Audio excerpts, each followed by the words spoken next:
Get on up in here.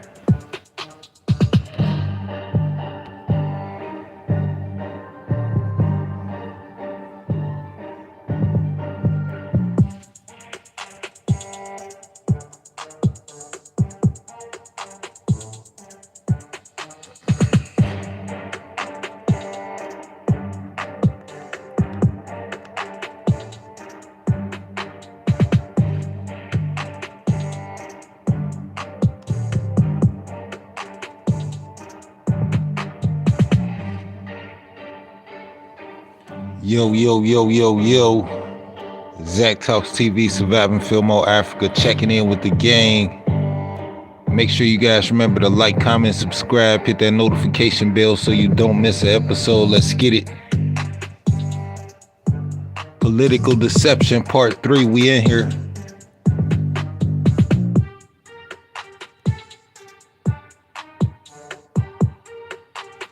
Yeah, a lot of deception going on, y'all. A lot of deception. People out here filing fake police reports, all type of shit. They'll say you did some shit you wasn't even there. You wasn't even there. You feel me? Hell no.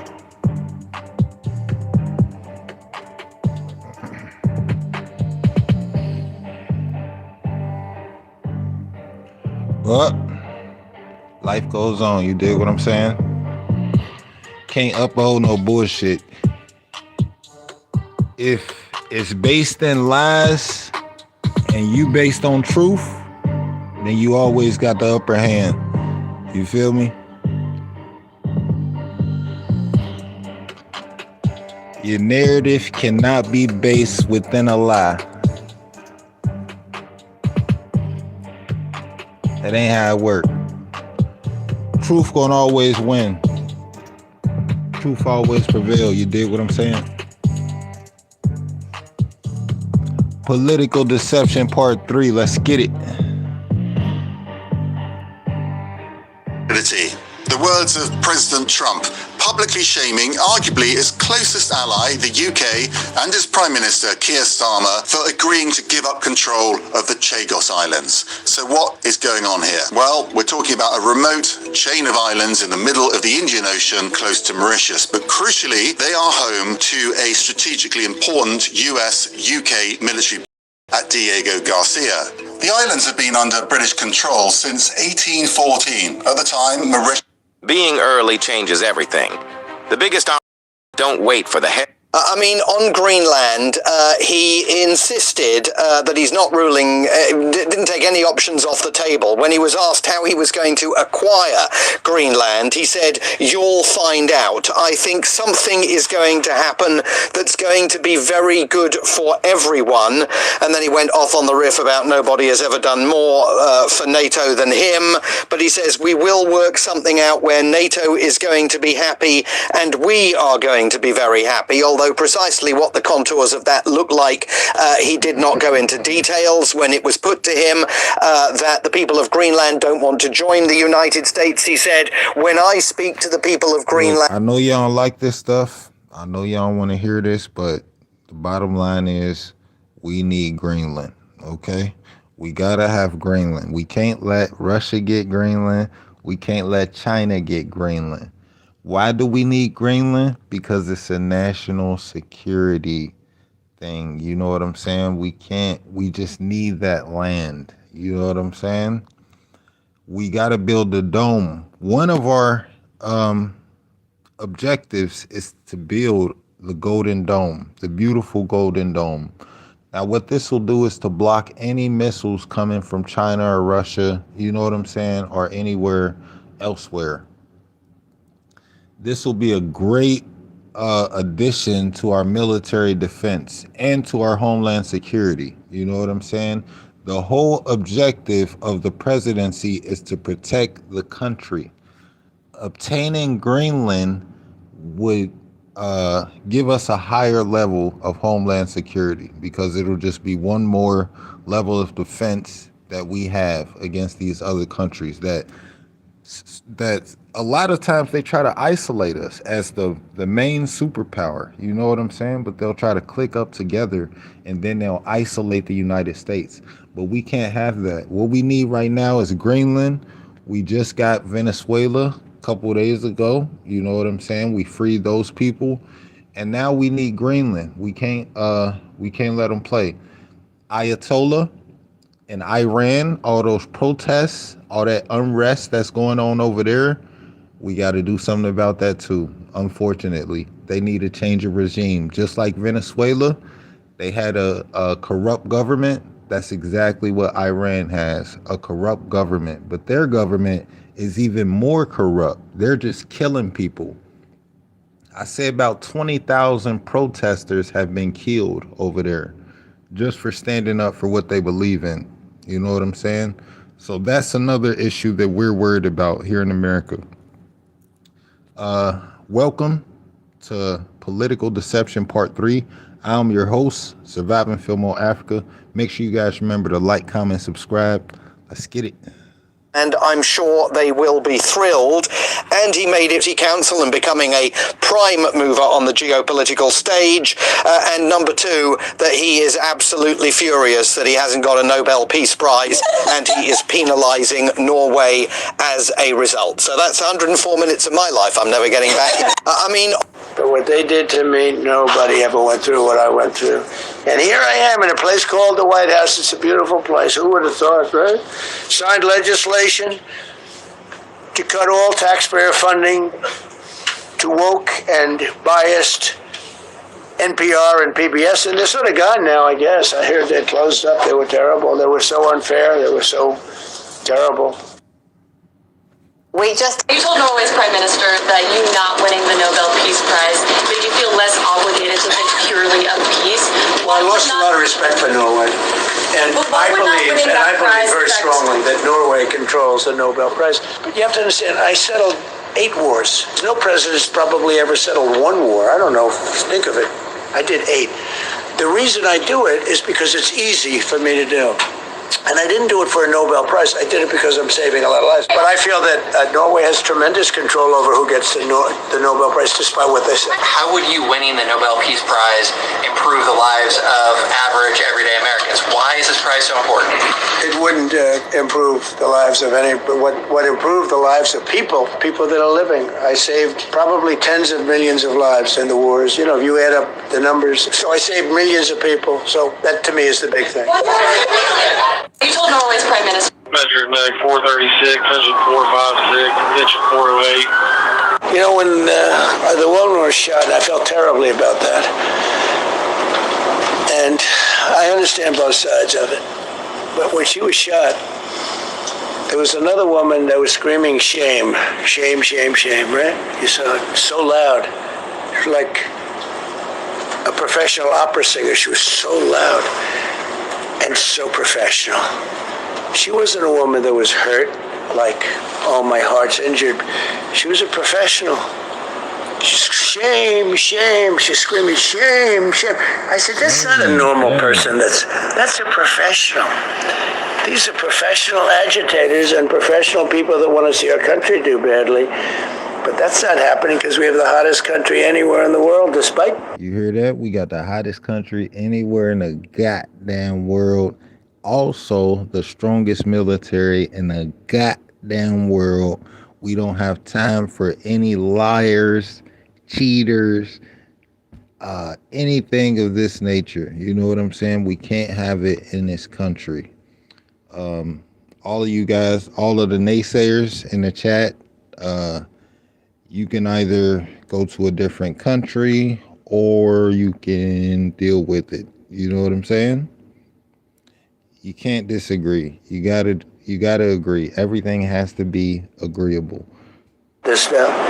You know, when we now have a president who's willing to push and exert authority in ways previous presidents have not. What does that mean for lawmakers who want their power back? Right. Well, some of it is, I think we have to step back for a minute and say, for Republicans in Congress, obviously Republicans control the House and the Senate, they actually are supportive of what the president's doing because the base Republican Party voters remain very supportive of the president, pretty much down the line. Overwhelmingly, they support the job that he's doing in office. There was a Quinnipiac poll out just the other week. 89% of Republicans approve the job he's doing as commander-in-chief. They like what he's doing in Venezuela.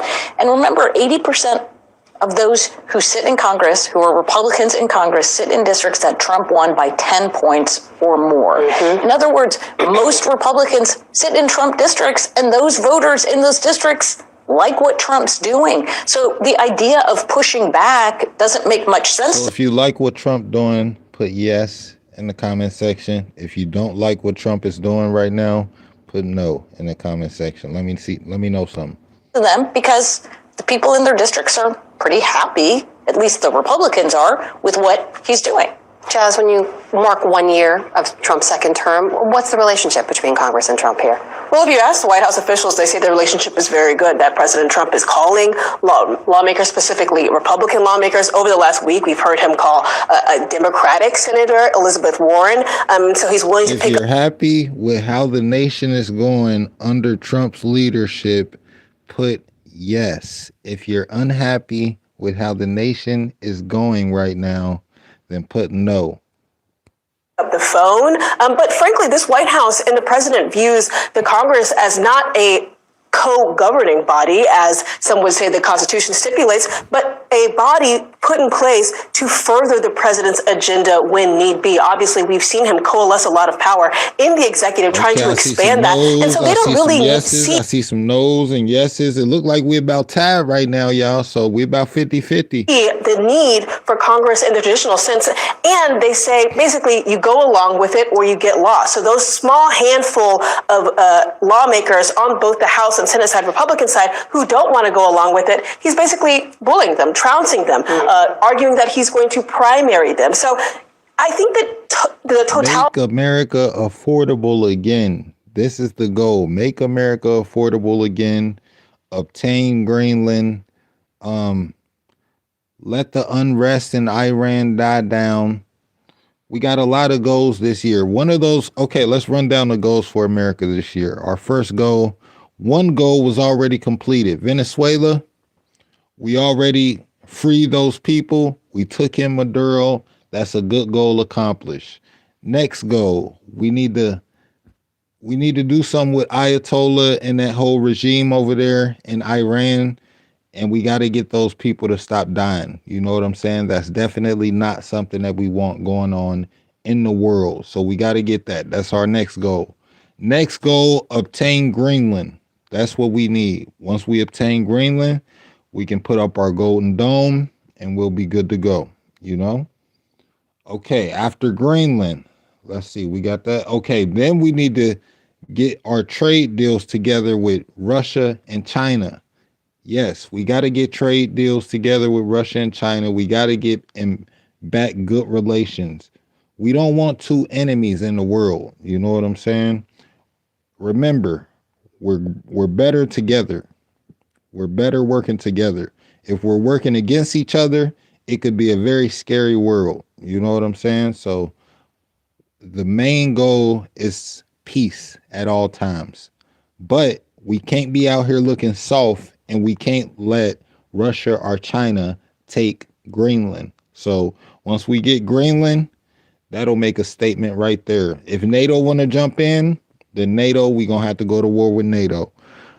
I mean, we don't want to have to do this stuff, but this is what it takes to protect your homeland.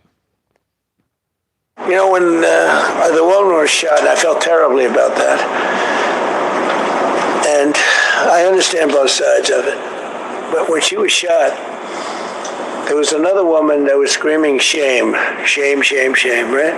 We now have a president who's willing to push. I think it's very, very important. Right now we are talking about a situation about the world order. Respect for territorial integrity, respect for international law, that's what should unite all of the Western countries with a well-going democracy, and also the European Union.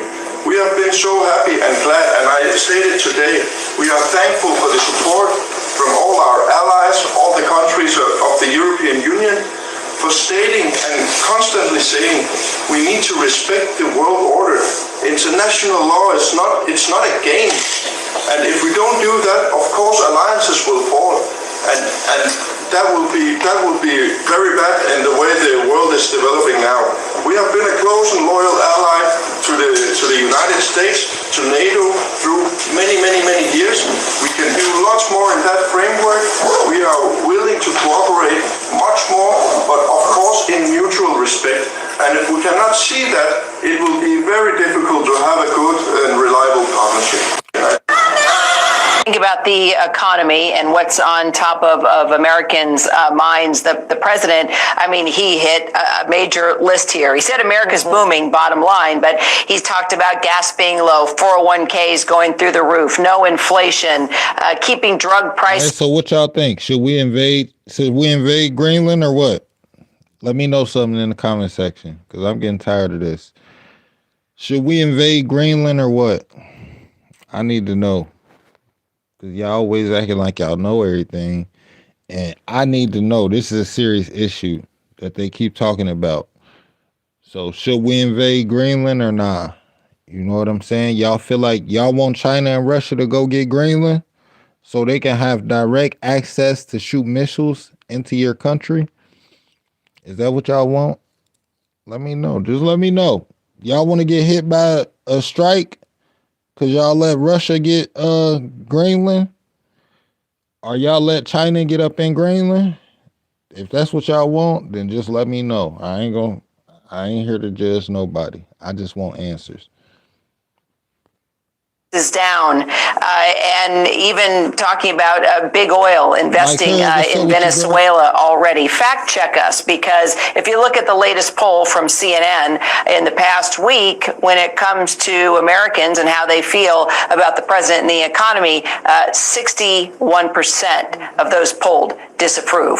And Kira, I think there was a really notable exchange where the president kind of said off the cuff, he acknowledges that a lot of Americans are not feeling these economic gains that the White House has been touting. He kind of said there might. Should we invade Greenland? Let me know in the comment section immediately. Should we invade Greenland? Be a messaging problem there from the White House, which is something that he has attacked President Biden for since he came into office. So this idea that even though there are strong numbers on the economy, when you look at overall economic growth, it has proven to be more resilient than expected. We've seen gas prices at recent lows, which is something the president clearly wanted to talk about there. But then you do have this problem of persistent. What's the gas prices in y'all country? I just paid about $2.79 for gas over where I'm at. Let me know what the gas prices is like in your area. High prices. And the president is talking about inflation being gone. That is not at all what the data has shown. We have seen inflation come off of those highs from a couple of years ago. He said that it was higher than it's ever been under President Biden. That's not true. We saw higher inflation in the 1980s, but there is no doubt about it. Inflation at 2.7% today is better than it was the 9% rate under President Biden. But Kira, that doesn't change the fact that so many households are still feeling those price increases, especially for day-to-day costs. When you think about bills, childcare, groceries, those places where people have noticed. $5 a gallon in California is crazy, cuz. Yeah, that's crazy. Okay, I see $2.19, $2.35. I see $2.05. That's pretty good. You feel me? $2.53 in New York. Okay, then. Hell yeah. I see $2.68, $2.56. Hell yeah. $3.35 in Chicago's. Yeah, that shit's still high. Prices going up. And Donald Trump is finally on his way to Davos, and he prepared the ground for his arrival. What do y'all think is reasonable gas prices? I think reasonable gas prices, shit, I need 99 cents a gallon. Fuck that. You feel me? Here with a fusillade of social media posts. If we can get it down to 99 cents a gallon, we'll be in business. You feel me? I'm driving from New York to California, New York to California every 2 weeks. You feel me? Stating his claim to Greenland, threatening economic war to get it, even sharing private messages from President Emmanuel Macron. But even as they prepare to welcome him here at USA House, part of the biggest ever American delegation to the World Economic Forum, European leaders have used the platform Davos provides to push back, and hard. Arctic security can only be achieved together. And this is why the proposed additional tariffs are a mistake, especially between long-standing allies. See, they don't want these tariffs. They don't want these tariffs at all. Actually, this morning, Trump actually revealed a text message from this guy right here. I forgot his name, but we about to find out. I believe that we need more growth, we need more stability in this world. Okay, that's President of France. He think he hot shit. He came with the glasses, with the shades, like, shit, I'm really getting it. You feel me? He came with the shades on, like, I'm really one of them ones. Shit, I'm the president of France, cuz. Emmanuel Macron. But we do prefer respect to bullies. We do prefer science to plotism. And we do prefer rule of law to brutality. How much y'all think them shades cost? We stand firmly with Greenland and Denmark and fully support their unique right to determine Greenland's future. Nah, I feel like they all some snakes, bro. Honestly, yeah, me too. I feel like that too, for sure. I feel like they all might have it out for our ass. We might not know who to trust. You don't know who to trust out this motherfucker. Like I was telling y'all, you don't know who to trust, bro. A motherfucker look you in your eyes and say they love you. They care about you. They this, they that, and turn around and do the snakish shit of humankind. You feel me? And turn around and do the most snakish shit of humankind. Trust me, I'm going through it right now, y'all. When I tell y'all this story, I'm going to wait till it get behind me, though. But when I tell y'all this story, it's going to be unbelievable. You feel me? Unfucking believable. The deception, the amount of deception that goes on in the world every goddamn day. I believe none of these countries really have the best interests in America. From European and G7 leaders here would appear to leave little room for compromise. And US Treasury Secretary Scott Bessent, already in Davos, says the president isn't for turning either. Everyone should take the president at his word. And I think the other thing, too, is just like with Liberation Day last year, not you, Joe, but the media has gone into hysterics. The Europeans are going to sell their U.S. assets. The U.S. is not a reliable partner. U.S. is a reliable partner. I can tell you, everyone take a deep breath. See that? They put a narrative out there. U.S. is not a reliable partner and all this bullshit. I don't like that. Not escalate. Do not escalate. And President Trump has a strategy here. Hear him out, and then everything will be fine. Now, not every American in Davos. The feed ain't choppy, cuz. I know the feed ain't choppy, cuz. You know why? Because I'm in great reception. Now, when you're in great reception, the feed cannot be choppy. You know what I'm saying? So if your feed is choppy, please move to a better reception area so that you can receive this information. Of course, the Russians, they don't want you to receive this information. The Chinese, they don't want you guys to know this. But I got to know. We got to know. You know what I'm saying? Shares Donald Trump's view. The Democratic governor of California, Gavin Newsom, used language that many would like to hear from European leaders. I can't take this. Listen, we're rolling over. I should have brought a bunch of meatballs for all the world leaders. You think that this is diplomacy and this will ultimately work? Diplomacy with Donald Trump? He's a T-Rex. You mate with him or he devours you. See that? See that? Y'all heard what they said about Donald Trump? They said he's a T-Rex.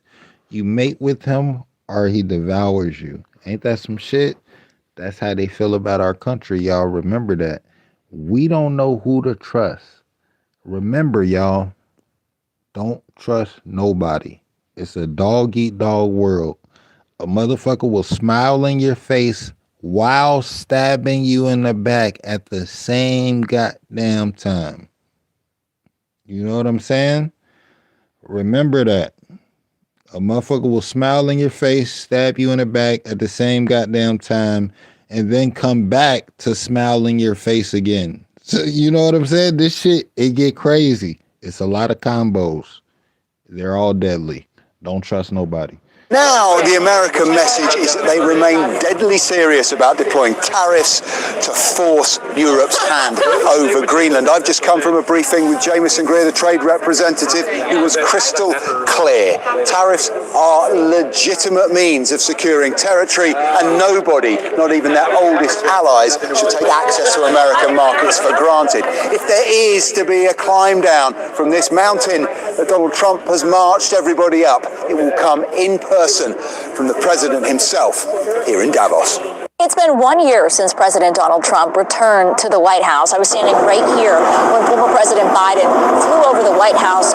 1 year. Trump been in the office 1 year, y'all. It feel like he been in there 5 years. He been making all type of goddamn changes. One last time. And ever since then, it's been a media frenzy. And we've had a front row seat to it all. This is where you catch us doing our live shots here on News Nation. And this is where we've grabbed several Trump administration officials and talked with them live on air. And one notable difference from covering former President Joe Biden is what they have here at the end of the driveway right outside of the West Wing. On a usual day, you would see a camera here, and then we'd be able to ask officials questions, everyone from Kevin Hassett to White House Press Secretary Caroline Leavitt. And then you have the White House press briefing. Now, on a briefing day, you wouldn't even be able to get through these doors. It'd be packed full of people in here, and you have everyone from podcasts. That's pretty cool, though. We got first inside access in the White House. Would you look at that? To influencers, to even more media than you've seen before, because this White House has given more journalists and influencers access to ask questions. And then you have the Oval Office, the Cabinet Room, as well as the South Lawn for Marine One departures and arrivals. The president bringing the cameras behind the scenes to give Americans a look at what happens in some of these meetings and in the Oval Office. Nice. I think workers' comp is only. What do you say to those 7 in 10 Americans who don't agree with the president's push to take over Greenland? Donald? Do you guys agree with the push to take over Greenland? Let me know, yes or no, in the comment section. Is this the right thing to do, y'all? Should we invade Greenland and say, fuck that, take their prime minister, take him to New York, charge him with some charges? I don't know what we going to charge him with, but we'll find something, you know? We really need to go over there to Iran and get Ayatollah's ass and drag his ass to New York. That's who we need to be getting. So what do y'all think? What do y'all think we should prefer? Let me know in the comment section. Should we go get Iran or should we go get Greenland? What should be on our top priority list? Or should we say, fuck all that shit. We need to focus on ourselves. We need free healthcare. Trump has the best intuition of anybody that I've ever met. And he by far is the best person ever to sit in the Oval Office. He understands things. He does it by intuition. He does it by knowledge, and he does it by experience. So if the President of the United States thinks for national security, the Western Hemisphere is fundamental, I promise you, yeah, I fought with that. maybe Free a year, healthcare maybe for in 2 all. years, We and need maybe free in 5 healthcare years, over here. every historian will be writing about how fundamentally right he was. This has sparked now talk of a big retaliatory tariff from the EU on the U.S., $100 billion potentially.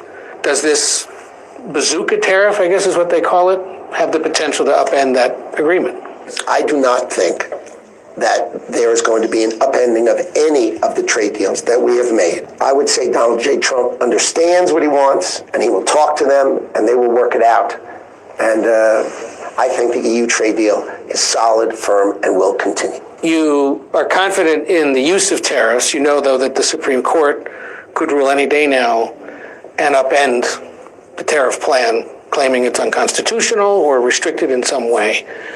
What's the backup plan if that happens? The trade deals that we have made, right? They're autos, they're semiconductors, they're pharmaceuticals. Those things are not in front of the Supreme Court. So I do not think the European deal, the UK deal, the Tokyo, the Japanese deal, the Korean deal, the Taiwan deal, none of these things are going to change. What do you say to those 7 in 10 Americans who don't agree with the president's push to take over Greenland? Donald? Yesterday, our country honored Dr. Martin Luther King, and I was struck by the fact, and I'm paraphrasing, but he once said, "We must learn to live together as brothers, or we will perish together as fools." We can't be foolish. We can't be those fools. We recognize by standing here today that some might say, you're only speaking up because this is happening to the cops. Others will say that we're speaking out against ICE, and that means we want rapists on the street. Neither of those things are true. We want to find some common ground. Law enforcement has more authority than a general citizen. That means we have more responsibility in how we behave. We have to find common ground here, and we have to figure out a way that these processes, which are clearly failing, if American citizens are being grabbed or stopped or seized, this can't happen. We have to make sure that everyone's civil rights are intact. I truly want to believe that there isn't anybody on either side of the political aisle that thinks that people's civil rights aren't important. They have to be the cornerstone of everything we do. How do you justify taking over a country when, in fact, Denmark and Greenland have said they are not interested? Well, Maria, I think the president has a very strong view on Western Hemispheric security and believes that the U.S. should not outsource our national security. He believes that Greenland is essential for the Golden Dome missile shield. And he also, the president, as usual, it's the move after the move that as part of NATO, I think the president is worried that if there were an incursion into Greenland, the U.S. would be called upon to defend Greenland. Greenland's becoming more and more attractive for foreign conquest, and he very strongly believes that it must be part of the United States to prevent a conflict rather than getting the U.S. engaged ex post into a hot conflict. So Greenland Bro, I'm convinced they be wearing makeup and shit. What y'all think? is not expected to be able to have the capacity to stop any potential missiles that could hit the United States. In other words, Greenland without U.S. ownership makes the United States vulnerable. Is that the president's main complaint? Well, I think it's that, and that the U.S., there's the opportunity for the U.S. to become embroiled ex post into a kinetic war if another country moved in on Greenland, and no country is going to assert control of Greenland if the U.S. controls Greenland. Secretary, what do you want to say about the response here? I mean, the European Union is pushing back, saying we are not going to complete our trade deal with the United States because of this. They have already called an emergency summit for later on in the week about this Greenland situation. Well, I would say exactly what I said after Liberation Day last April, when the president imposed tariff levels on the whole world. I tell everyone, sit back. Bro, he got like a turkey neck, don't he? He got an old turkey neck. Come on, bro. Take a deep breath. Do not retaliate. Do not retaliate. The president will be here tomorrow, and he will get his message across. I believe he is going to have meetings, and again, also have an open mind. That, you know, why this rapid response in terms of, you know, this is a no. And by the way, Maria, this has been in the minds of American presidents for more than 100. Honestly, this sounds like a bunch of mumbo jumbo. See, this is why I made this stream called Political Deception. Because that's what a lot of these politicians push, is deception. They don't tell us what's really going on. Like I'm saying, she's asking questions and he's just dancing around the goddamn question. Just imagine a rock in the middle. Imagine a rock being the question in the middle and he's just dancing around the goddamn rock, dancing around the rock. You know what I'm saying? That's deception. They want us to focus on the dancing, not the rock. When really, the rock is the goddamn question. 50 years. For more than 150 years. So the vulnerability was seen even back then? Well, or the strategic value of Greenland. And I think as there are more trade routes that move near Greenland, Greenland becomes more and more valuable. So what are the plans for tariffs on Europe then? Well, we're in the midst of completing a very good trade deal for both sides. So nah, he looked like he been rich for a long time. You feel me? He looked like he been rich for a long goddamn time. He tired of balling.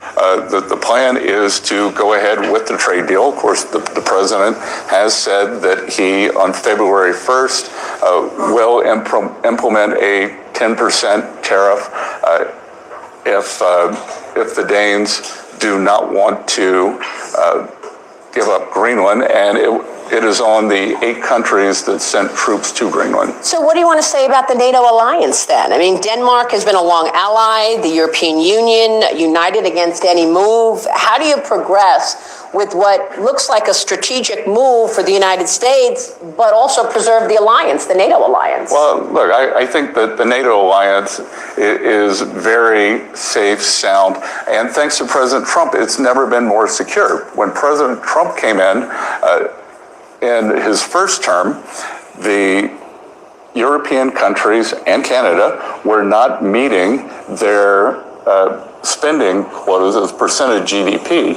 Now they got a lot of catch up to do. And Maria, to put it in perspective, the United States of America since 1980 has contributed $22 trillion more dollars, or spent $22 trillion more dollars on defense than all of NATO. So roughly the same size population, and we have spent $22 trillion more. That is 2/3 of our outstanding government debt. The Europeans have been spending the money on social welfare, on roads, on education, and it's time for them to pay more, which they've agreed to do. How do you justify taking over a country?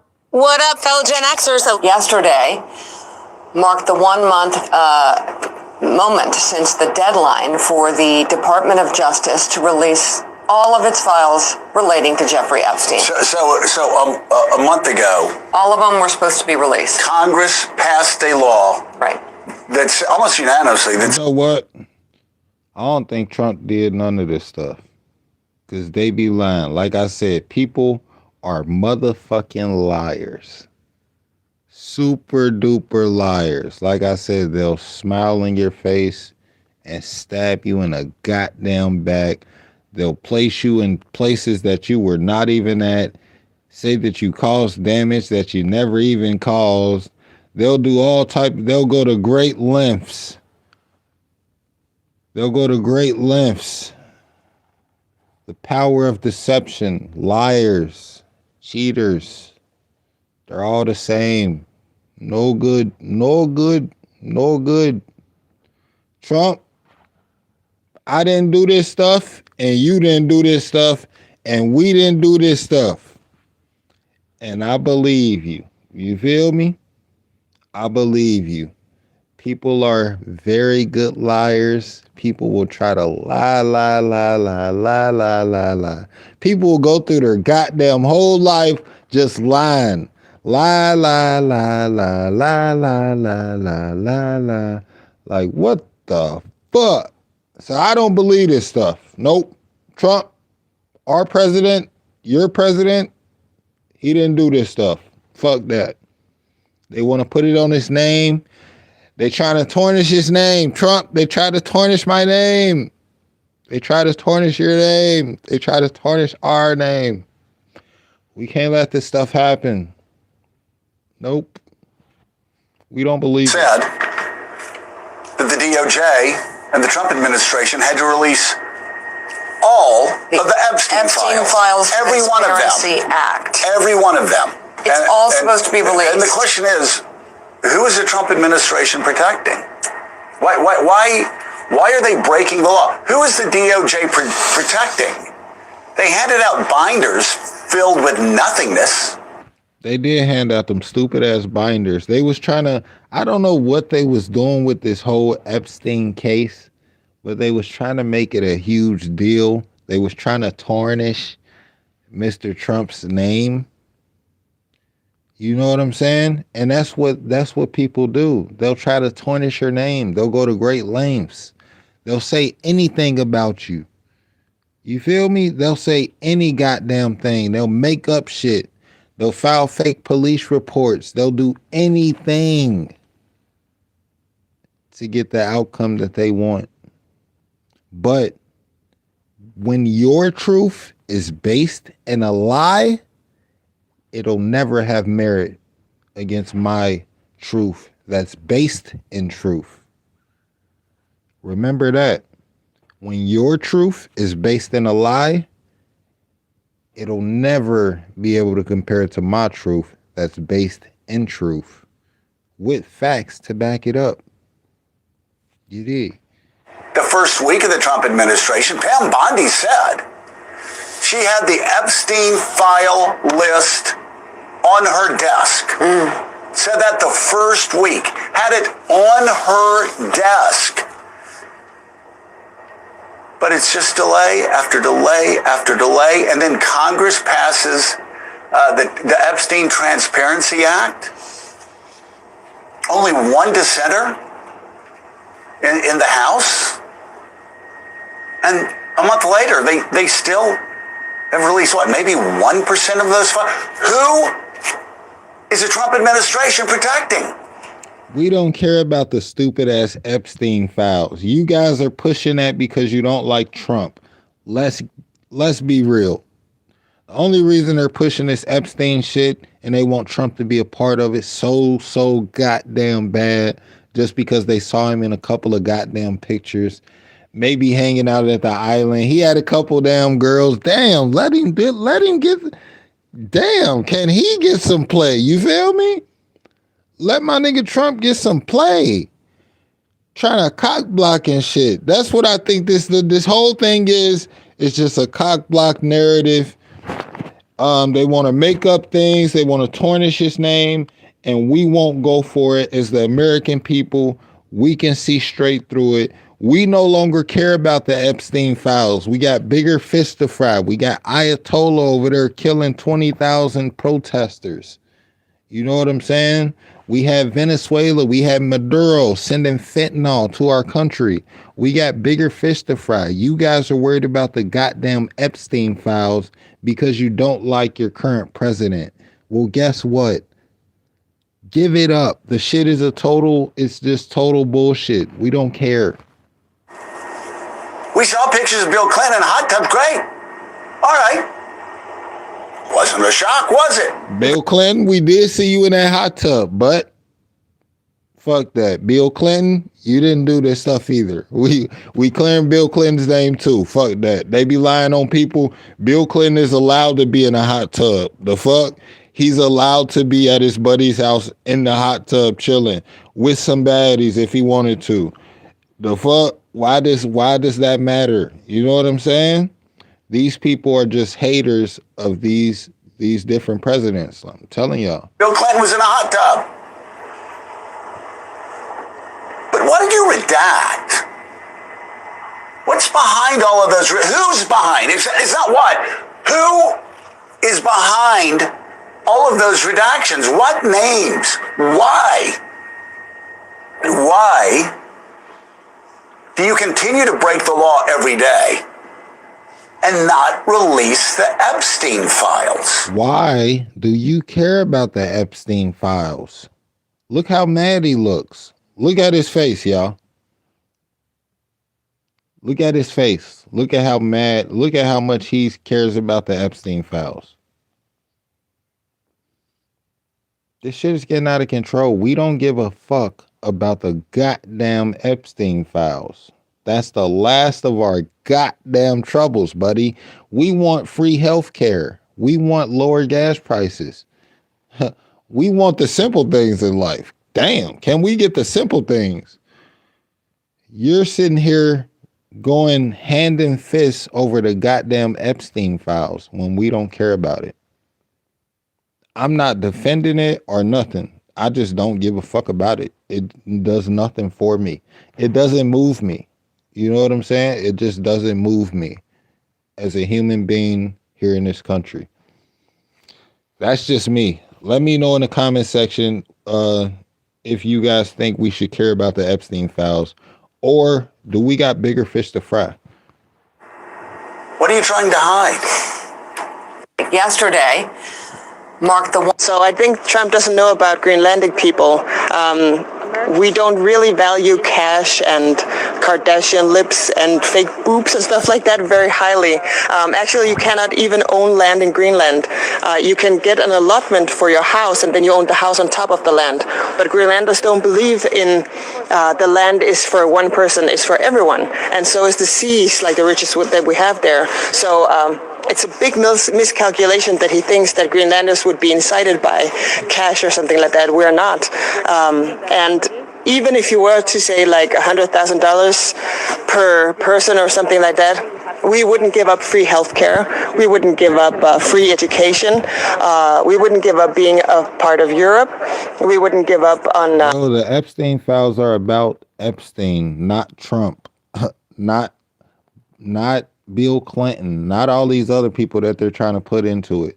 If that was the case, it'll be about Michael Jackson. It's a lot of celebrities that hung out with Epstein. You know what I'm saying? I don't believe this stuff. The Epstein files is a smokescreen. It's a goddamn smokescreen that I can see through. I don't know if y'all can see through it, but I can see through it. And I'm clearing Trump's name today. He didn't do this stuff. I didn't do this stuff. We didn't do this stuff. You know what I'm saying? Like, hell no. We can't have liars in our country. We can't have people throwing dirt on our names in this country, especially based on lies. Our sovereignty eventually. And we're a very sovereign people within the Kingdom of Denmark. We're autonomous right now. We do not want to be rich like the Americans are. See how greedy they are? They're even trying to shoot their friends or invade their friends just for greed. And we know that there's minerals and oils possibly in our underground, and that's worth so much more even than that. But even if we didn't have that, we would still... Where all the Trump supporters at? Fuck that. Where all the MAGA Proud Boy Trump supporters at? I need y'all to spam the comments. Not be bought. So everyone here knows about the Inuit in Alaska and all of the native tribes, Indians, American Indians who are there. Their land was taken from them and they haven't been treated that well in America. And we know that Trump is very much surrounding himself, at least with the white power people. And we are not white, as you can see. We are... all my MAGA Trump supporters, come to the front. I need y'all to take over the comment section. From all the haters, we need it back just like we need Greenland. Stephanie Bennett, I see you. I appreciate that gift. Yes. Yes. All my MAGA Trump supporters, take over the goddamn chat. We need it just like we need Greenland. Color. And so we know our rights probably would be taken away. And we also know that... Trump, your name is clear. You didn't do this stuff. Them Epstein files, we know they tried to tarnish your name with these horrible allegations, but we're not gonna let it fly. We're very good as we are together with Denmark. As mentioned before, we have free healthcare, we have free study. Whatever you want to study, you can do that for free. And actually, government will give you money to study. So while you're studying, you're getting a grant from your government. So all of that we wouldn't trade for, like the welfare state. We wouldn't trade for anything in America. But also, you have to remember a lot. See all these perks they getting in Greenland? Ain't that some shit? And we are the working people, and we don't get shit. We need free health care. We need lower food prices, lower gas prices. We're paying an arm and a leg for every goddamn thing, and we're working our asses off to pay for it. And it's time for a change. And you know who's going to change it? Trump. Greenlanders have family, like their mother or father or grandmother or grandfather who's Danish. We do have a 400 years history together or more in terms of being interconnected in that way. So, and we're also seeing a lot of protests in America right now that is unsettling with the ICE agents who are sort of going after a lot of people. And from here, it looks like maybe he's going a lot after brown people, and we are considered brown people, as you can see. So I think you are not considered no goddamn brown people. See, they be just going too far. Any goddamn shade other than white, now they brown. Ain't nobody going for this shit. See, deception. I told the president that I felt that my mission here today was to encourage our friends and help to calm the waters, so to speak, and I hope to do so. When I met with Prime Minister Starmer at Downing Street yesterday, I told him that I thought his national address a few hours earlier was well done. He noted, of course, that the UK and the US are close allies and that our strong, constructive partnership all these years has been built on mutual respect and focused on results. I thought that was exactly the right message and the right tone. And because of that, we've always been able to work through our differences calmly as friends. And we will continue to do that. I want to assure you this morning that that is still the case. I spoke to President Trump at length yesterday, and I told him that I really felt that my mission here, even though we planned this back in the fall, we didn't know how the events would develop over the last few days. But I told the president that I felt that my mission here today was to encourage our friends and help to calm the waters, so to speak, and I hope to do so. As the Prime Minister said yesterday, let us look to agreement, continue our dialogue, and find a resolution, just as we always have in the past. And in that process, I am confident that we can and will maintain and strengthen our special relationship between these two nations, send a message of unity and resolve to our allies around the world, and remind our adversaries and the terrorists and tyrants everywhere. Resolution, just to encourage our friends and help to calm the waters, so to speak, and I hope to do so. As the Prime Minister said yesterday, look at the dude on the what would that be, the left? He looked like goddamn Benjamin Franklin or something. These motherfuckers, see, they look like they supposed to be on a dollar bill. This what I be talking about, bro. They be like 84 years old and shit. Just come on now. He look like he's supposed to be on a penny or some shit. Like, nigga's supposed to be on a dime somewhere. Come on now. Let us look to agreement, continue our dialogue, and find a resolution, just as we always have in the past. And in that process, I am confident that we can and will maintain and strengthen our special relationship between these two nations, send a message of unity and resolve to our allies around the world. Hey guys, so a lot of you know I do public speaking now for safety because I was hurt on the job. Once again, we're out here. Have you invited President Putin to be a member of the Board of Peace? Yeah, he's been invited. Okay, give me a response to President Macron saying he will not join the Board of Peace? Oh, did he say that? Well, nobody wants him because he's going to be out of office very soon. So, that's all right. What I'll do is if they feel like Costo, See, President Macron, that's the one we was talking about with the blue glasses that think he was hot shit. You know what I'm saying? That don't want to join the Board of Peace meeting and shit.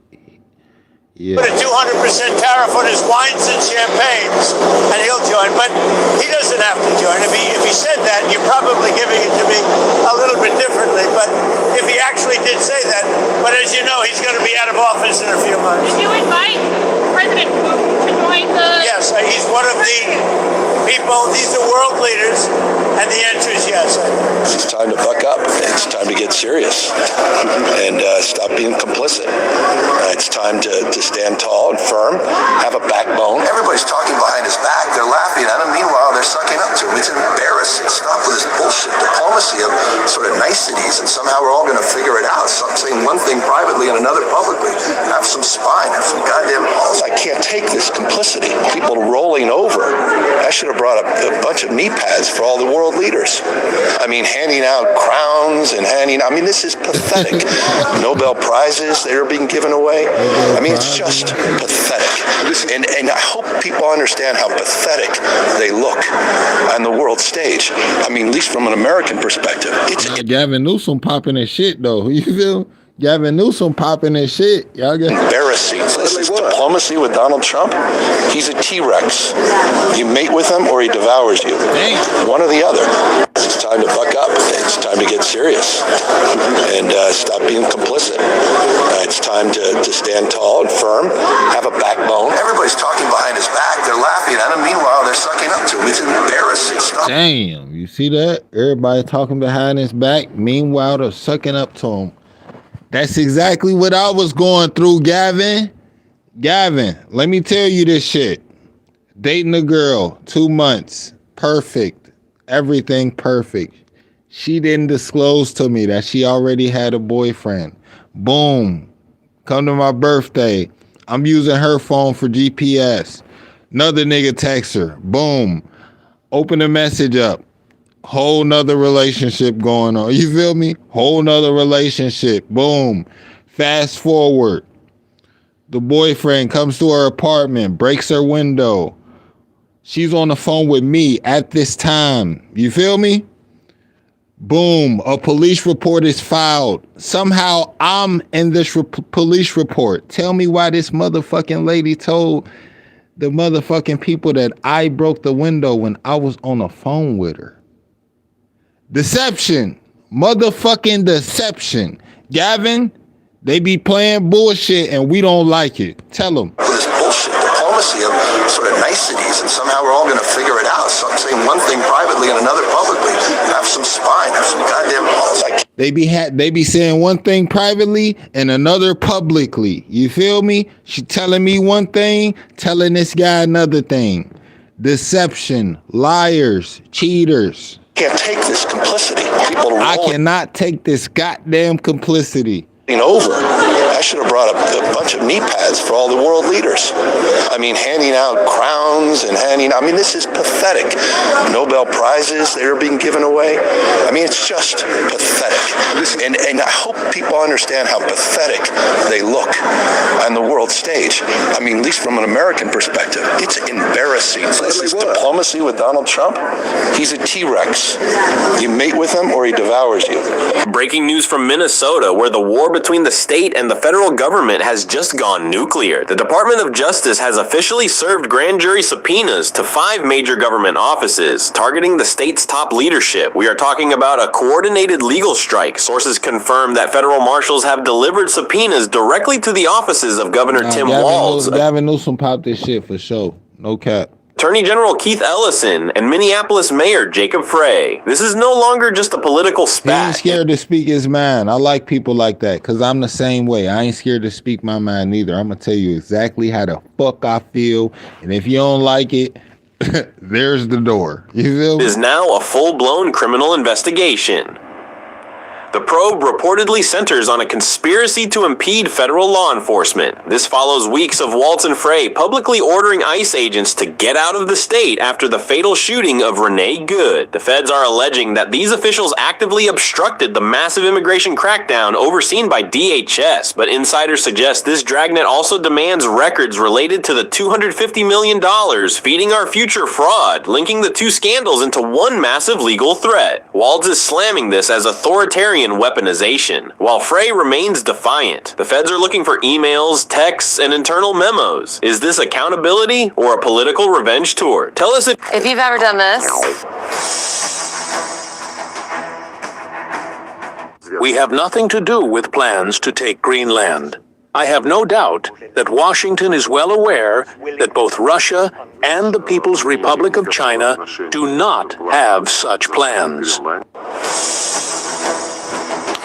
All right, Michael, let's talk about People are calling for Donald Trump to be removed from office without impeachment. We need to get them likes up, y'all. Oh, hey you. Get them likes Ever wonder up. who's online right now? And at the end, Donald Trump decided, in what could well be evidence of dementia. Get them likes up, y'all. This is unacceptable. I will not stand for this type of treatment. Hell no. Not in my country. Hell no. That the Detroit Economic Club really wanted to see him dance. In his 79... Not in my country. I won't stand for this type of treatment. We need more likes. I see 536 people in here. I need at least 100 likes right now. Where all my people at? All my MAGA? Where's all my MAGAs? I need y'all to hit the like button. Y'all not doing the right thing. 9-year-old way to America's gay national anthem, YMCA, by the Village People, which was blaring away in the nightclubs that Donald Trump frequented when that song came out. Stephanie, appreciate that gift. In 1978, when he was 32 years old. Be like Stephanie. The United States is winning again, and we're rapidly making America and the great state of Michigan greater and more prosperous than ever before. You heard what he said. What goes on in his head is the only strategic thinking that is happening in the United States right now. He has already ordered on multiple occasions for the Joint Chiefs to draw up military plans to seize it directly, which the U.S. obviously could do very easily if it wanted to. The consequences of that, of course, are so horrific for American economics. We need 100 likes, y'all. I see 65 likes on the board. Let's get 100 done. I need 100 likes. And security that the same people have tried to distract him with every possible other thing. It just hasn't worked. You talk about, abandoning the international order that was forged after the Second World War predominantly. Is that completely abandoned now? Is this the end of NATO? NATO is still up in the air. NATO has a number of reasons why it would still be relevant to American interests. The question is whether Donald Trump sees them that way. When you remove all of the institutions that have built this system and remove the people who have kept it alive, and you don't put in a replacement, that is when you can get truly radical change that is damaging to any number of things. And one of those number of things is American security, which is the path that we are on right now. This isn't just about Europe. This is about the United States finding a new way, but doing it through the thoughts of one person as a side project to everything else he's doing. What? Amid this sense of exhaustion, what does renewal look like when it's not that people are apathetic, it's just that people are tired, they're worn out? Yeah, there is a lot of exhaustion. I would argue, though, that much in the way that we sort of have misconstrued the idea of taking care of ourselves and taking care of each other as, self-care, solve your problems with a bubble bath. We kind of have that problem writ large with politics, right? That if you are exhausted and overwhelmed by the onslaught of negative news, that you sort of need to retreat, right? And you need to withdraw. When in fact, everything from research to history to art will tell you is the exact opposite. That sometimes we aren't exhausted because we are aware of too much. We are exhausted because we are doing too little. The antidote, I think, to political exhaustion, the type that we are talking about, is that we are getting so much passive information and we have so few opportunities to act. We are tired then, not from doing too much, but from doing too little. People who feel agentic aren't as tired. They are not as easily overwhelmed. So if you are exhausted by the onslaught of bad news, go to a protest. If you are exhausted by social policy that is demonizing children, start teaching children how to read. The more time you spend doing something, whatever it is possible for you to do in your space in the world, the less exhausted you are by the onslaught of information that really wins when it can convince you that the only thing you can do is watch what is happening to you. Let's go right now to News Nation's Allie Bradley, live for us on the ground in Minneapolis. Allie, you've been monitoring these protests closely, and you had a chance to speak with one of the top people running federal operations in Minnesota. Yeah, you're exactly right here, Elizabeth. We're out here again in front of the federal building. It's -7 out here, and you can tell these people are dedicated because they're still out here protesting. Commander-at-Large Gregory Bovino, who you're referring to, he was actually out here earlier today with Border Patrol Chief Mike Banks, but we did see some clashes earlier as well. We were here on the ground as an arrest was made. The Federal Protective Services surged out here, and they went after a guy that they were apparently targeting that had done something. They grabbed him, arrested him, tackled him to the ground. down. So that is what we're seeing here on a regular basis. And these protesters out here are really frustrated. They're frustrated with the ICE presence, and they're frustrated over the shooting of Renee Good. And we heard from Representative Ilhan Omar today. She said that the anger that people are feeling is justified. Take a listen. Do not let your anger get the best of you. We are justified in the rage that we feel as Minnesotans with the paramilitary force that... As Minnesotans, the hell? See, this is what's wrong with America right now. This is intel. That's what I see, intel. She cares about her country, not America. The hell? Her country comes first, America comes second. But she's involved in our politics. Do y'all like this stuff? Do y'all think this is right? Is roaming our streets and the brutality in which our neighbors are being treated. Giving in to that rage gives them license to terrorize more.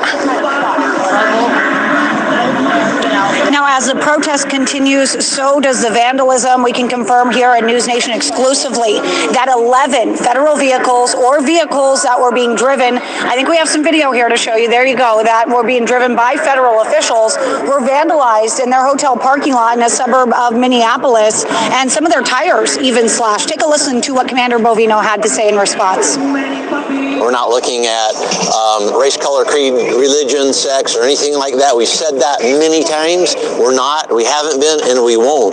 We're looking at what your immigration status is. And for me to ask someone their immigration status, I think that's a pretty benign, fantastic way to help determine immigration status.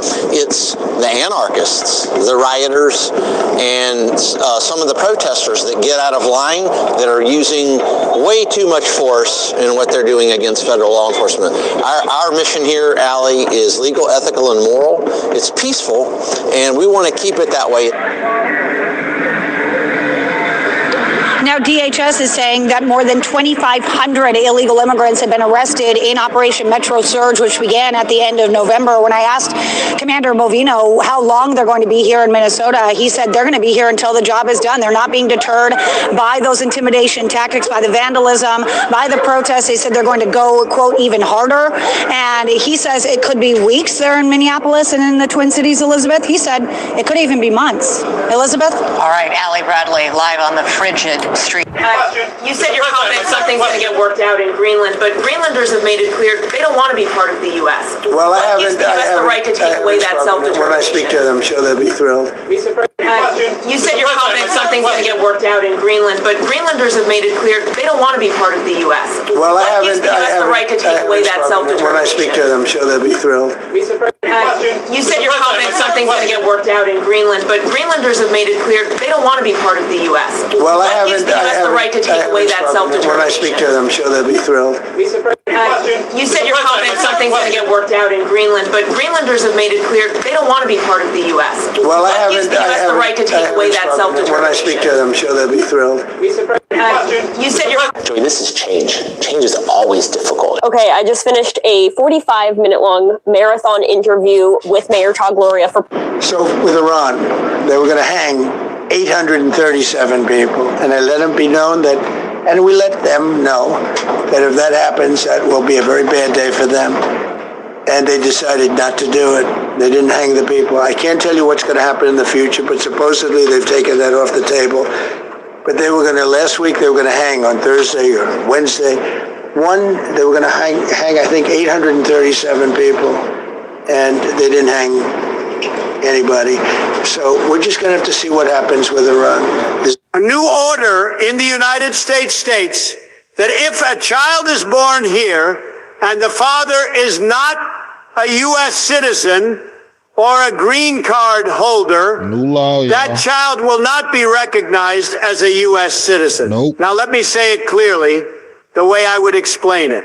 If a baby is born in the United States and the father is not a citizen or permanent resident, the child will not receive automatic citizenship. Very simple, very clear. This also applies to people visiting legally, students, business travelers, visitors, even those on the visa waiver program. If a child is born during that visit and the father doesn't meet the requirement, the child will not be classified as a U.S. citizen under this order. The order becomes active 30 days after it is signed, and federal agencies will follow the updated instructions.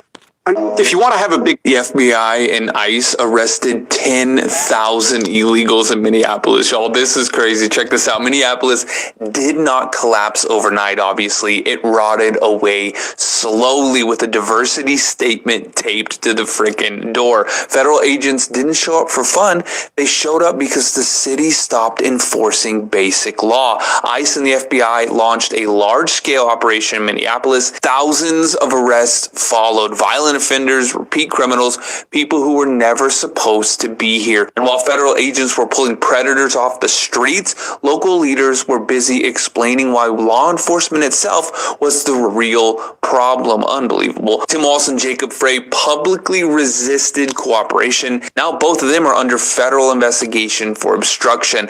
That is the story every headline tries to avoid. Sanctuary policies did not protect the vulnerable. They protected the frickin' criminals. And guess what? The bill finally came due. This is what happens when ideology replaces governance. The city becomes ungovernable. Then the adults have to show up, y'all. Like the video right there. Follow for more. Let me know what you think in the comments.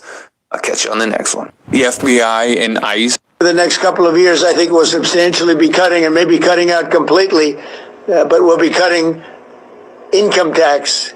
Could be almost completely cutting it because the money we're taking in is going to be so large. And yet, other countries who have been ripping us off for many, many years they've just been ripping us to shreds. For the next couple of years, I think we'll substantially be... Donald Trump is wielding presidential power like few leaders in modern American history. And he's making it clear the only real check on his authority is himself. These are all, each line is something that we did. Nobody did that before. And it's big stuff, too. Look, we have the hottest country in the world.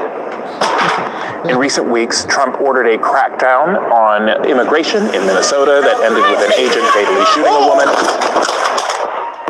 He launched a military raid on Venezuela to capture President Nicolas Maduro.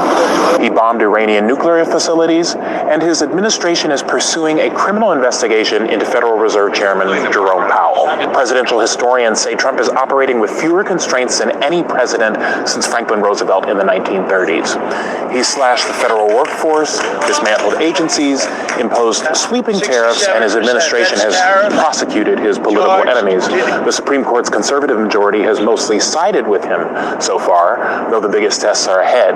Congress has done little to push back, and his cabinet is packed with loyalists. But Trump faces growing challenges. A Reuters Ipsos poll shows his approval rating sits at just 41%. With midterms looming in November, Trump acknowledged that his party could lose control of Congress and said a Democratic majority would likely impeach him for a third time. The President of the United States of America, a convicted felon who has pardoned drug dealers, the former president of Honduras, completely gave him a pardon, has abducted the president of Venezuela. And you guys, this is unbelievable. This whole thing with Venezuela, you guys, I'm very fearful that he's gotten a taste of what the United States military is capable of, and it's going to get worse and worse. Listen to him on Air Force One yesterday talking about the U.S. military and how excited he sounds about it. We can't take a chance after having done this incredible thing last night of letting somebody else take over, where we have to do it again. We can do it again, too. Nobody can stop us. Okay. There he says, we can do it again. We have to do it again. Nobody can stop us. And he was on Fox after the illegal invasion of Venezuela and abduction of the president there and his wife, talking about how he watched, it was like watching a movie, and it was so violent and fast. And I thought, oh God, he's gotten a taste for this.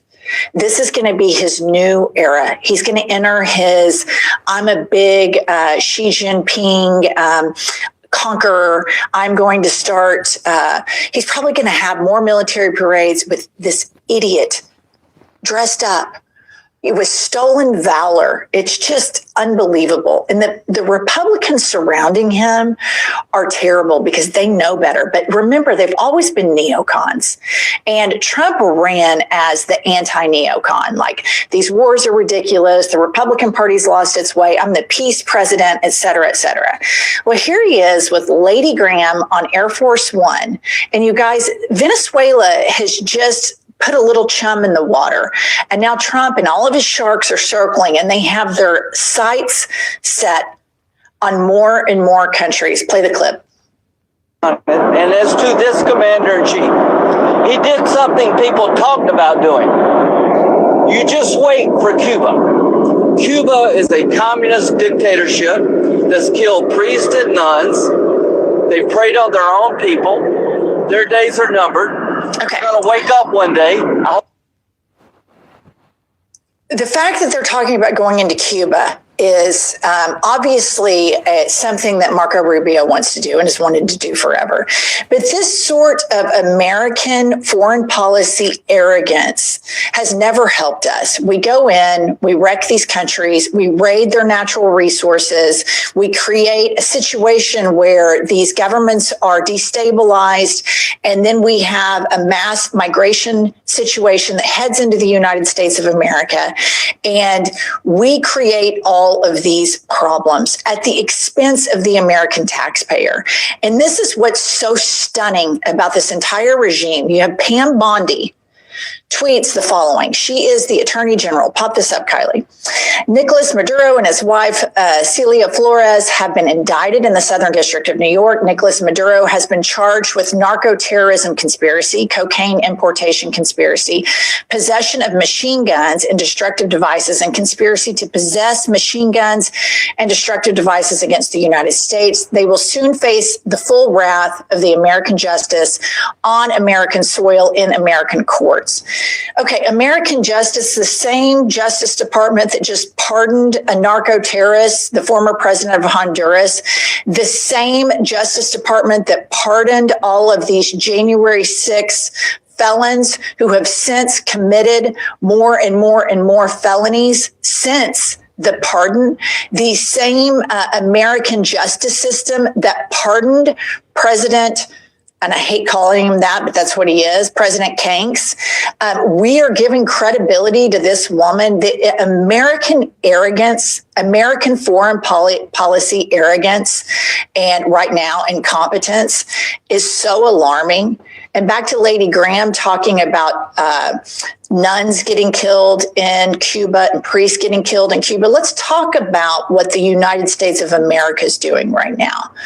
We are kidnapping Venezuelans, which now this administration seems to care so much about, sending them to CCOT to be sexually tortured. And then when you have priests and pastors protesting ICE is throwing these type of rubber bullets at them. So are we any better? Are we any different? We just prefer our style of dictator in orange makeup over Nicolas Maduro.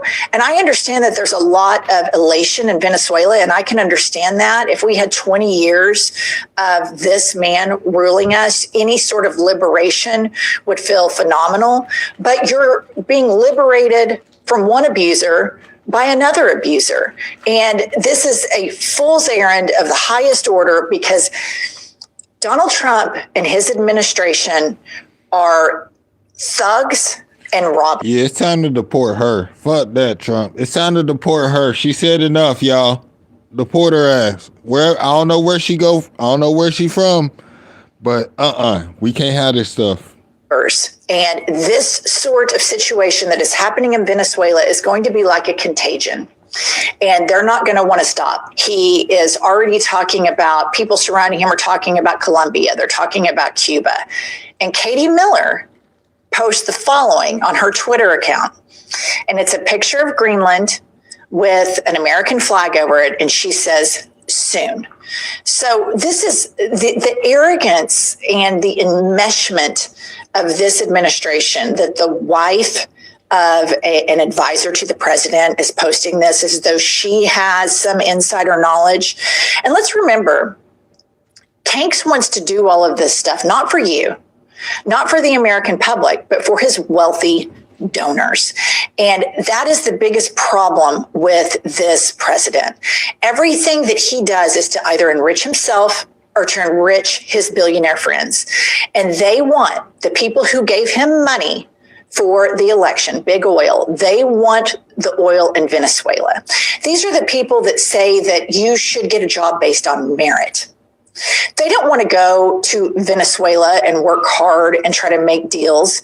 They just paid the president $1 billion to help him get reelected so that he would go steal their oil. And now Wall Street is sending 20 executives down there to just rob away.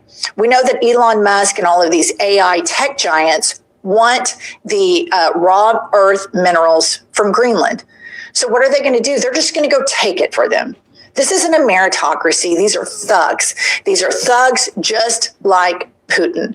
And here is Trump admitting that he told big oil before the strike and after the strike. He didn't tell the American people. He didn't tell your Congress people. He told the people who he is running the government for. And he's not running the government for you, America. He's not running the government for you, MAGA. He's running it for himself and his wealthy friends, whether they be American or foreign. Those are the people he's interested in servicing. Play the clip. Yes. Before and after. And they want to go in, and they're going to do a great job for the people of Venezuela. And they're going to represent us well.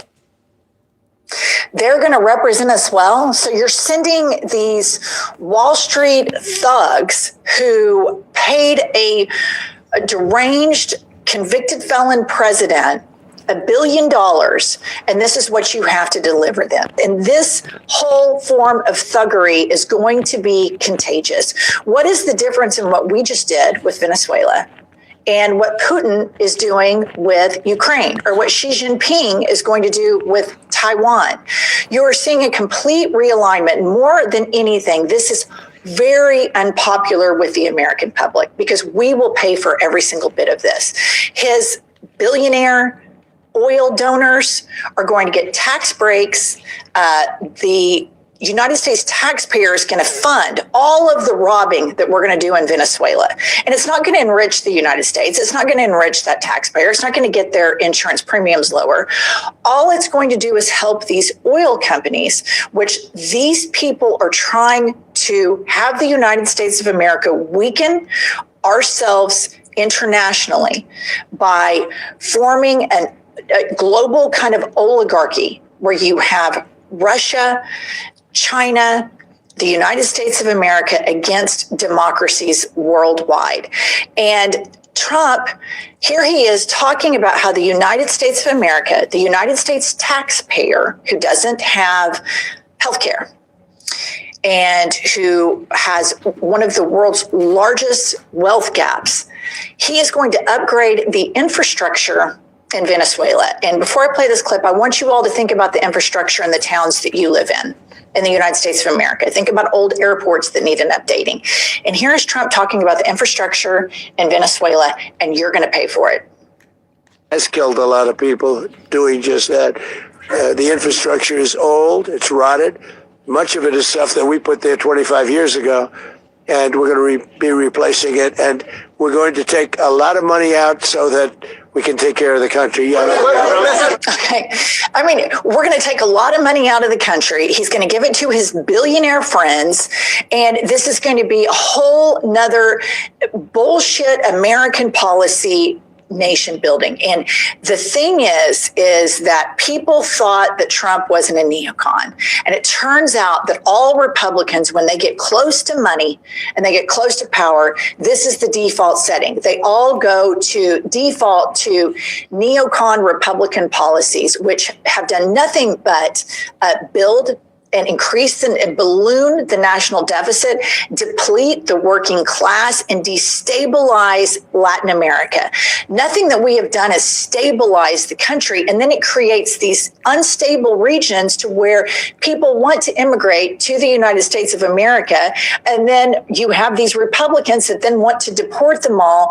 It is utter insanity. And this guy ran on an anti-neocon isolationist policy. And he's just gotten a taste. He said it was like watching a movie. It was so fun.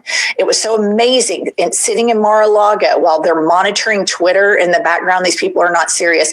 He's gotten a taste for this, and they're not going to stop. 2026 is going to be horrific.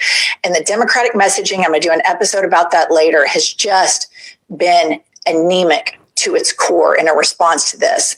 But we have now a situation where Trump clearly wants all control of Venezuela until all of the oil has been stolen. They want to steal all of the oil and give it to American producers. And Maria Corina Machado is the woman who won the Nobel Peace Prize.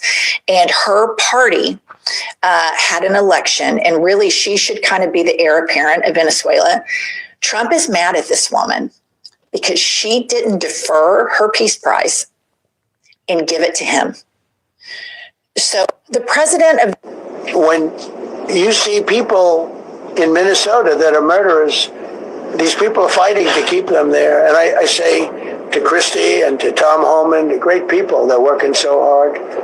Look at the border. The border is now secure. First time Biden said you couldn't do it. You need legislation. I had no legislation. They said close the border. Within 1 month, we had almost nobody coming in. Now for the last 8 months, nobody came into our country illegally. And I find that hard to believe because you'd think somebody, because it used to be millions of people just poured into our country. And the people that do that are Democrat sort of aligned.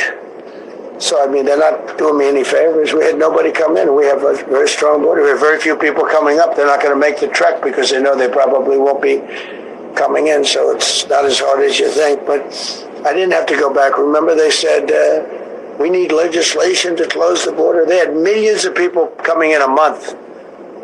We have nobody coming in. And we're getting the murderers out. Murderers, people from prisons and jails. Many countries opened up their prisons and dropped them into the United States. Those are the people we're getting out. When you see... Something extraordinary is happening in Washington right now. Not in the shadows, not in classified briefings, but out in the open where everyone can see it. The Supreme Court of the United States is sitting on a decision that could dismantle the centerpiece of Donald Trump's economic agenda. Trump himself admitted it. He posted on Truth Social that if the court rules against him, quote, "we're screwed." All caps, exclamation point. The unmistakable sound of a president who knows the walls are closing in. But here's what most people don't understand. The tariff case isn't just about trade policy or economic theory. It's about something far more fundamental. It's about whether a president can declare an emergency whenever it's convenient and seize powers that the Constitution explicitly reserves for Congress. It's about whether the rule of law still applies when the person breaking it happens to be sitting in the Oval Office. And right now, as the Supreme Court deliberates, Trump is discovering something he spent his entire life trying to avoid. There are some things money can't buy, intimidation can't solve, and rage can't overcome. Legal accountability is one of them. Let me take you inside what's really happening. Not the cable news sound bites, not the political spin, but the actual machinery of constitutional crisis grinding forward in real time. The Supreme Court case, officially known as Learning Resources Inc. v. Trump, centers on a law passed in 1977 called the International Emergency Economic Powers Act. The IEEPA, as it's known, gives the president special authority during genuine national emergencies to regulate international commerce. It was designed for moments of crisis, economic collapse, war, acts of terrorism, situations where waiting for Congress would pose an immediate threat to national security. Trump looked at that law and saw something else entirely. He saw a loophole.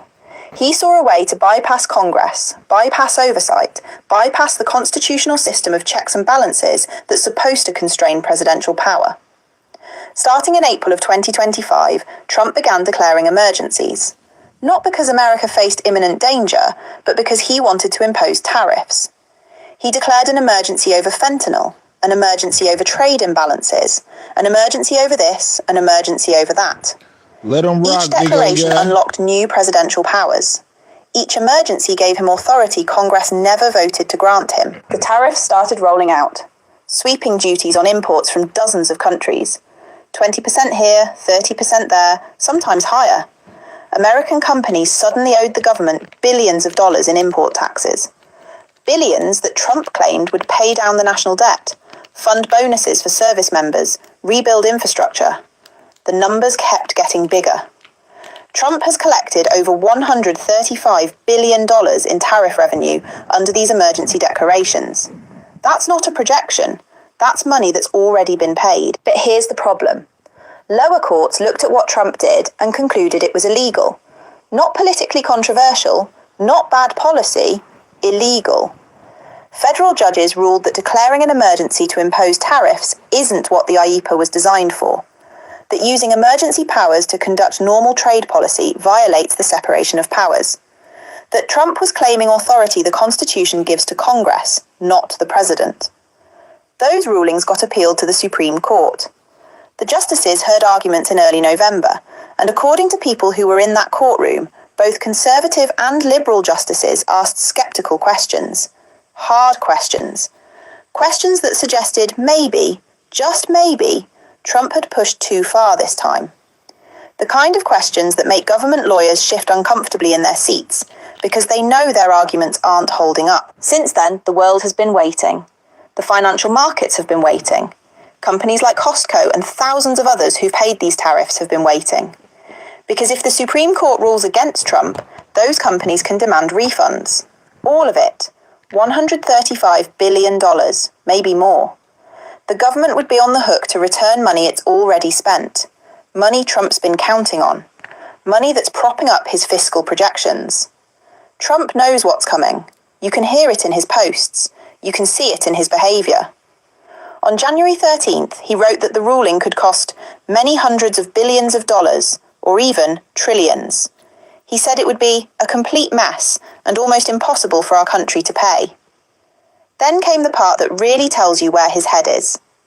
If the Supreme Court rules against the United States of America on this national security bonanza, we're screwed. Read that again. A sitting president publicly admitting that a Supreme Court ruling could, in his own words, screw his entire administration. That's not confidence, that's fear. That's someone who understands that for once in his life, he can't tweet his way out of trouble, can't fire the people investigating him, can't settle the case with a non-disclosure agreement. The Supreme Court doesn't care about his threats. They have lifetime appointments. They answer to the Constitution, not to him. And Trump's legal team knows the danger they're in. Treasury I'm Secretary pretty sure a Democrat made this. Scott Bessent said publicly that he expects a mishmash ruling, whatever that means. Translation? They're preparing for bad news. They're trying to soften the blow. Administration officials have been quietly telling reporters they have backup plans, alternative legal authorities they can use if the court rules against them. But those backup plans don't erase the fundamental problem. If the Supreme Court says Trump exceeded his constitutional authority, that precedent doesn't just affect tariffs, it affects everything.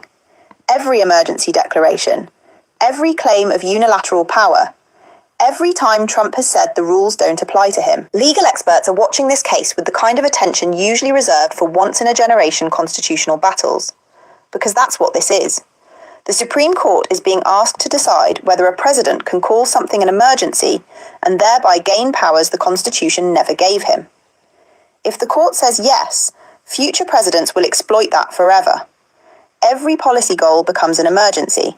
Every partisan objective becomes a crisis requiring immediate executive action. Congress becomes irrelevant. Oversight becomes impossible. The separation of powers collapses. Something extraordinary is happening in Washington. The yeas are 52, the nays are 47. The motion is agreed to. The joint resolution will be placed on the calendar.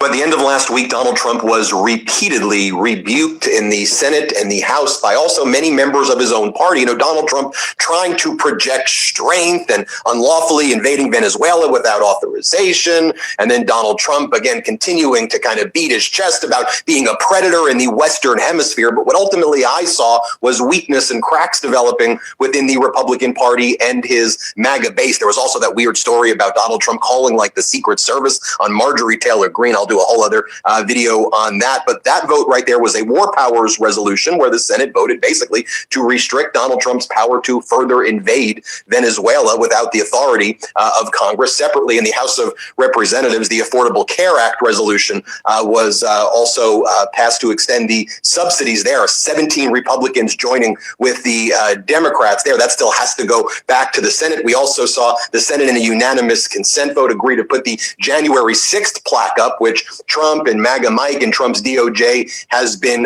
resisting. So you see those cracks developing. I want to bring in Democratic Senator Andy Kim from the great state of New Jersey. Senator Kim, it's so great to see you. What are you seeing develop? Because, I mean, I think that those two votes, also the January 6th plaque vote, which is as Donald Trump was putting the disinformation on the White House website about J6, among a number of things, seems to show actual weakness at the end of this week. Yeah, absolutely. I mean, Donald Trump wanted to enter 2026 with a lot of strength. I mean, this is the midterm election year. This is the year that's going to shape the rest of his presidency.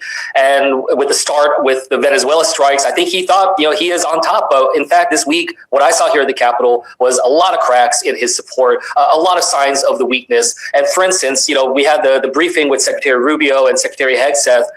You know, that was something that I actually think created greater concern amongst senators. I think that briefing was a reason why a number of Republicans voted against the Trump administration with the war powers, because nobody wants to have this go on for years of America running Venezuela. And that's literally what Rubio told us in the briefing. He said it publicly since that this is going to be years. Rubio said that this will be the remainder of the Trump administration will be, be running Venezuela. And nobody wants that. And I think we're starting to see those cracks. And I think that this is going to be the effort that hopefully will snowball as we get towards the midterm elections. Right. You look at Venezuela and it's like, well, what's the plan? And, you know, there seems, based on what was said publicly, I know some of the briefing was classified, of course, but there doesn't really seem to be a plan. And then it's like, okay, so you're going to have basically Maduro's team, Delcy Rodriguez, Diosdado Cabello, the enforcer. They're going to run things. And then what about Machado? And now she's going to Mar-a-Lago to give Donald Trump her Nobel Peace Prize. And maybe there's a trade for that this weekend. And people are like, well, what are we even doing?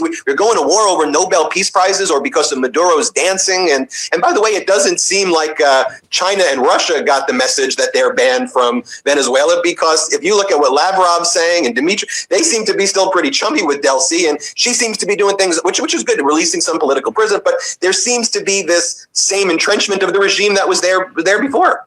Yeah, look, I worked in both Afghanistan and Iraq before. I know that there are limitations to what America can control, but that is not a lesson that Donald Trump learned. He is entering this with so much hubris and arrogance. And honestly, what I've seen in the past is the people that suffer from that type of hubris of an American leader, it's often the service members, it's often the military families, it's often the regular American people who want a president and a government that's focused on them. Nobody wants a president that's running Venezuela. We want a government that's running America. I want to be a Congress that's focused on America, not on Venezuela. And I think that's exactly the kind of message that people are getting loud and clear right now. They want us to have less foreign entanglements and things that are tying us down, and instead be able to focus on the affordability, the challenges that we play. And then they're seeing us spending billions of dollars of military equipment and personnel in Venezuela and outside of Venezuela. 20% of the naval fleet of America right now is right outside of Venezuela. And like I said, potentially there for years to come. Right. So that brings us to the affordability issue, because then in the House of Representatives, they took a vote to extend the Affordable Care Act subsidies by 3 years. You had Donald Trump talking about subsidies, but subsidies for oil companies in Venezuela, while the American people are saying, hello, we've lost our health care right now because the premiums have skyrocketed without the subsidy. So it was 17 House members. It's not a small number. And it would probably be more if they put income, if they did a few things, but 17 is still a lot. I support the bill in in its kind of current form, whatever, but you have 17 supporting it, but that was another rebuke. So what happens next there? Because it seems that Thune's going to try to block that, and it seems that Trump wants the Senate to squash it, but when there's that type of support in the House, is this kind of like what we saw with the Epstein discharge petition, where there's so much momentum that it just starts to build? What happens in the Senate? Yeah, what you're seeing is in real time, Speaker Johnson's power collapsing. His ability to control is falling apart. And that's because people are just tired of that, frankly, on both sides of the aisle. Just the other day, I slipped and I called him Secretary Johnson because I was saying that he is acting more like a cabinet official in the Trump administration rather than a leader of a separate and equal branch of government. And that's true. And people are sick and tired of that, including on the Republican side. You should hear the things that they tell me behind the scenes. So I think these are manifestations of that. You're seeing that with the Epstein file. We invade Greenland? Let me know in the comment section. Yes or no? Should we invade Greenland? You're seeing it now with healthcare. You're going to see it continue to grow, and that just chips away at it. But what I will say is, look at what Trump's response was when it came to, for instance, the War Powers Resolution. 5 Republicans voted alongside the Democrats, and then Trump immediately said they should not be reelected. He was immediately attacking them by name. And look, it included Susan Collins, who is critically important for the Republicans if they want to try to maintain majority in the Senate. So look, if Trump doesn't want Susan Collins to go back to the Senate after this term, I think a lot of Democrats in Maine are happy to try to work in that direction. But it just shows you how Trump wants not just loyalty anymore. He wants fealty. He wants complete control. And that's where things are really coming apart. But look, in terms of what comes next, we had this vote in the Senate already. We saw the Republicans vote against an effort to extend these subsidies. We will continue to push. Because look, people are really struggling. The calls we're getting from people who are talking about the increases that they're going to be experiencing now. This is not theoretical anymore. This is real. So we'll keep pushing. But if the Republicans continue to block it, this has to be at the top of the list of what we're pressing and hammering when it comes to the midterm elections, especially since the majority of people who benefit from the ACA subsidies live in states that Trump won before. So these are people that may have very well supported Trump, or at least at the state level, their governments did. This is a perfect example to show why Trumpism and Trump's policies are failing America. You referred to MAGA Mike Johnson as being like a secretary because he's functioning as a cabinet member for Donald Trump. In that New York Times article that came out, they observed that Donald Trump would refer to his cabinet members as his children, and he would call Rubio his kid and Vance his kid, and he would buy them shoes. And he would say to the reporter, "Hey, can you show them the shoes that I bought you?" And Rubio and Vance would show the shoes to them. And in that same interview, the New York Times asked, so I guess my point is maybe MAGA Mike Johnson is viewed as one of Donald Trump's children based on... Donald Trump, the disruptor. The president heads to a key economic summit in the heart of Europe to rub elbows with fellow world leaders. The breaking news we have just heard, the FBI has apparently just served subpoenas to several officials here in Minneapolis, including members of the office of Governor Tim Walz. We will bring you more information as we get it on those subpoenas. The breaking news we have just heard, the FBI has apparently... Another day, another Trump bomb, this time a post on Truth Social designed to detonate our Prime Minister Keir Starmer. Trump blasting Keir Starmer over the total weakness of his Chagos deal and calling it a great act of stupidity. Now that was quite a pivot from the happier days in this special relationship when Trump clearly told the Prime Minister publicly he liked the deal. And I have a feeling it's going to work out very well. They're talking about a very long-term, powerful lease, a very strong lease. So what on earth is going on? Well, this is all about the Chagos deal. Now, in a nutshell, that's all about the UK handing sovereignty of the Chagos Islands over Mauritius, whilst also keeping control of an essential military base called Diego Garcia. Now, that deal sparked heavy criticism of Keir Starmer, with opposition politicians saying he shouldn't have given up the islands. The government, meanwhile, said they needed to do that to safeguard the future of what is a key military base, not just for the UK, but for the US too. Now Trump's criticising that deal and by extension the Prime Minister. And that in no small part is to do with what's also going on in Greenland. In that post, President Trump explicitly linked his criticism over Chagos to Greenland. And his irritation isn't just for Keir Starmer in the UK, he's also lashing out at France and Canada.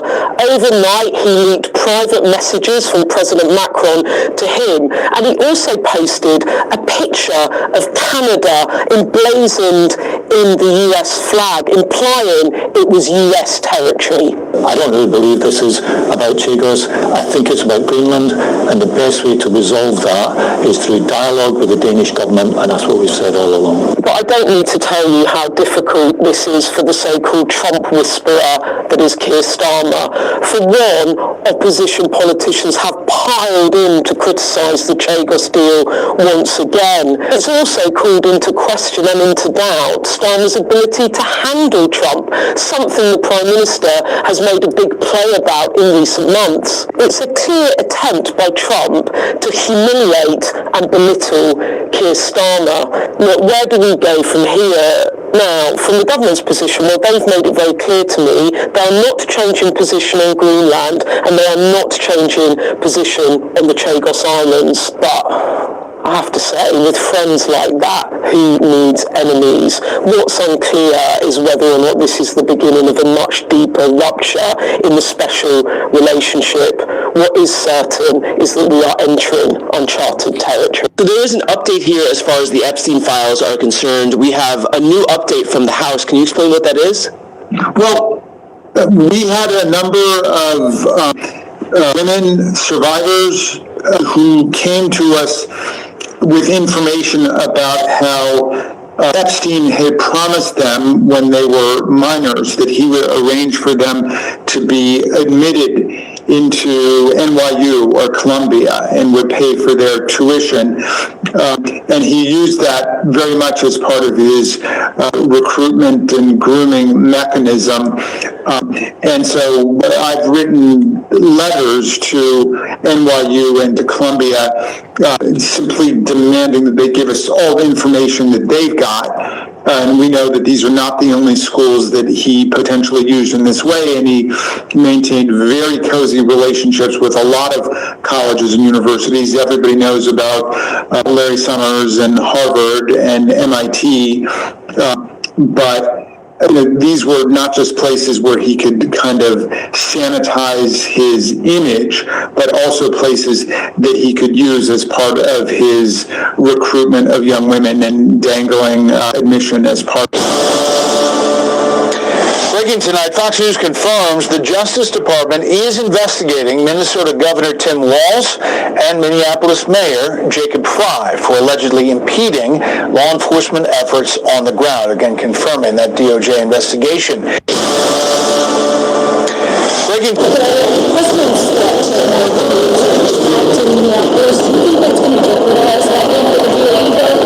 No, we're working through all these issues, but I can tell you Minnesota is out of control. You have local and state leaders who seem to be encouraging violence and all of this. The president's frustrated about it, and so.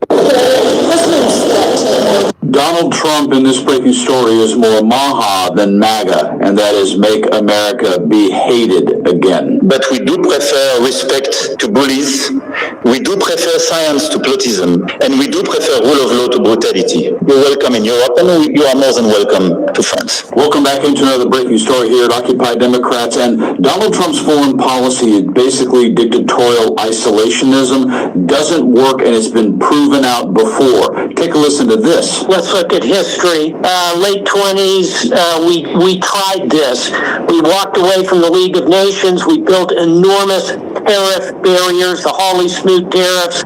We isolated from the world. How did that work out? We cracked the global economy. You can drop a plumb line to fascism. So history is instructive. And as the World Economic Forum descends in Switzerland, Davos, Macron says it again. We have a place where rule of law and predictability is still the rule of the game. And my guess, having a place like Europe. Yet this is the reality of what happened when we tried it before. Number two, we're so globally interconnected economically that trying to simply walk away from the world in a geopolitical sense will crack those relationships and leave Russia free to operate and do what it wants to support somebody in Europe, or China to do the same in Asia. So the trade, the economics. And like Macron, if you just like to see Trump out of the White House, subscribe to the channel.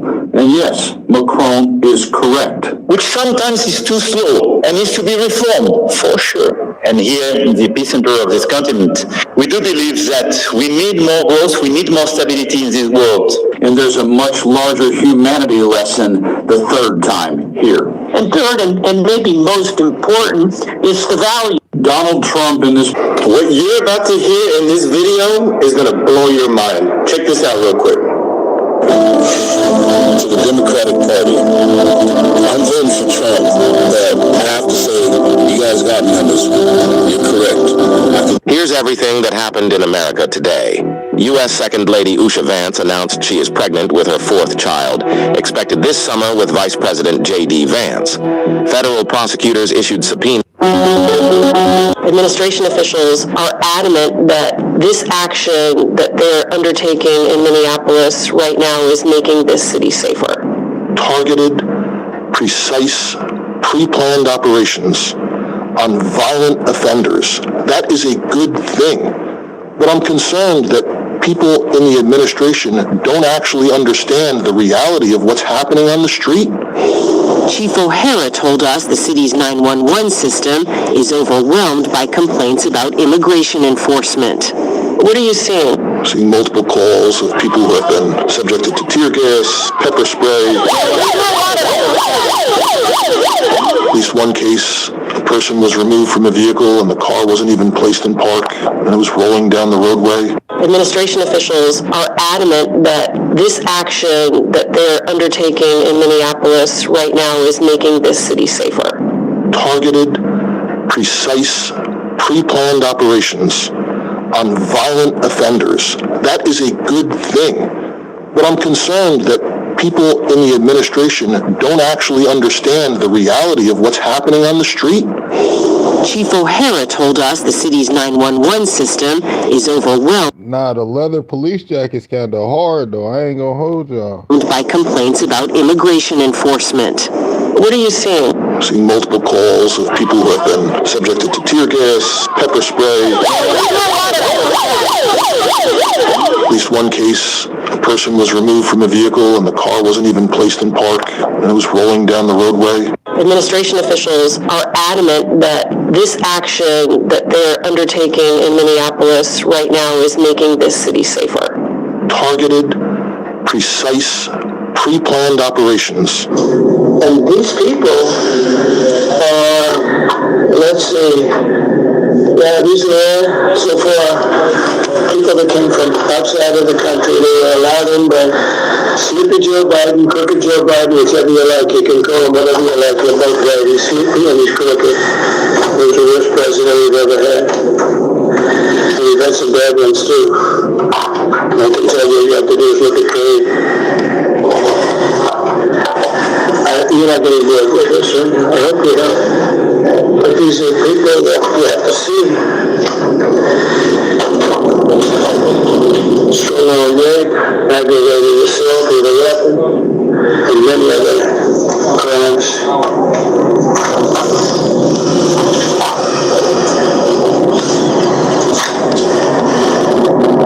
Gang member, one of really the toughest people around.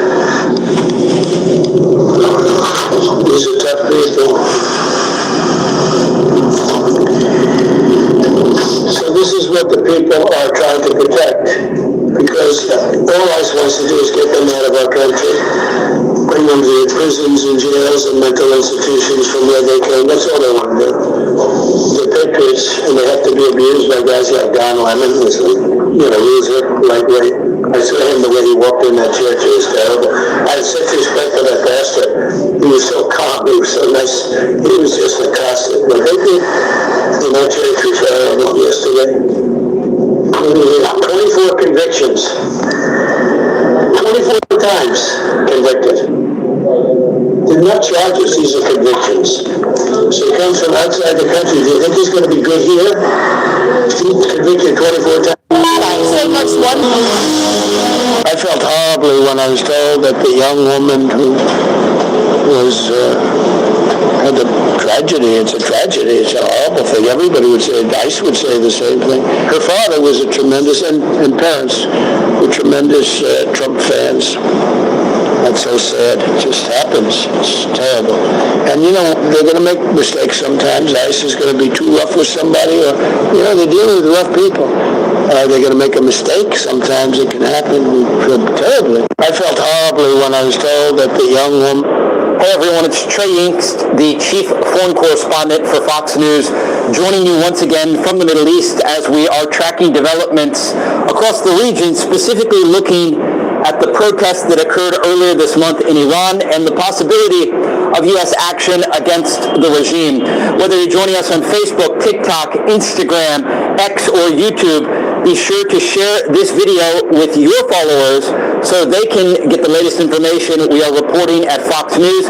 And of course, tune in to our ongoing coverage on Fox News channel. I want to start by talking about what we know and the latest developments over the past 24 hours, and then I'll take some of your questions in the comments below. So, starting off with the situation on the ground in Iran, it's been around 12 days since the internet blackout began, and there are currently no signs of it letting up, making it incredibly difficult to get new information out of Iran. We are still able to connect with some people who are using Starlink, and others who are able to get information out using SIM cards from other countries, or they're phoning from close to the Iraqi border where they're able to pick up other cell towers. But the situation on the ground remains dire. We're getting information from doctors in Iran who say there are thousands of people still in hospitals who were injured during the widespread protests earlier this month, and that security forces aimed to blind many people. They were shooting in an effort, if they weren't trying to kill, to maim and injure people seriously. And so doctors remained overwhelmed in hospitals, not just in the capital of Tehran, but in other areas across the country. As we are tracking the possibility of more demonstrations, there have been calls for protests from the exiled Prince Reza Pahlavi and others who are calling on the Iranian people to rise up against the regime. While at the same time, we're getting information from the Iranian capital of the IRGC patrolling different neighborhoods and playing war anthems in an effort to intimidate those who came into the streets before and who are looking for new leadership in Iran. Remember, over the weekend, President Trump called for new leadership in Iran? And that was in response to statements from Iran's supreme leader, the Ayatollah Khamenei, and the country's president, Masoud Pezeshkian, blaming the United States for the demonstrations. So again, if you have any questions, you can feel free to put them in the comments below, and we will answer them live here amid this stream across Fox social media platforms. Again, whether you're joining us on TikTok, Instagram, X, Facebook, or YouTube, my name is Trey Yingst. I'm the chief foreign correspondent for Fox News, and we are reporting live from the Middle East at this moment. Again, put those questions in the comments below, and I will answer them as they come in. We are tracking the latest information out of the Middle East as it relates to the situation with Iran. There has been some posturing of U.S. forces in the region, and already there are reports that indicate more American fighter jets were deployed to neighboring Jordan to prepare for the possibility of not only defense against any possible attacks targeting U.S. ally Israel, but also possible offensive action that could target the Iranian regime. The first question here, what is the latest on U.S. potentially taking action? So again, there is at least one U.S. aircraft carrier headed toward the Middle East right now from the Pacific region. Additionally, we know that those fighter jets were deployed to Jordan. There are other American assets already in the region at places like the Al Ubaid Air Base in Qatar that houses around 10,000 American personnel. That's the largest U.S. base in the region. And at the same time, they have to ensure that they are preparing for the possibility of an Iranian attack. And that is why Israel remains on high alert. We also heard from Israel's Prime Minister Benjamin Netanyahu yesterday and the Israeli Chief of Staff overnight warning Iran against attacking Israel as they did last year during the 12-day war, a war that included hundreds of ballistic missiles raining down on the city of Tel Aviv, where we are reporting from right now. The next question is, do we have an updated number on how many died and how many were arrested? We know that the current death toll from human rights organizations tracking this number in Iran stands around 12,000 people, and that includes the confirmed dead and those who are currently being looked at, investigated to confirm that they were indeed killed during these demonstrations. Some of the numbers from the regime are around 5,000. Human rights organizations say the number could be as high as 16,000. We simply aren't able to independently confirm these numbers because of the internet blackout in Iran. The next question is discussing the situation on the ground. If the U.S. does intervene, what will change actually look like, and will it take years? The short answer is we don't know. We don't know what's going to happen next on the ground in Iran, but we can tell you that across the region there are top officials, not just in neighboring countries, but here in Israel, who are working around the clock to prepare for the possibility of offensive action, but also defensive action, understanding that the Iranians are targeting civilian areas when they are launching these missiles into Israel, as we saw 2 times in 2024, and then 1 time during that 12-day war, as the Iranians were launching these missiles into Israel, some of them slamming into civilian buildings. We arrived at scenes where they were pulling people out of the rubble. A young girl was killed just south of this city.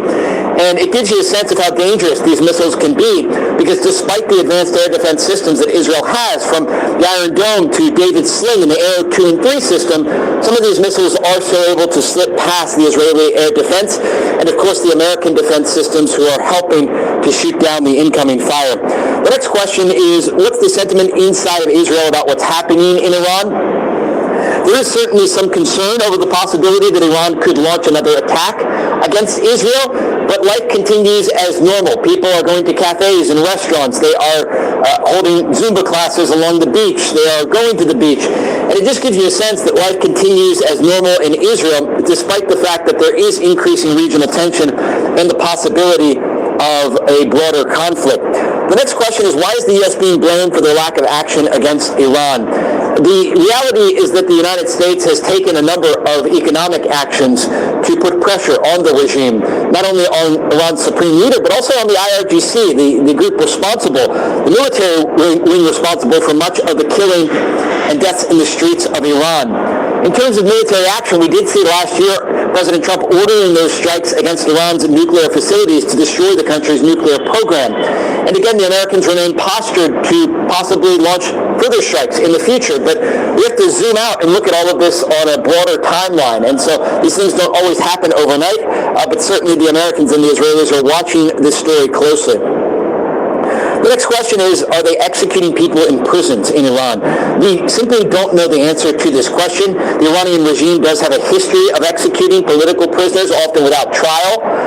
But in terms of the executions that may or may not be taking place right now, it's very difficult to confirm the information and reports that circulate, just given the fact that we are not able to directly speak with sources every day in Iran, and also we aren't able to get official numbers of people that are even in prisons in Iran. But we do know the number is in the thousands, and some of those people could face execution if there is not a broader understanding reached. And again, President Trump has spoken extensively about the possibility of prisoners being executed in Iran, saying that this could lead to direct action by the United States. The next question, can the U.S. and Israel take out the supreme leader and end the regime? The reality is we're not able to predict what's going to happen. There are, according to the White House, all options on the table for the president to choose from in terms of a response against the Iranian regime and the actions that they have taken against demonstrators. Again, if you're just tuning in right now, my name is Trey Yingst. I'm the chief foreign correspondent for Fox News. We are reporting from the Middle East. Whether you're joining on TikTok, Instagram, X, YouTube, be sure to share this video with your audience so that they can get updated on what's happening on the ground here in the Middle East, and of course tune into Fox News Channel as we continue to cover this story around the clock. Someone says, are people in Israel feeling a sign of hope for the first time of a free Iran? It's a great question, because when you zoom out here and you look at how all of this unfolded, that domino effect across the Middle East, this began on October 7th of 2023 when Hamas launched a cross-border attack into Israel, slaughtering around 1,200 people and kidnapping more than 240 people. And that led to a war inside Gaza that just ended a few months ago with the Trump administration's peace deal, a ceasefire agreement. But this set off a domino effect in the region that led to a direct conflict between Israel and the Iran-backed group Hezbollah in southern Lebanon, a direct conflict between Israel and the Iran-backed Houthis in Yemen. And the Israelis have taken out much of Hezbollah's leadership in southern Lebanon, the strongest proxy of the Iranian regime. They have gone after the Houthis, who continue to launch missiles and drones at Israel. And they have destroyed much of the Hamas and Islamic Jihad infrastructure inside Gaza and taken out their leadership from Ismail Haniyeh to Yahya Sinwar. And so all of these proxies that the Iranian regime had are now weakened and in some cases destroyed as a result of the Israeli operations in the aftermath of the October 7th massacre. And so now looking at the situation in Iran, you have a country that no longer has an extensive nuclear program following American and Israeli strikes against that program. Much of the Iranian ballistic missile launchers have been taken out, and the regime now has still ballistic missiles that they could launch at Israel or U.S. bases, but they're certainly weaker than they were in October of 2023. And so when you just look at the dynamic here of how things changed, it's quite interesting, and certainly the Israelis are looking at that. I'm going to take a few more questions here before we log off, but again, if you're just tuning in, my name is Trey Inkst. I'm the chief foreign correspondent for Fox News. I'd encourage you to share this video and be sure to follow us across social media platforms so that you can stay up to date on the latest. Someone says, can you explain how this regime is a threat to the world? I can tell you how the Americans and the Israelis view the Iranian regime. The Israelis look at the Iranian regime and specifically their ballistic missile program and the comments that they make about the destruction of Israel. They also look at the proxies of the Iranian regime across the region that have posed a threat to Israel. As for the Americans, they understand that when Israel gets into a direct conflict, it can draw in the United States, given the close security cooperation that these two countries have. And also understanding that the Iranians have not been good actors in the region as it relates to President Trump's broader aspirations of peace in the Middle East. And so those are the things that the Americans and the Israelis are looking at as it relates to the Iranian regime, and part of the reason that you've seen the action taken over the past year and a half to 2 years. Someone asked, do you know if Hezbollah is operating in Iran? We've actually received reports that there are some Hezbollah operatives helping the Iranian regime on the ground to enforce this, what could be described as an equivalent to martial law, the crackdown on these protests and these demonstrators in the streets of Iran. There are other proxy groups that are also participating, according to sources that we spoke with, especially in the western part in the city of Kermanshah, in this larger region that is a predominantly Kurdish area that has been greatly affected by the crackdown on demonstrators. So again, we will continue to cover the latest. These are some weary years. But I will be damned if in this state at this time we cry any silent tears. We refuse to be silent, as so many doors are shut on too many of our friends and neighbors, too many children and seniors who don't have enough to eat, people who work too hard and still can't get ahead, communities living in fear, children who are afraid their parents will disappear in an ice raid while they are at school. As we see Washington trying to shut the door on opportunity, on your safety and security, on education, on healthcare, on access to good jobs, on innovation and investments in energy and infrastructure, as we are seeing doors shut for families, for working people, for vulnerable communities, as they attempt to roll back the tide of progress, not here.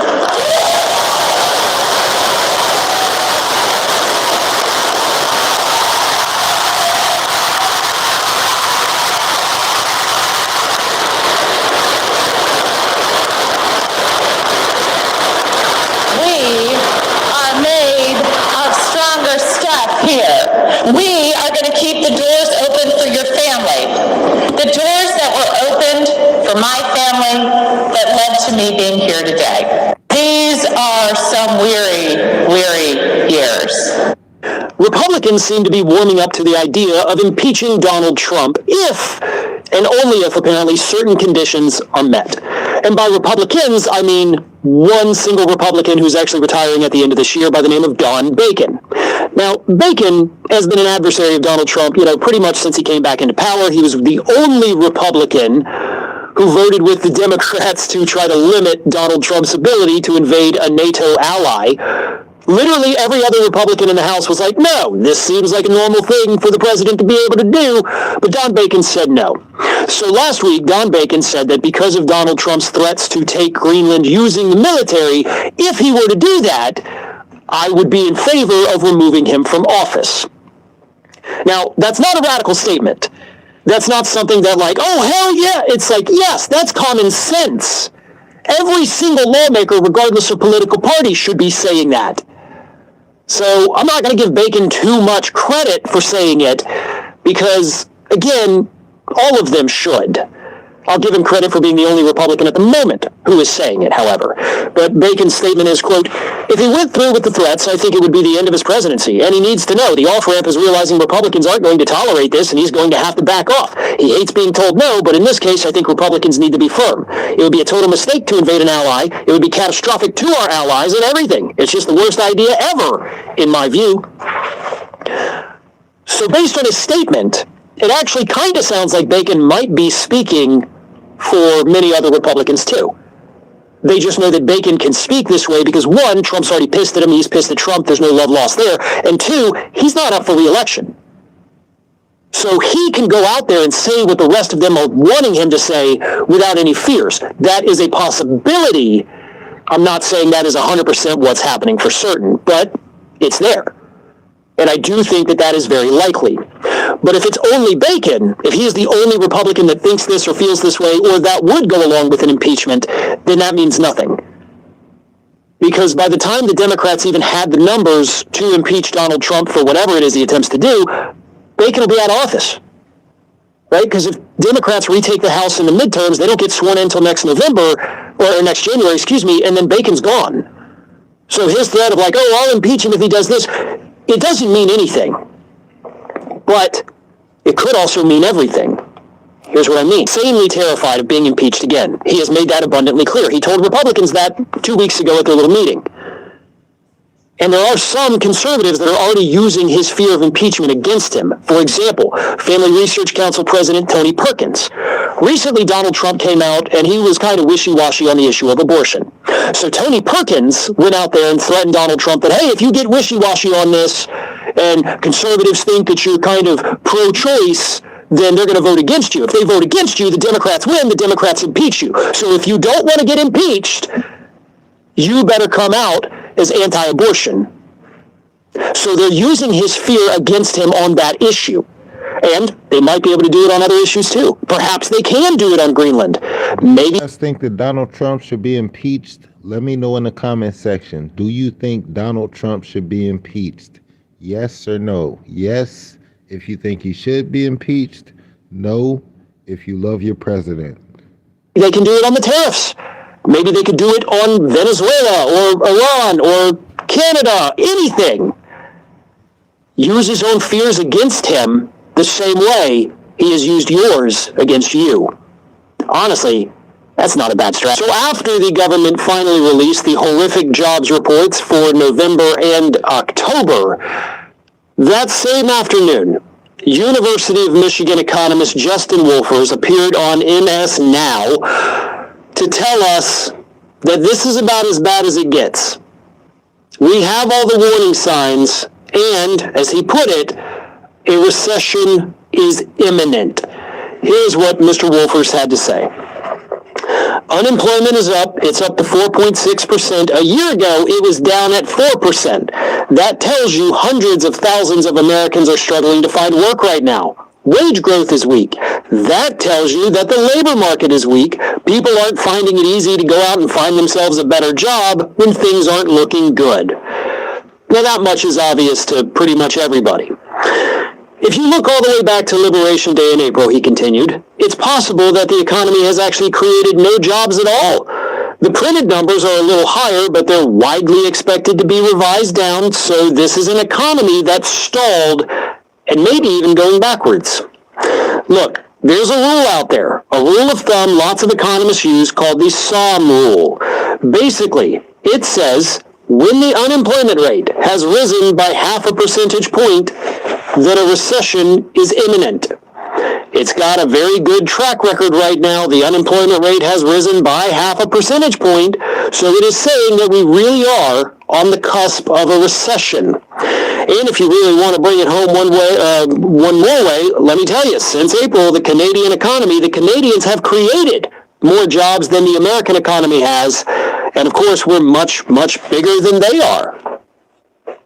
So it's not necessarily a global phenomenon, is what he's pointing out. Our neighbors to the north are doing quite well economically. We're not. The difference, of course, is that we've got Donald Trump, who has launched a trade war with every single country on the planet, with the exception of Russia. Read into that what you will. But we're living under a madman who may or may not be suffering from multiple different neurological, psychological, and regular biological health issues. He's more concerned about his ballroom than he is about the fact that Americans are struggling to afford food, by their own admission. Statistics don't lie. Politicians do.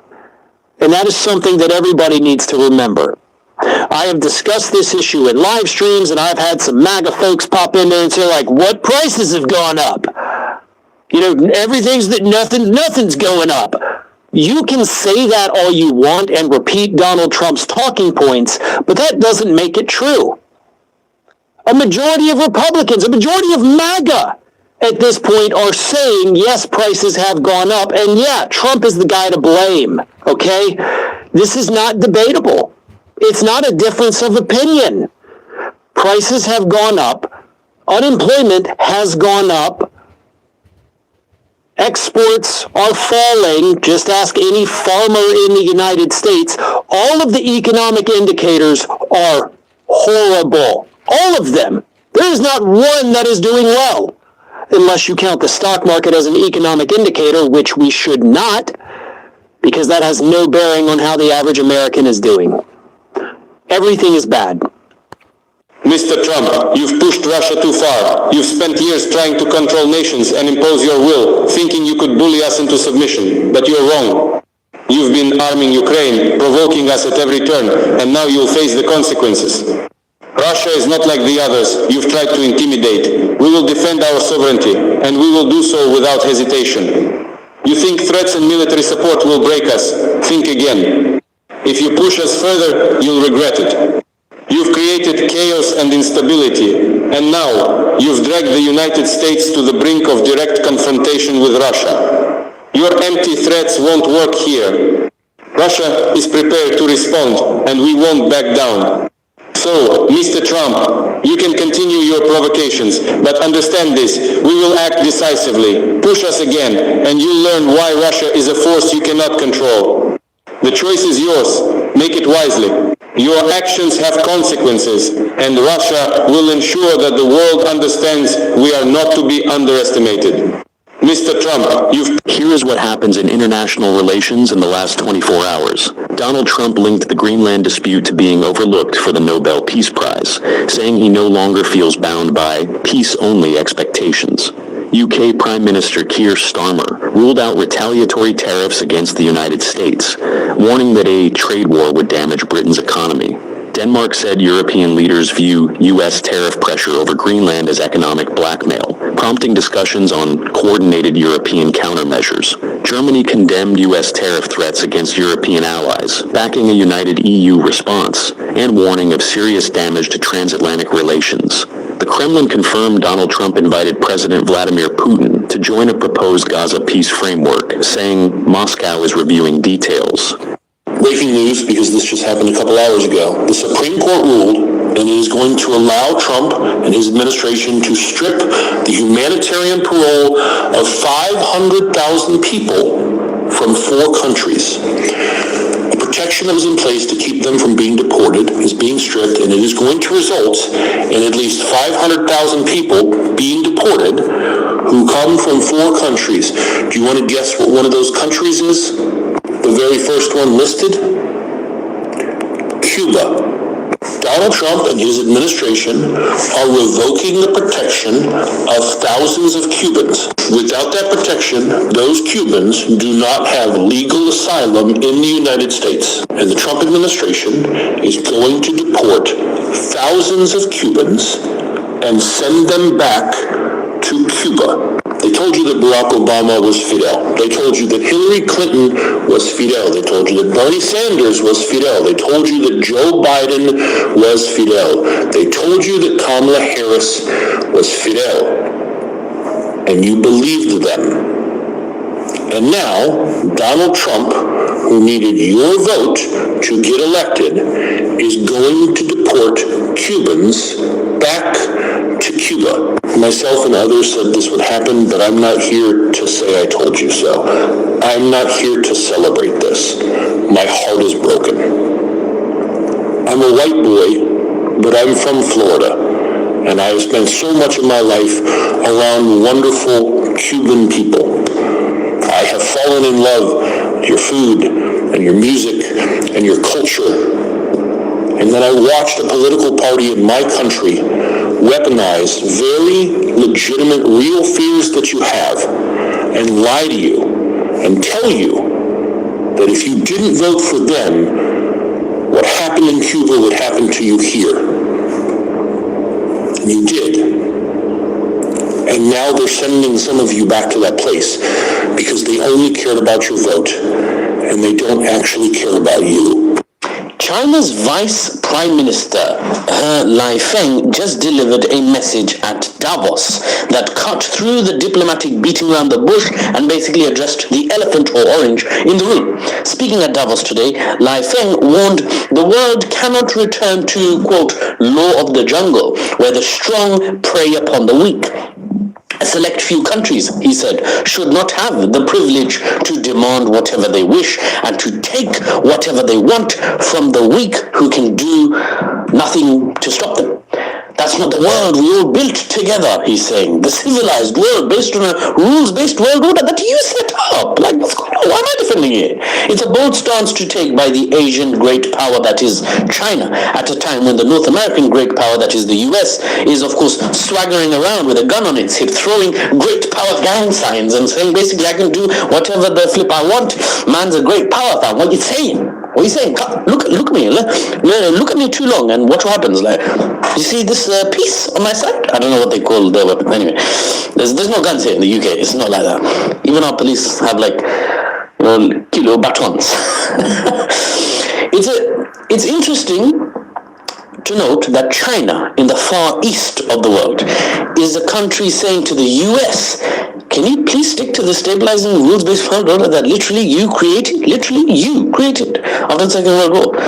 It's like the US invented cars, then grew old, like the US is now like a sort of senile grandfather. No disrespect to senile grandfathers, but if you are, you are.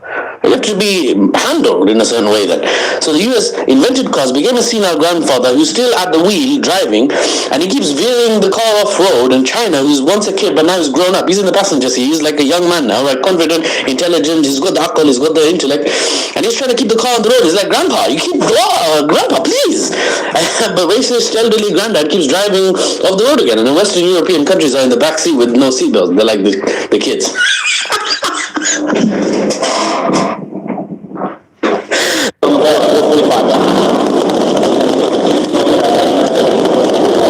Run, MAGA Mike, run, MAGA Mike, running away from the press inside the Capitol building yesterday as he is losing control of the House floor.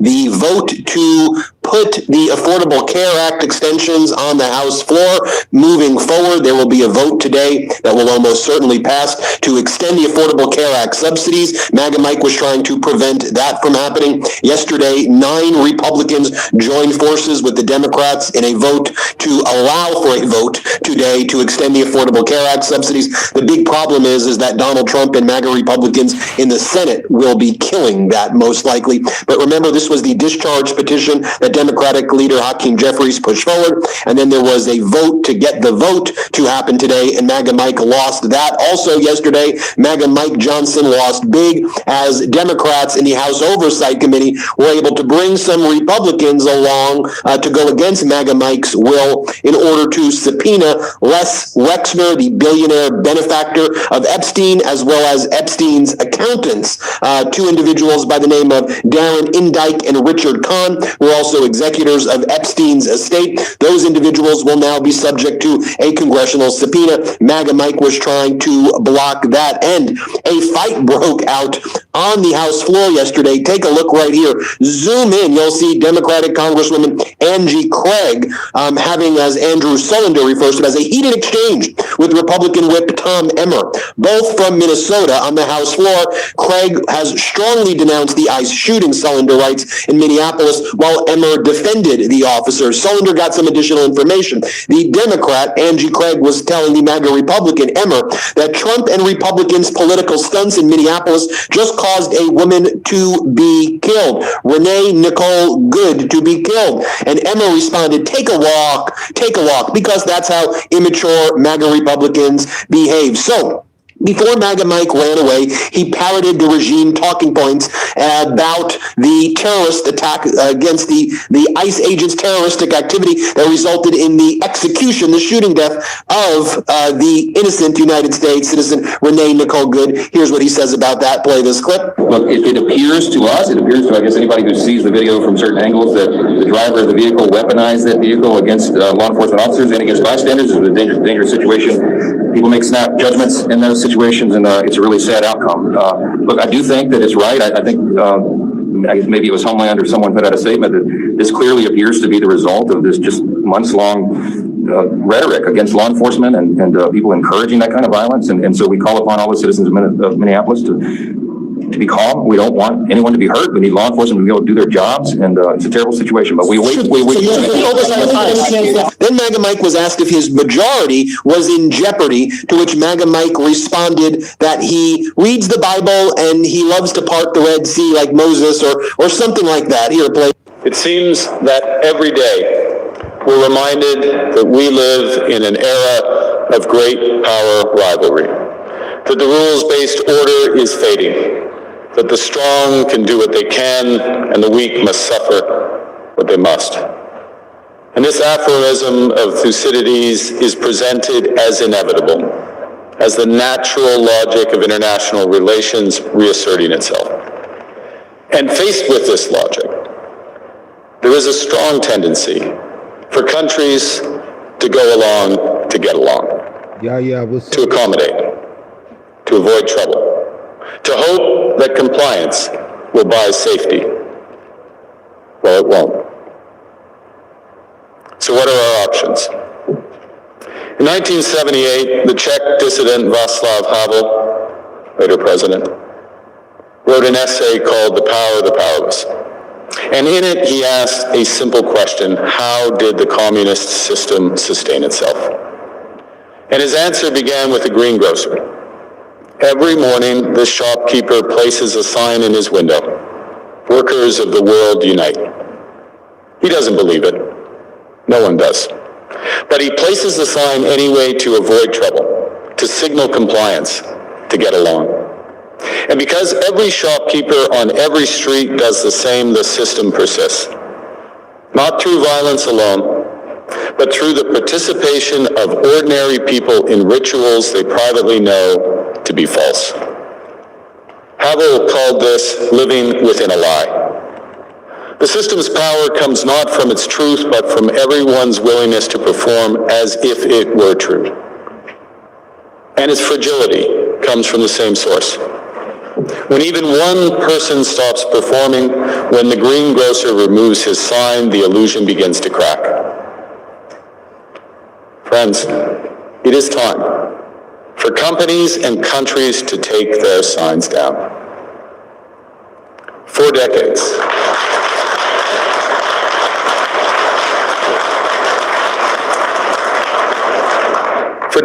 countries like Canada prospered under what we called the rules-based international order. We joined its institutions, we praised its principles, we benefited from its predictability. And because of that, we could pursue values-based foreign policies under its protection. We knew the story of the international rules-based order was partially false, that the strongest would exempt themselves when convenient, that trade rules were enforced asymmetrically. And we knew that international law applied with varying rigor depending on the identity of the accused or the victim. This fiction was useful, and American hegemony in particular helped provide public goods open sea lanes, a stable financial system, collective security, and support for frameworks for resolving disputes. So we placed the sign in the window. We participated in the rituals. And we largely avoided calling out the gaps between rhetoric and reality. This bargain no longer works. Let me be direct. We are in the midst of a rupture, not a transition. Over the past 2 decades, a series of crises in finance, health, energy, and geopolitics have laid bare the risks of extreme global integration. But more recently, great powers have begun using economic integration as weapons. Tariffs as leverage, financial infrastructure as coercion, supply chains as vulnerabilities to be exploited. You cannot live within the lie of mutual benefit through integration when integration becomes the source of your subordination. The multilateral institutions on which the middle powers have relied, the WTO, the UN, the COP, the architecture, the very architecture of collective problem solving are under threat. And as a result, many countries are drawing the same conclusions, that they must develop greater strategic autonomy in energy, food, critical minerals, in finance, and supply chains. And this impulse is understandable. A country that can't feed itself, fuel itself, or defend itself has few options. When the rules no longer protect you, you must protect yourself. But let's be clear-eyed about where this leads. A world of fortresses will be poorer, more fragile, and less sustainable. And there's another truth. If great powers abandon even the pretense of rules and values for the unhindered pursuit of their power and interests, the gains from transactionalism will become harder to replicate. Hegemons cannot continually monetize their relationships. Allies will diversify to hedge against uncertainty. They'll buy insurance, increase options in order to rebuild sovereignty. Sovereignty that was once grounded in rules but will increasingly be anchored in the ability to withstand pressure. This room knows this is classic risk management. Risk management comes at a price. But that cost of strategic autonomy, of sovereignty, can also be shared. Collective investments in resilience are cheaper than everyone building their own fortresses. Shared standards reduce fragmentations. Complementarities are positive sum. And the question for middle powers like Canada is not whether to adapt to the new reality. We must. The question is whether we adapt by simply building higher walls or whether we can do something more ambitious. Now, Canada was amongst the first to hear the wake-up call, leading us to fundamentally shift our strategic posture. Canadians know that our old, comfortable assumptions that our geography and alliance memberships automatically conferred prosperity and security, that assumption is no longer valid. And our new approach rests on what Alexander Stubb, the President of Finland, has termed value-based realism. Or to put another way, we aim to be both principled and pragmatic. Principled in our commitment to fundamental values, sovereignty, territorial integrity, the prohibition of the use of force except when consistent with the UN Charter, and respect for human rights. And pragmatic in recognizing that progress is often incremental, that interests diverge, that not every partner will share all of our values. So we're engaging broadly, strategically with open eyes. We actively take on the world as it is, not wait around for a world we wish to be. We are calibrating our relationships so their depth reflects our values. And we're prioritizing broad engagement to maximize our influence. Given the fluidity of the world at the moment, the risks that this poses and the stakes for what comes next. And we are no longer just relying on the strength of our values, but also the value of our strength. We are building that strength at home. Since my government took office, we have cut taxes on incomes, on capital gains and business investment. We have removed all federal barriers to interprovincial trade. We are fast-tracking $1 trillion of investments in energy, AI, critical minerals, new trade corridors, and beyond. We're doubling our defense spending by the end of this decade, and we're doing so in ways that build our domestic industries. And we are rapidly diversifying abroad. We've a comprehensive strategic partnership with the EU, including joining SAFE, the European Defence Procurement Arrangements.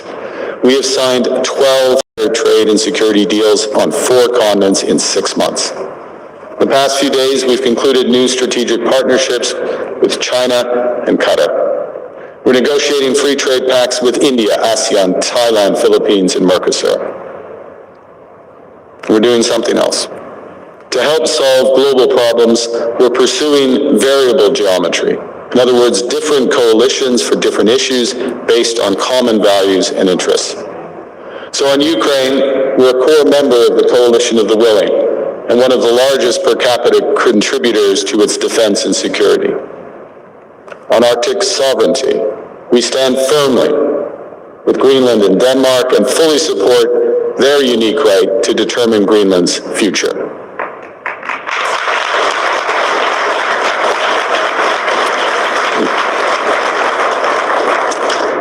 Our commitment to NATO's Article 5 is unwavering.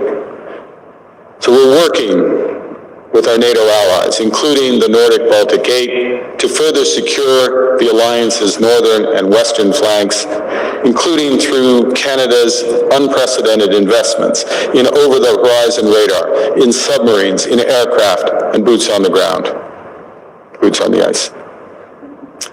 Canada strongly opposes tariffs over Greenland and calls for focused talks to achieve our shared objectives of security and prosperity in the Arctic.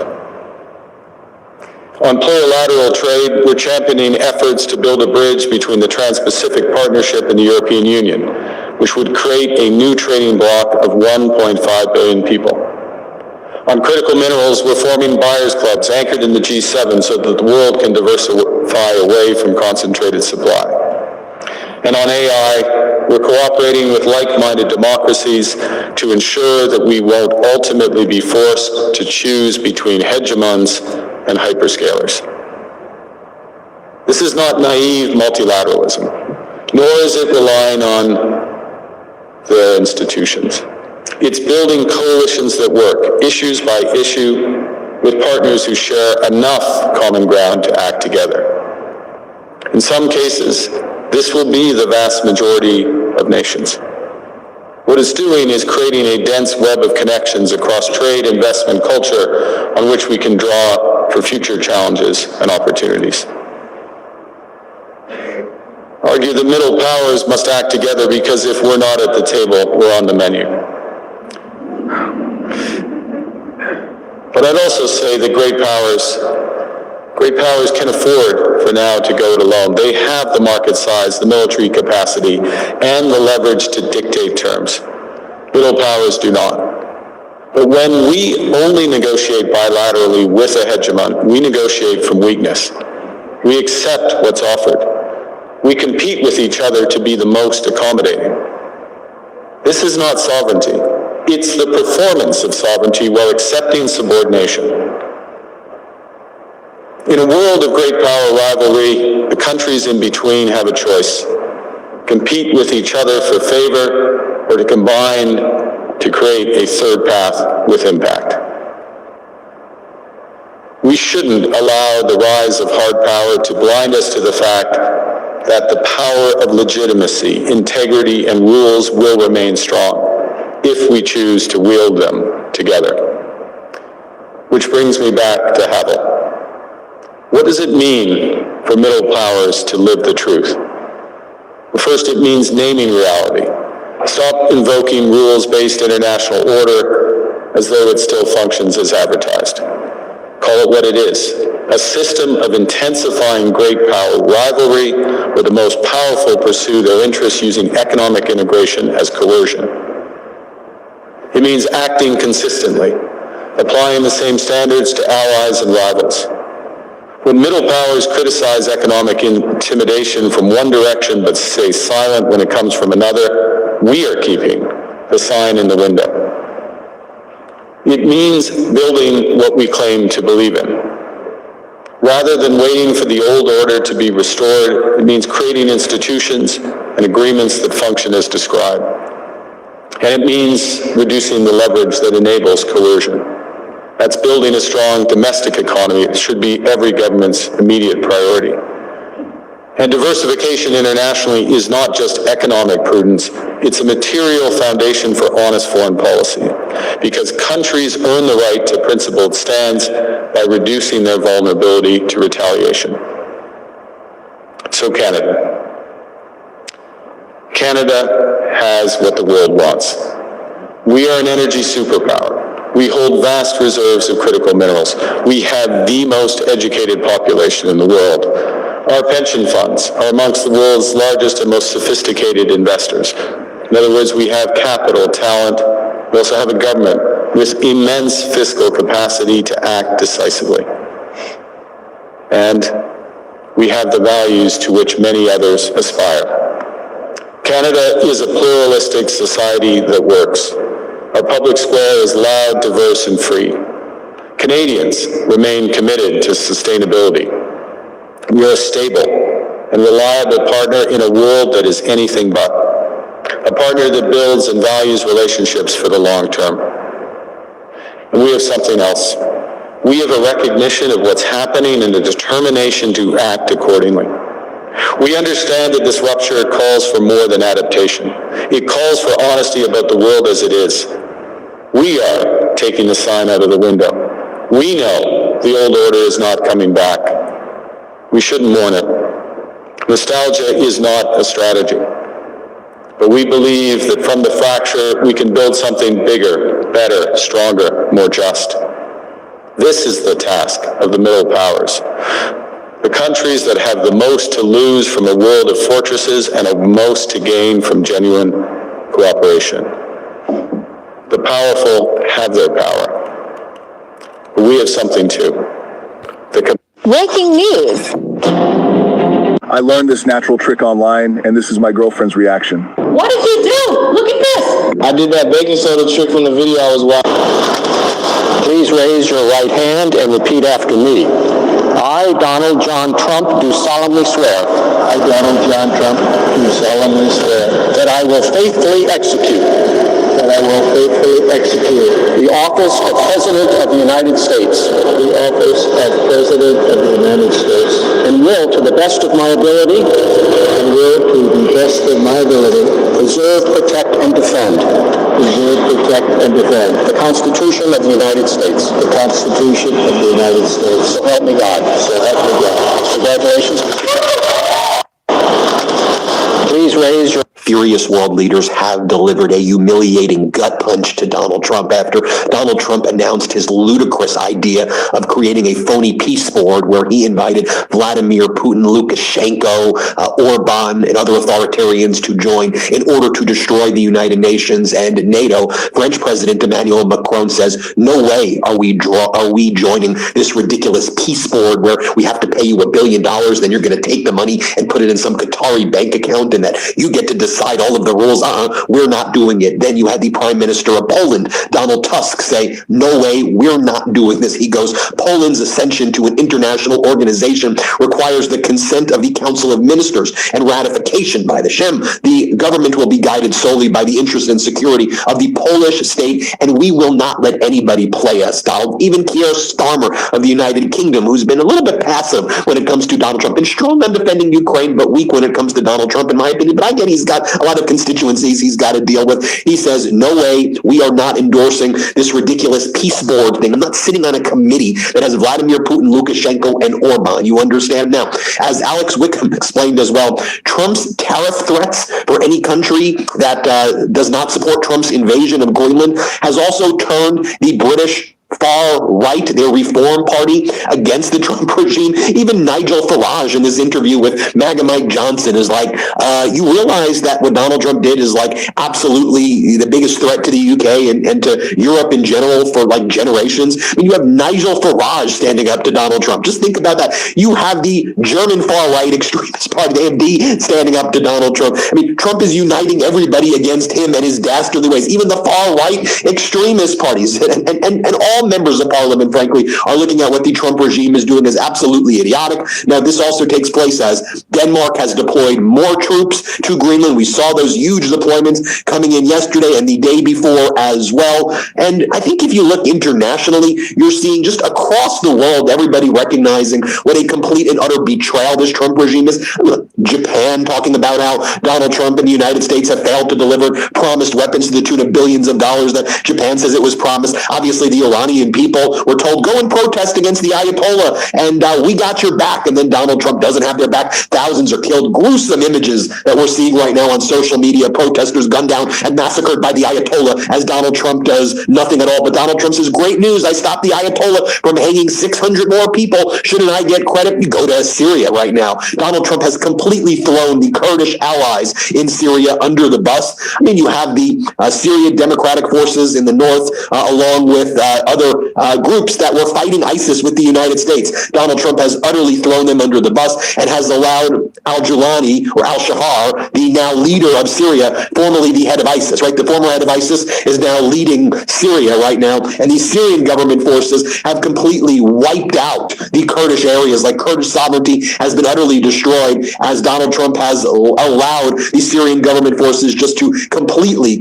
destroy the Kurdish areas. I mean, as you look at what's going on right now, even in Iraq, Iraqi forces are now preparing on the border as a result of Kurdish refugees now fleeing. But not even just that, the fact that when ISIS or the Syrian government forces attacked these Kurdish areas, they released a lot of the ISIS prisoners that were being held by the democratic forces, by the Kurdish multi-ethnic forces that have been allied with the United States. So, I think it's important that we focus on what's going there in Syria as well, and Donald Trump's utter betrayal. I mean, let's just take a look at what's going on, though, as you hear from some of these politicians. Let's take a look at what was going on in the UK Parliament yesterday. As a member of Parliament, she warned the world and frankly over Trump's imperialist approach to Greenland, and she wanted to know why the UK government is not being tougher. Let's listen to what she had to say here. Let's play this clip right here. Greenland is being offered two options: to be sold or to be annexed.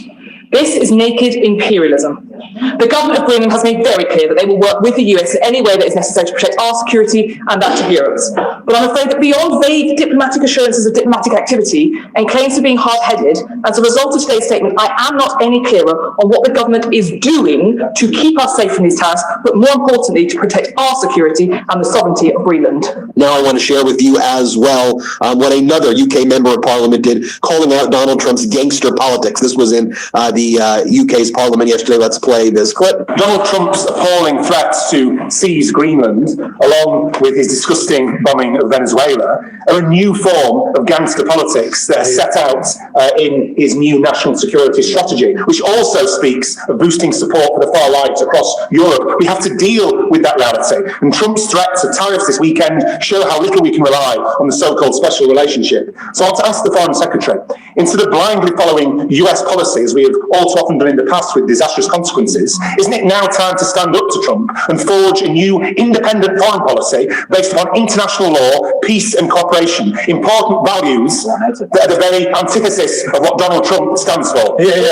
Now, this was when far right-wing Nigel Farage, speaking with MAGA Mike Johnson, played this clip. Well, this is the biggest fracture in our relationship between our two countries since Suez in 1956. This is serious, and you're here about to speak to full Parliament. I mean, is there nothing that can be done here? Well, I'm here to encourage our friends and calm the situation. Maybe it's providential that I happen to be here right now. This was not planned. It's going to be a long night for you, actually, hasn't it? Well, it depends on how you look at it. Look, I think we're going to get beyond this little rift. I don't think it's a threat to NATO or to the special relationship that we have in the long run. The president greatly values NATO. More from that Nigel Farage interaction with MAGA Mike Johnson. Let's play that clip right here. Trump, I think he has deserved the Nobel Peace Prize. He's ended 7 or 8 conflicts and wars around the globe. He seems very keen on that. He does, and it's well earned. In fact, there's a number of persons of my colleagues, speakers from parliaments around the world, who will be nominating him jointly, I think, for the next Nobel Peace Prize.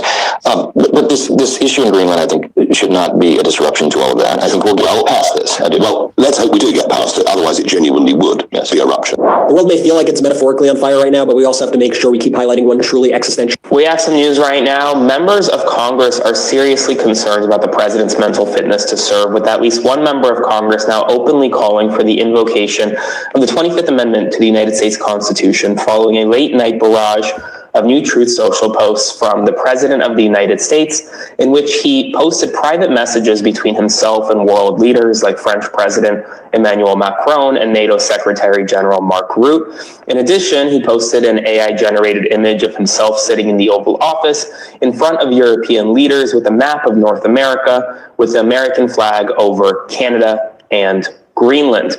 At the same time, he is threatening new 200% tariffs on French wine and champagne as an effort to try to get French President Emmanuel Macron on Trump's board of peace. And all of a sudden, we now have at least one congresswoman saying it's time to invoke the 25th. If you are here, please make sure to like, comment, share, and subscribe. Before I get into it, make sure to subscribe to my Substack by clicking the link below if you can. It's been 1 year since Donald Trump took office for a second term. It's been a wild ride, but in just 2 days, TikTok is coming under new ownership. And the app is already suppressing creators like myself, which is why I'm investing more here. And with your support, we'll continue doing so. So please consider subscribing today.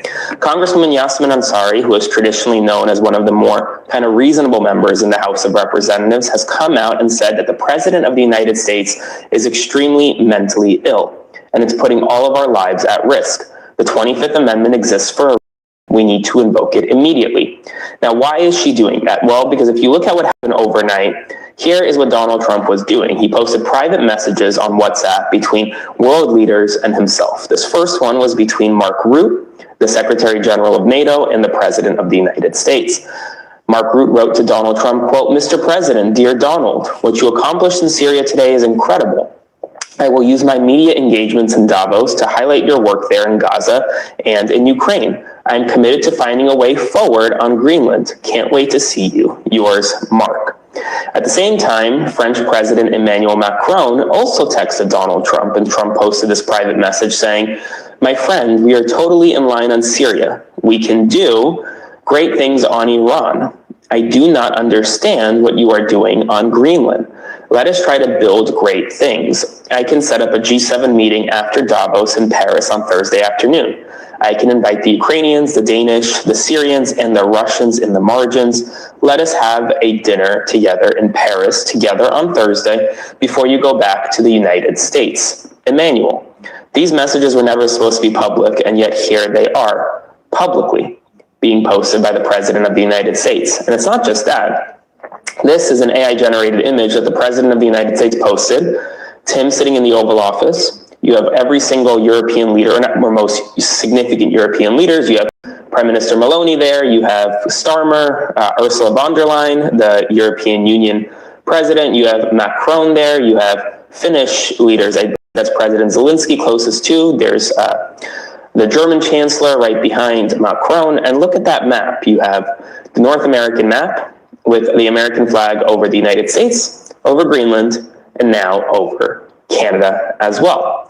And while a lot of folks are saying, well, this has all happened in a span of a few hours overnight, this president is not super well. That's why you have one member of Congress saying, we need to invoke the 25th Amendment. But Donald Trump was boarding his plane to go to Davos, Switzerland for the World Economic Forum when he was asked, well, you know, French President Emmanuel Macron isn't joining your board of peace. And well, Trump wasn't too happy about that. Take a listen to what he had to say. Have you invited President Putin to be a member of the board of peace? Yeah, he's been invited. Do you have any response to President Macron saying he will not join the board of peace? Oh, did he say that? Well, nobody wants him because he's going to be out of office very soon. So, that's all right. What I'll do is if they feel like Costo, I'll put a 200% tariff on his wines and champagnes, and he'll join. But he doesn't have to join. If he said that, you're probably giving it to me a little bit differently. But it's Tuesday afternoon, and here's what happened. The vice president and his wife have announced that they are expecting their fourth child, a boy, to be born in July. Their existing children's names are Ewan, Vivek, and Maribel. So what do you think this one will be named? Please leave it in the comments. In addition to that, Donald Trump is at Davos, which is a big international meeting of the most smartest and powerful people in the world, allegedly, and making a complete fool of himself, which is really just great. When asked how far he'd go to take Greenland, he said, "You'll find out." When asked if he still wants the Panama Canal, he said, "Yeah, you know." And then it was announced that the Pentagon will be taking a step back from an advisory role at NATO. Instead of just straight up leaving NATO, they're going to kind of like slow ghost it. This move affects about 200 military professionals who are engaged in 30 centers of excellence where NATO trains all different types of national security folk, continues to put space between us and our European allies as the United States will no longer participate largely in advising NATO when it comes to things like naval combat, military strategy, or group training. There are laws on the books passed by Republicans and Democrats that say the Pentagon needs to get congressional approval when it wants to do stuff like this. They did not get congressional approval to pull back from NATO. Meanwhile, the priest who oversees the Archdiocese of the U.S. military says that it is morally acceptable for troops to disobey orders, especially if those orders have to do with taking Greenland by force, or if they are asked to blow up more boats outside Venezuela, or if they are asked to turn their guns on citizens in Minnesota. He said he understands this advice could put soldiers, sailors, and other service members into an untenable situation, trying to decide between their morality and their military career. But in the end, moral principles forbid the intentional killing of non-combatants. And lastly, the United States has largely abandoned Kurdish fighting forces in Syria. Those Kurdish fighting forces are also the guards of the detention camps that we keep Al-Qaeda in. And there's already been about 200 people who have escaped from these detention centers because, again, the Kurdish forces don't have the U.S. to back them up in holding this prison secure. And the Iranian regime sent a text message to Trump saying, "We're not killing protesters anymore, we promise." They absolutely are killing protesters still. They've killed about 16,000 people, but Trump says that the text proves to him that Iran does not require any more retaliatory strikes or sanctions from the United States. They're handling things just fine. Just like Maduro's vice president in Venezuela is handling things just fine. And the stock market crashed a little bit today because the people of Denmark are pulling all of their pension funding out of U.S. investments, claiming that U.S. investments in the U.S. financials market is just not secure for long-term investment. And they're pretty pissed that we're trying to steal Greenland from them. And they're pretty worried about Donald Trump and meme coins. And the fact that Donald Trump stole 2 oil tankers and set up an offshore account in Qatar that he personally controls. And that he's extorting other countries for $1 billion each to join his board of peace. I'm going to go get drinks with Jonathan Graciano right now, and I'll be back later tonight. It's Tuesday afternoon, and here's what happened. The vice president and his wife have announced that they are expecting their fourth child, a boy, to be born in July. So Congress the government is giving its approval to the Chinese government building a huge new embassy in London. This will be the biggest embassy that any country has in Europe. Approval for the building has long been a priority for the Chinese government, which bought the site near the Tower of London in 2018 for £255 million. But there have been widespread concerns about threats to Britain's national security by its construction of what's been described as a mega embassy. The government is giving its approval to the Chinese government building a huge new embassy in London. This will be the biggest embassy that any country has in Europe. Approval for the building has long been a priority for the Chinese government, which bought the site near the Tower of London.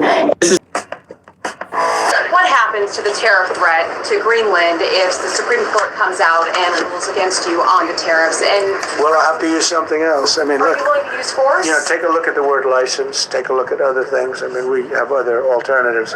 But what we're doing now is the best, the strongest, the fastest, the easiest, the least complicated. What happens to the tariff threat to Greenland if the Supreme Court comes out and rules? Here's what happened across the U.S. in the past hour, all in 60 seconds. 3 U.S. Catholic cardinals urged the Trump administration to apply a moral compass in foreign policy. warning against coercive power and broader suffering. They criticized military escalation and said diplomacy and aid should lead U.S. strategy. Federal agencies scaled back or paused Martin Luther King Jr. Day programming as the Trump administration pushed new limits on DEI efforts. The National Park Service also ended free admission for MLK Day, shifting fee-free days to other dates. The Pentagon ordered about 1,500 active duty soldiers to be ready for a possible deployment to Minnesota amid unrest tied to federal immigration enforcement. Officials said the troops could move quickly if the president authorizes them. Thousands gathered in San Antonio for what organizers call the nation's largest MLK March in celebration. Olympic gold medalist Gabby Douglas headlined the event, followed by music and community programming downtown. Plaintiffs in a major civil case asked a judge to bar attorneys linked to HHS Secretary Robert F. Kennedy Jr. from participating, citing potential conflicts of interest. The motion raises fresh scrutiny of ethics rules around Kennedy's former legal ties. Adam Spanberger became Virginia's first gentleman after Gov. Abigail Spanberger's inauguration. He said he plans to focus on child nutrition, early education, and support for public schools across the state. An Indiana judge and his wife were shot inside their Lafayette home, and both were hospitalized in stable condition, police said. Authorities launched a multi-agency manhunt, but no suspect or motive has been announced. The Trump administration appealed a court order that limits ICE agents from arresting or using force against peaceful protesters in Minneapolis. The case comes as federal officials say the enforcement surge has led to thousands of arrests across the region. Here's what happened across the U.S. in the past hour, all in 60 seconds. New details from Kamala Harris's 2024 vice presidential vetting show aides asked Minnesota Governor Tim Walz if he had ever been an agent for China. Walz denied any ties. Canada will allow a quota of Chinese-made electric vehicles to enter at reduced tariffs, reversing its 2024 100% duty. Tesla could benefit quickly by shipping Model Y vehicles from its Shanghai plant. Deputy Attorney General Todd Blanche said the Justice Department is no longer investigating the ICE agent who shot Renee Good in Minneapolis. DOJ is continuing separate probes tied to the protests. Faith groups, unions, and local businesses in Minnesota called for a Friday strike and economic blackout to protest ICE operations. Organizers urged people to stay home, avoid shopping, and skip work. Organizers announced a nationwide Free America walkout this week, calling for demonstrations against ICE operations and what they describe as U.S. militarization. Events are planned in all 50 states. A federal judge declined to block DHS rules requiring members of Congress to give 7 days notice before visiting ICE detention facilities. Lawmakers say it hinders oversight as funding talks continue. U.S. Trade Representative Jamieson Greer said the administration would move fast to impose new tariffs if the Supreme Court strikes down Trump's sweeping levies under an emergency law. Officials cited alternative authorities. The Trump administration appealed a federal judge's order that bars immigration agents in Minneapolis from using force or arresting peaceful protesters and bystanders. The case follows the... They're a disgrace. They've long since, they should not be relevant anymore. This is a different world than it was 15, 20 years ago. You know, that was a gentleman and gentlewoman world. This is a little bit different under a disgrace. They've long since, they should not be relevant anymore. This is a different world than it was 15, 20 years ago. You know, that was a gentleman and gentlewoman world. This is a little bit different under a disgrace. They've long since, they should not be relevant anymore. This is a different world than it was 15, 20 years ago. You know, that was a gentleman and gentlewoman world. This is a little bit different under a disgrace. They've long since... Evening, we begin tonight with breaking news. We have obtained what is expected to be a central piece of the government's case against Donald Trump. The actual audio recording of the former president talking as if he's showing a highly classified document on U.S. war plans against Iran with people not clear to even know it exists, let alone what's in it. In a moment, only on CNN, you will hear what jurors will hear one day. The recording was made 2 summers ago, July 2021, at the former president's club in Bedminster, New Jersey. You will clearly hear the former president as he is speaking to several people. According to the special counsel's indictment, they include a writer working on Mark Meadows' memoir, the publisher, and 2 of Trump's staff members. The president was aware he was being recorded. It's the first time it is being played publicly. Okay, so this is it. This is the moment where the narrative completely changes. Jack Smith, the former special counsel who investigated Trump, has released his full deposition transcript and his comprehensive report. And what those documents show is absolutely devastating for Trump. This is not opinion. This is not analysis. This is not spin from either side. This is prosecutors, federal prosecutors appointed to investigate Trump, laying out detailed, documented, on-the-record evidence that Trump orchestrated a criminal conspiracy to overturn the 2020 election. And the evidence is specific, it's detailed, it's based on call records and witness testimony in Trump's own words. It's not vague inferences or circumstantial stuff. This is concrete evidence that Trump led a criminal plot. And now it's all public. Everyone can read it. Everyone can see what prosecutors actually found. Everyone can understand what Trump actually did and how he did it. But before we go any further, real quick, let's be honest. You can't really trust mainstream media anymore. That's why we built Pump Politics, to bring you real stories, real context, and no corporate spin. If you want to stay ahead of the headlines, join our free newsletter. We'll send the news straight to your inbox every day. President Trump is giving a speech right now, but had to spend the first 20 minutes doing PR.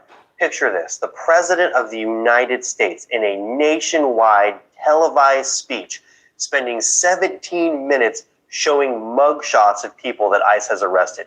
He's showing the worst of the worst and trying to justify all the horrible things that his administration is doing by showing all the terrible things that these people have done. This is a massive PR stunt because he knows his numbers are plummeting, especially when it comes to ICE. Obviously, I didn't fact check any of these mugshots yet. I don't know how long it's going to take me, but it's interesting for a couple of reasons. First off, I don't support crime at all.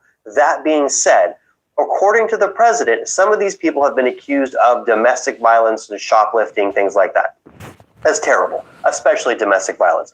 But putting an entire state on the verge of World War III, is that worth picking up some domestic violence suspects? Secondly, they arrested over 73,000 people, and he can show about 15.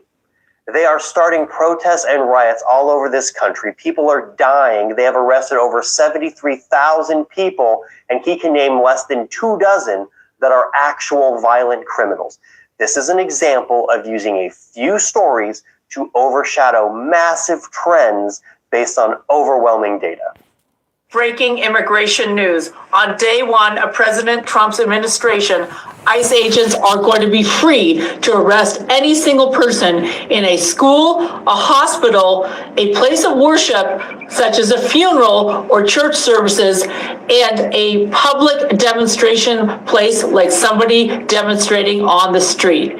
There is a policy from 2011 that would prevent ICE agents to go into these places unless there was a supervisory approval or there was somebody that was an imminent threat to the U.S. national security, or they were looking for a convicted felon or something serious like this. Now, ICE agents can simply go to those places if they're seeking to apprehend and arrest any undocumented person.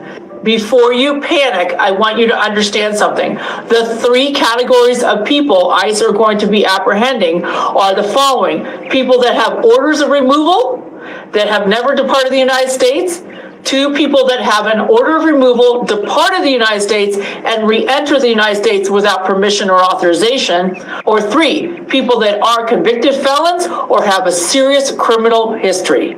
Here are 5 examples.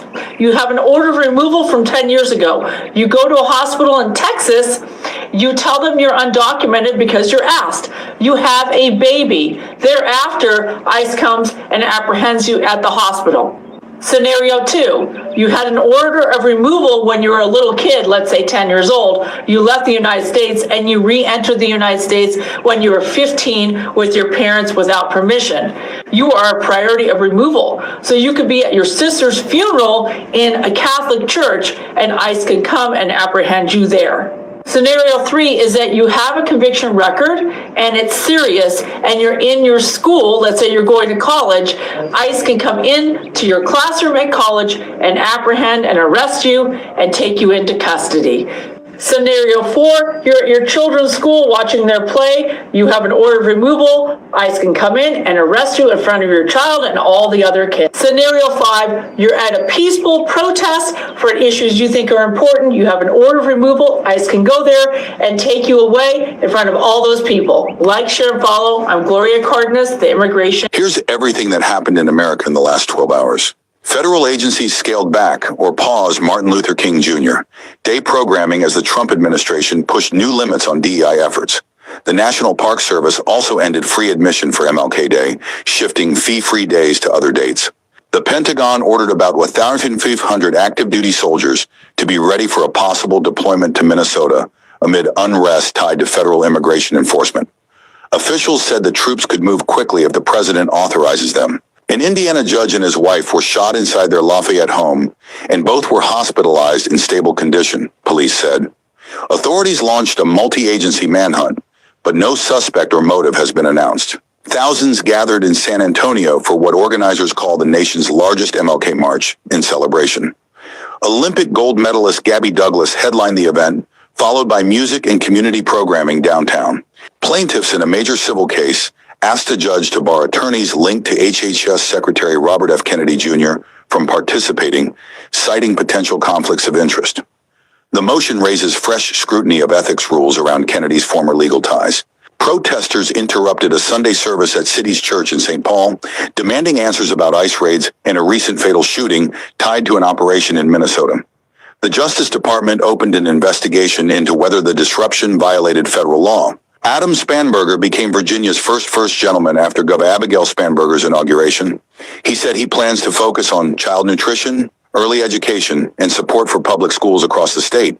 Virginia Governor Abigail Spanberger delivered her first address to a joint session of the General Assembly, pressing lawmakers to focus on affordability and public safety.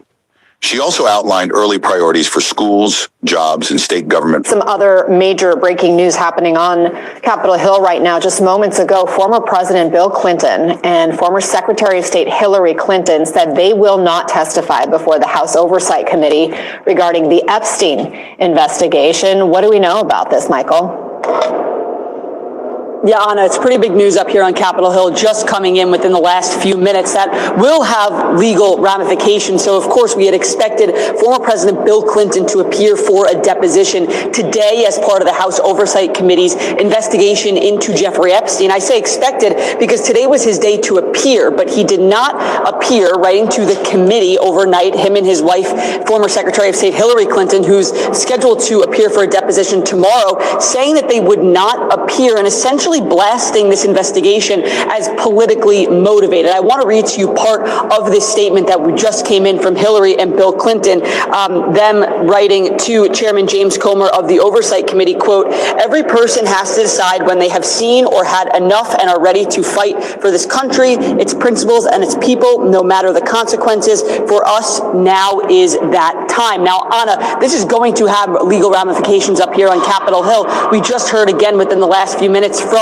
Congressman James Comer, again, the chairman of the House Oversight Committee, who says he now plans to launch contempt proceedings against former President Bill Clinton. This was the threat that James Comer had been levying for weeks as the two parties were going back and forth about whether or not the Clintons would appear. Now that Bill Clinton has not appeared for his deposition, James Comer said he will go down that route. Now, what will this look like? There'll have to be a vote among the House Oversight Committee. If that is successful, it'll then go to the House floor where a simple majority is needed to refer Bill Clinton for criminal contempt to the Justice Department, essentially a referral to the DOJ to then decide whether or not to investigate Bill Clinton. But again, the news today, the former president not appearing for his deposition, and James Comer said the president's biggest campaign donor, who was so close that Trump invited him to sleep at the White House, is now calling for him to be impeached and replaced by Vice President J.D. Vance. The man who was handed nearly unfettered access to the federal government is openly musing about forming his own political party. And the same guy, the billionaire backing the U.S. space program, he's now threatening to take his rockets and go home. What at this time yesterday was a one-sided attack on the president's signature spending bill is no longer just a policy disagreement, not even close. It has now become quite personal, as the president says he thinks he knows why. Well, look, I've always liked Elon, and I was very surprised. You saw the words he had for me, and he hasn't said anything about me that's bad. I'd rather have him criticize me than the bill, because the bill is incredible. It's the biggest cut in the history of our country. We've never cut. Okay, so Trump is absolutely refusing to back down, even as impeachment demands are exploding from Democrats and activist groups over basically everything he's done in his first few weeks back in office. Venezuela, the ICE crackdown, Greenland, the Epstein files, stonewalling, all of it. Now, let's be really clear about what's actually happening here, because I don't want anyone thinking there's some unified congressional ultimatum where Democrats are formally demanding Trump impeach or resign. That's not the case. There's no official impeachment resolution that's been brought to a vote. There's no Speaker of the House issuing Trump a deadline. Nothing that dramatic is happening right now. But what is happening is that impeachment talk has gone from being a fringe progressive position to being absolutely everywhere in Democratic politics, with multiple members of Congress calling Trump's Venezuela operation an impeachable offense, with activist coalitions launching massive impeach Trump again campaigns that have gathered over 1 million petition signatures, and with Trump himself now openly telling Republicans at private retreats that if they lose the House in November, he will get impeached. So today we're breaking down exactly what Democrats and progressive groups are demanding when they call for impeachment over Venezuela and ICE and all the rest, why Trump's response is pure defiance, where he's doubling down on the exact policies that are driving the impeachment calls, what Trump's warning to Republicans about losing the midterms tells us about his political strategy, and most importantly, whether impeachment becomes the defining issue of the 2026 midterms or whether it's a political trap that could backfire on Democrats if swing voters think they're more focused on removing Trump than on addressing actual problems people care about like inflation and safety. But before we go any further, real quick, let's be honest, you can't really trust mainstream media anymore. That's why we built Pump Politics, to bring you real stories, real context, and no corporate spin. If you want to stay ahead of the headlines, join our free newsletter. We'll send the news straight to your inbox. The president's biggest campaign donor, who was so close that Trump invited him to sleep at the White House. Got a big week for justice here on Legal AF as Jack Smith, the special counsel who prosecuted Donald Trump and obtained 44 felony count indictments against him in 2 separate indictments, is appearing before the House Judiciary Committee in public for an interview under oath for the American people this coming Thursday. Of course, we're going to run the live feed here on Legal AF YouTube. And how did this come about? And what can we expect from the House Judiciary Committee, more particularly the Democrats who are on the House Judiciary Committee, led by the ranking member, Representative Jamie Raskin. Also, though, Eric Swalwell, Jared Moskowitz, David Goldman, Jasmine Crockett, a lot of lawyers, and each getting 5 minutes to lead Jack Smith through his testimony. That's going to be the procedure, as opposed to what happened when Jack Smith gave closed-door testimony in a deposition where we got the video clips about a month after the fact. It's going to be live. This is going to be on television. This is going to be on Legal AF YouTube channel, and I'm going to give you a primer for it right here as we lead into Thursday. Lots to do, lots to talk about for a viewing guide on Legal AF. Wednesday, we're going to have the live feed of the oral argument at the United States Supreme Court about whether Donald Trump, because of the pressure that we have placed, the crowds and the courage about this issue, that forced politically the MAGA who... Have y'all heard what's going down? The weekend, Iran's supreme leader continued to attack President Trump and the United States of America. The Ayatollah Khamenei addressed a crowd on Saturday that was chanting death to America and death to Israel as he called President Trump a criminal. The remarks, which were broadcast on state-controlled media, followed a slew of X posts where he falsely claimed the U.S. orchestrated the mass killing and chaos in Iran. We consider the U.S. president a criminal for the casualties, damages, and the slander he inflicted on the Iranian nation. In an interview with Politico, President Trump responded saying it's time to look for new leadership in Iran. And on Sunday, Iran's President Masoud Pezeshkian warned that any aggression against the supreme leader would be considered an all-out war. The weekend, Iran's supreme leader continued to... As part of the great big beautiful bill, we have increased funding for the health care by an unprecedented $50 billion. That's rural health care. Nobody thought that was going to happen, and we got it done. So we have rural health care for those that were trying to make a case that we weren't taking care of the rural community. I'm all about the rural community. We won the rural communities by numbers that nobody's ever won them before, and we're taking care of those great people. So we already did this. We increased funding for rural health care by an unprecedented, record-setting $50 billion over 5 years, which will benefit Americans in all 50 states.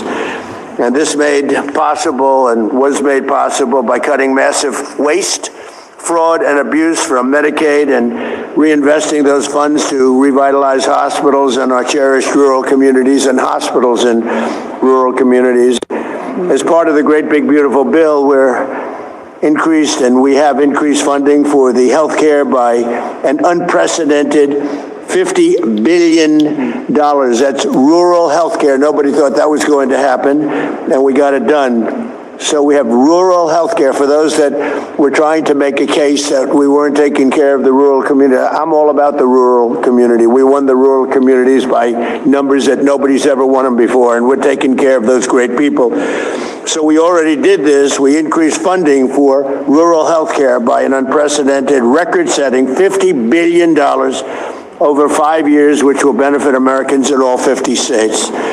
And this was made possible by cutting massive waste, fraud, and abuse from Medicaid and reinvesting those funds to revitalize hospitals in our cherished rural communities and hospitals in rural communities. Women, Black Americans, Hispanic Americans, Asian Americans all saw record low employment under Donald J. Trump.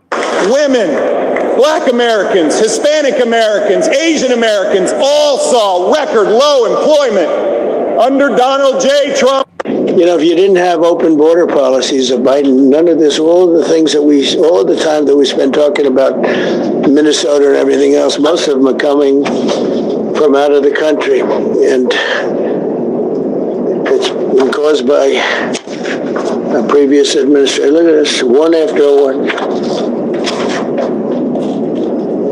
Boy, these are rough characters. These are all criminal, illegal aliens that, in many cases, they're murderers, they're drug lords, drug dealers, they're the mentally insane. There's some of them who are brutal killers, they're mentally insane. They're killers, but they're insane.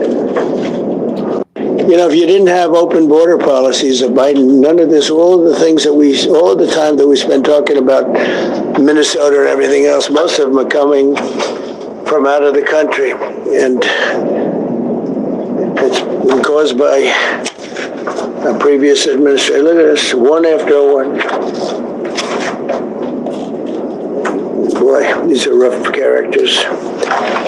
These are all criminal, illegal aliens that, in many cases, they're murderers, they're drug lords, drug dealers. They're going to make mistakes sometimes. ICE is going to be too rough with somebody, or, you know, they're dealing with rough people. Are they going to make a mistake? Sometimes it can happen. We feel terribly. I felt horribly when I was told that the young woman who had the tragedy, it's a tragedy, it's a horrible thing. Everybody would say, ICE would say the same thing. But when I learned her parents and her father in particular I hope he still is, but I don't know, was a tremendous Trump fan. He was all for Trump, loved Trump. And, it's terrible.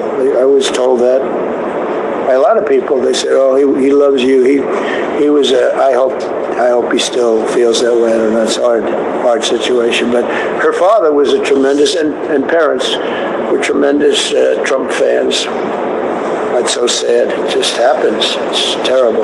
They're going to make mistakes sometimes. ISIS. Former mafia boss who went to jail for running one of the most sophisticated frauds, Michael Franzese, says there is no way that Governor Tim Walz and the leaders in Minnesota didn't know about this sophisticated Somali fraud to get money from America to make them rich, to get money from America to send it over to terrorists, all in exchange for votes. Listen to this as we react to this incredible video together. Make sure to like and subscribe. I'll put a direct link to Michael's channel down below. Seeing so far, it's very simple. You set up a daycare center or centers, food sites, nonprofits on paper, all on paper. You file forms that say you're feeding tens of thousands of kids. You're billing the state and the feds for meals and care that never really happens. Very simple. You move the money into other companies. You move them into cars, houses. Believe me, I know this. Sometimes you move it out of the country. I did that. In my day, it was gas taxes, not kids' meals. We didn't go after kids' meals. We didn't hurt kids. We didn't hurt families in that regard. We created dummy corporations, We collected the tax from the wholesale. As more than 2,000 federal officers continue to crack down, characterized by aggressive force and unyielding protests. It comes as weary residents brace for the potential deployment of active duty troops after President Trump threatened late last week to invoke the Insurrection Act, something Mayor Jacob Fry said Sunday would be, quote, shocking. You got to understand how wild this is right now.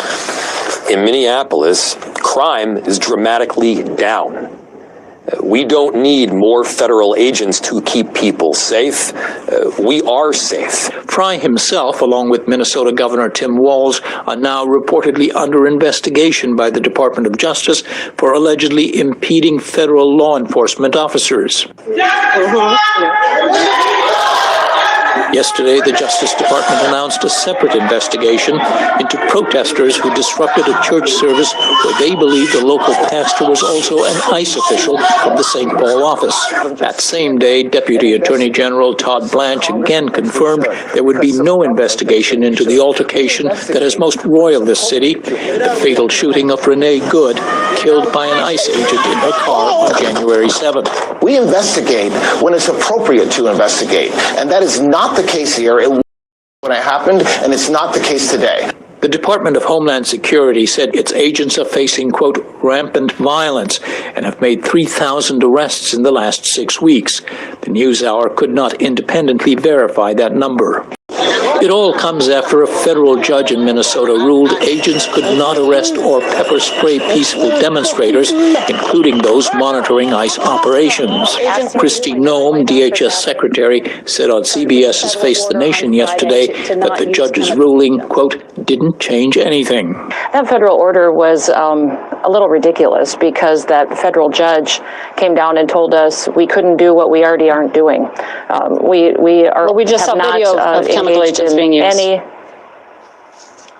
We only use those chemical agents when there's violence happening and perpetuating, and you need to be able to establish law and order to keep people safe. Nonetheless, the Justice Department said today it would appeal the court ruling. This weekend, a planned anti-Islam pro-ICE rally, which was set to feature a Quran burning, drew few supporters. But its organizer, far-right activist Jake Lang, had to be escorted from the scene, ironically by counter-protesters themselves, after he was swarmed and pelted with water balloons.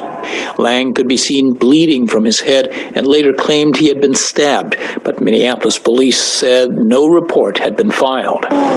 Even for Minnesota, weather here in recent days has been unusually cold. About the only indication that temperatures are turning down here. For the PBS NewsHour, I'm Fred DeSan Lazaro in Minneapolis. In Zurich, Switzerland, protesters set the U.S. flag ablaze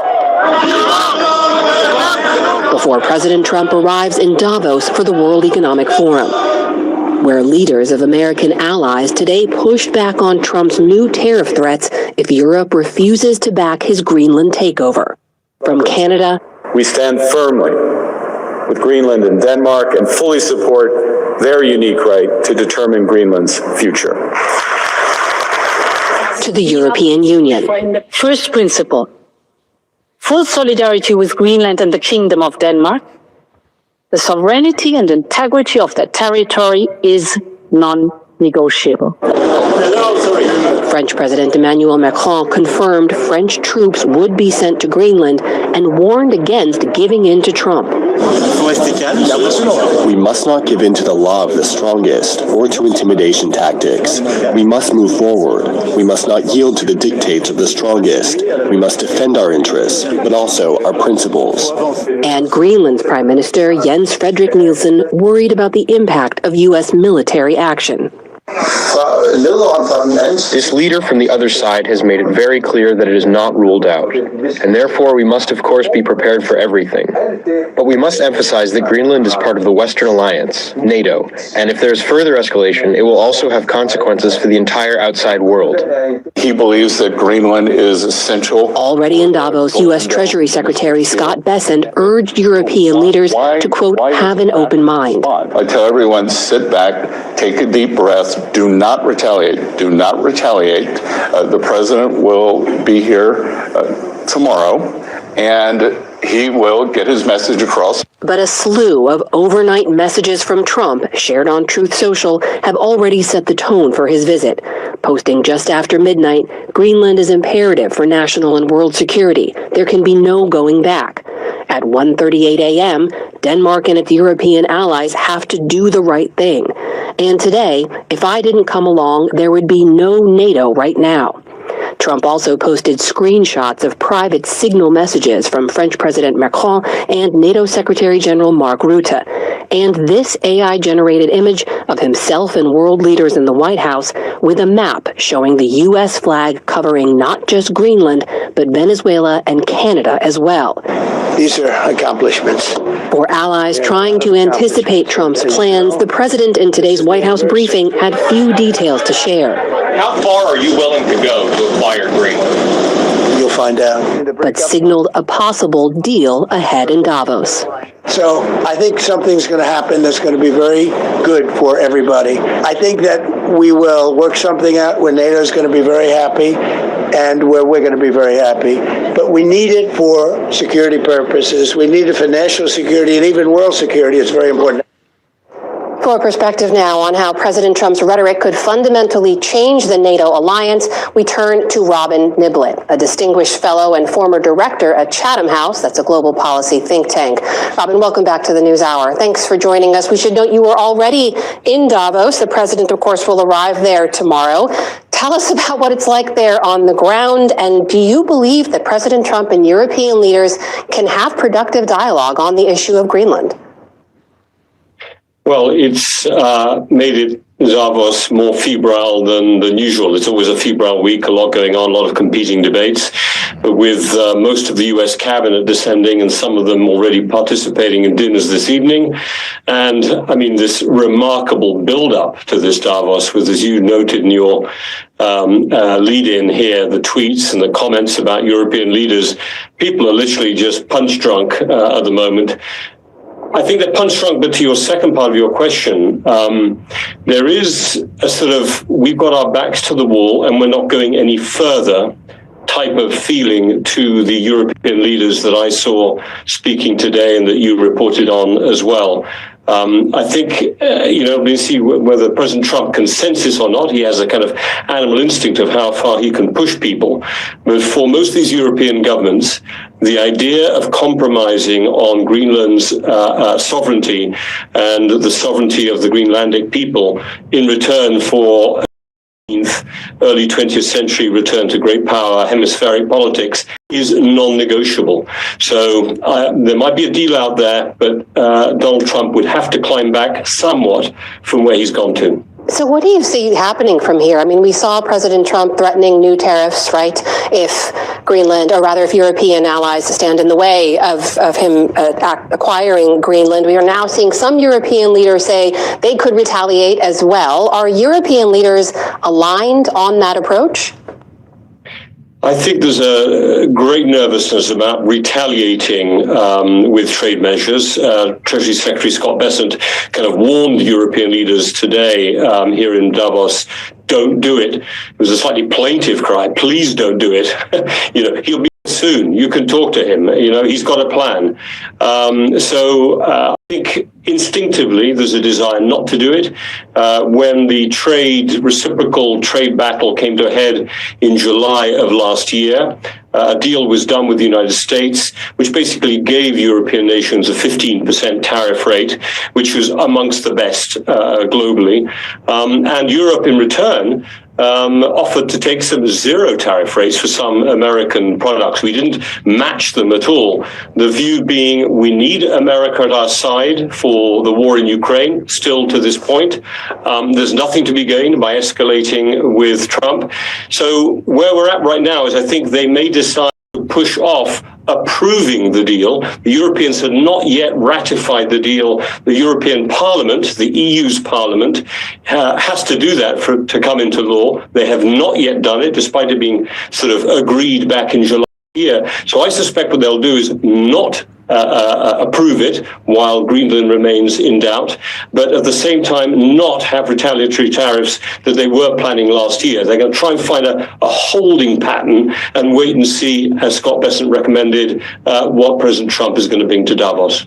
So, Robin, you've got sort of a rising U.S. threat of military action in Greenland. You've got rising tensions over potential trade war with EU allies here. What does all this mean for the NATO alliance? I mean, can NATO excommunicate one of its members? Well, can it? Actually, I don't even know the legal answer to that. I know there is a legal answer to it, but I think the idea of excommunicating the top leader, I don't want to take the religious analogy too far, but like the disciples excommunicating Jesus, I mean, would be a hell of a step. So no, I mean, that isn't going to happen. I think European leaders are trying to look to the long term. What they don't want to do is to allow a sudden or extended collapse of the relationship with the Trump administration to define the future of a NATO alliance that they believe is going to be critical for their security against a very revanchist Russia well into the future, well beyond the time of this Trump administration. So on the one hand, they're trying to sort of buy time, but not just by sitting back and hoping the past will return. They're buying time by investing in defense, including investing in Arctic defense, buying American defense equipment, raising their defense spending levels, taking security seriously, looking after Ukraine themselves, which they've been doing this past calendar year, and hoping that by demonstrating this to Trump or to a post-Trump president, that the alliance could actually be stronger in the future than it is right now. So they're trying to turn this moment of emergency into something that could be more positive for the future. So in the minute or so we have left, I want to ask you, I know we're focused on Greenland right now, but we should also note the president has previously threatened retaking control of the Panama Canal, for example. He's now also threatening Canada being acquired by the U.S. as well. As we mark year one of his second presidency, what do you take away from where the president's words actually meet his actions? Well, that's a very difficult question. I still sense there are more words. Look, you can't deny what happened in Venezuela. Although, again, the end result of Venezuela is yet to be seen. You can't deny what has happened with the tariffs, even though I think Europe can live with 15%. A lot of the peace deals have ended up being temporary at best. Cambodia, Thailand, the Democratic Republic of the Congo, they're not yet resolved. Gaza was still not out of phase one. I think people are wondering in Europe, does he have staying power? He's definitely started his second presidency looking for a legacy. Our worry in Europe is that he sees Greenland as his legacy. It's real estate, it's big, it could have minerals. And we're worried that the hemispheric part of his ambition is going to affect our security. Because if Greenland falls, in some way, if he really applies pressure to it, it's a terrible example to Russia, to China, and to others. So we're worried, but we're hopeful that, a bit like in the first administration, he won't go all the way. Robin Niblett, former director at Chatham House, joining us tonight from Davos. Robin, can you just tell me a little bit about who you are, what brings you out here in 8 degrees right now? What's your name? My name is Lindsay. Lindsay, what do you do? I actually work in real estate. In real estate? How are you? What's your name? What do you do? My name is Jessica. I work at a packaging firm in Plymouth. And so, how often are you doing this, coming out onto the streets to protest what you're seeing happening in Minneapolis? As often as we can. We obviously need to take breaks for ourselves and our humanity and our brains, but we are out here as much as we can be. What does it feel like to have these armed mass federal troops, to know now that there are subpoenas issued to the mayor of this city, to the governor of this state by the federal government, Donald Trump? They have long said they consider invoking the Insurrection Act. We know that there are literal troops, army troops that are on standby to come here. How's it feel to be citizens of Minnesota right now today? It's absolutely terrifying. I am obviously not the target that they're going after, but anytime I drive by an ICE agent, my whole body just freezes up. It's just terrifying to know what they're doing and, you know, having to explain this to your children, you know, who are worried about their friends. I think that's important to emphasize, that it's not unusual to see these agents out on the streets here. Have you seen them out and about? Oh, yeah. I drove past one the other day. They haven't come to my specific neighborhood or my work yet, but I'm terrified that they would. And yet you're out here anyway, even though they're not coming to your neighborhood. Absolutely. And I would hope that anybody else would be as well. If you're silent, you're not going to make a difference. Can you just tell me a little bit about who you are, what brings you out here? Let me put this in words you might understand. Mr. President, off. Probably wondering how we got here, as the old saying goes, when those are the first words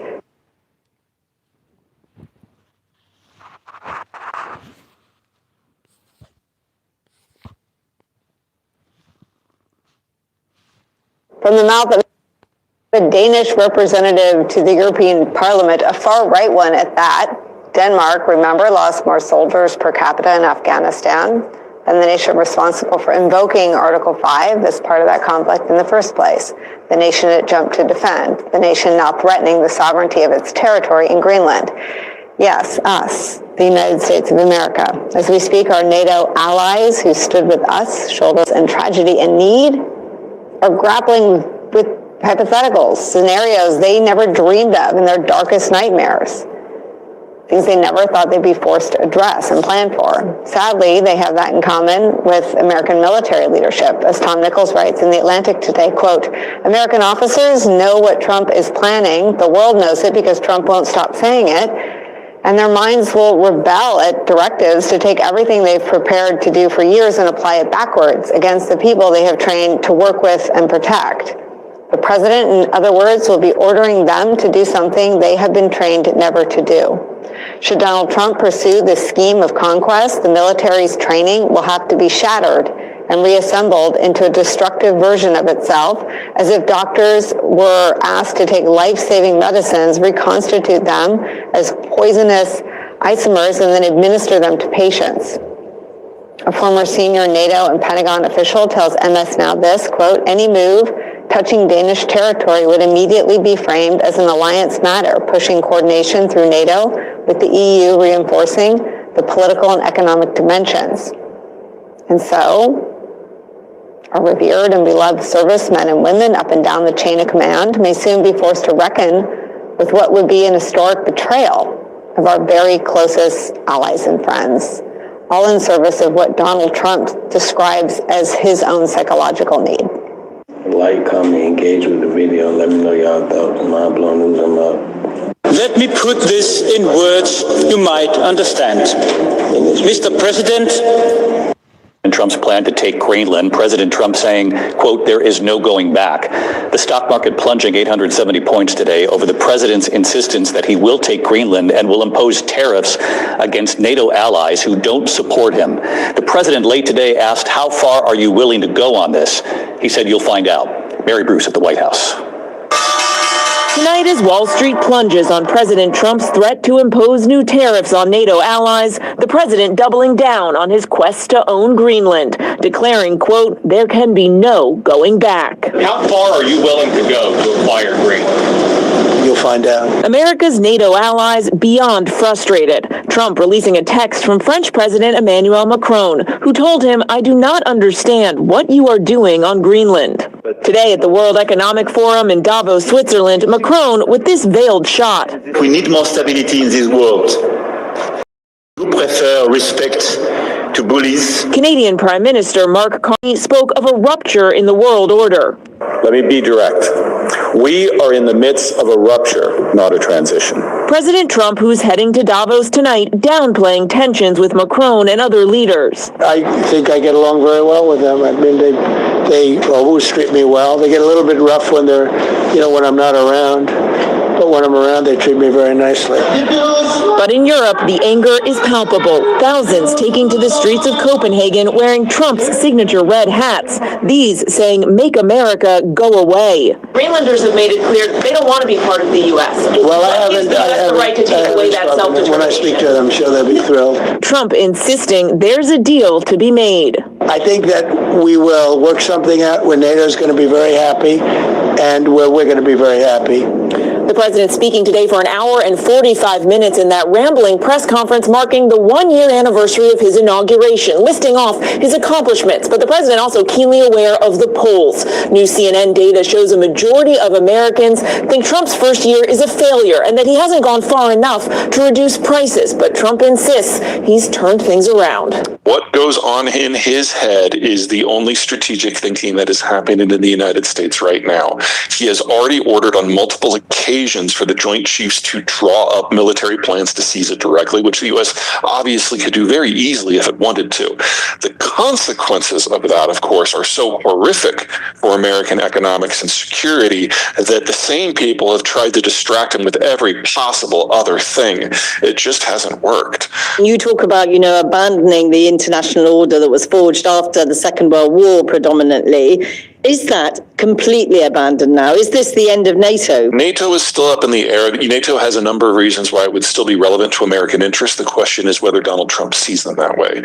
When you remove all of the institutions that have built this system and remove the people who have kept it alive, and you don't put in a replacement, that is when you can get truly radical change that is damaging to any number of things. And one of those number of things is American security, which is the path that we are on right now. This isn't just about Europe. This is about the United States finding a new way, but doing it through the thoughts of one person as a side project to everything else he's doing. What goes on in his head is the only strategic thinking that is happening in the United States right now. Now, folks, before I came here today, I printed out a few individuals that I'd like to share with you. Individuals that were arrested since yesterday.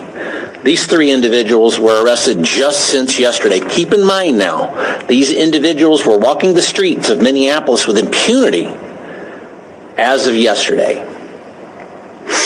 We've got Hovai Kumaye, a illegal alien from Laos, a registered sex offender, convicted of sex offense against a child, including fondling and failure to register as a sex offender. This individual was walking the streets of Minneapolis just yesterday. This individual right here. It's very interesting that I haven't seen this individual or many others like him reported on very much by the local news media or the state news media. That's interesting. But wait, let's don't quit there. No, you can't. Let's continue here. We've got Samuel Aravelo Hernandez, a illegal alien from Guatemala, charged with rape and lewd or lascivious acts with a minor. Now, think about that for just a second. Rape, and then on top of that, lewd and lascivious acts with a minor. This individual was walking the streets of Minneapolis with impunity just yesterday. Let's don't quit there. Let's keep on there. We've got Annabelle Gomez, a illegal alien from Honduras, previously arrested for criminal sexual conduct and domestic assault. Other convictions include disorderly conduct and driving under the influence of liquor. Walking the streets as of yesterday. These are just three that I decided to print out. There's a whole stack of them. There's a whole stack of these. As a matter of fact, when we look over the past year at the 10,000 that have been arrested here in Minneapolis and Minnesota, that stack is enormous.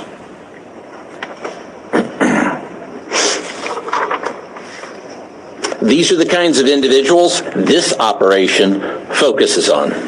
Individuals who escalate situations and endanger others. Again, our neighbors, our friends, our colleagues, and Ma and Pa America.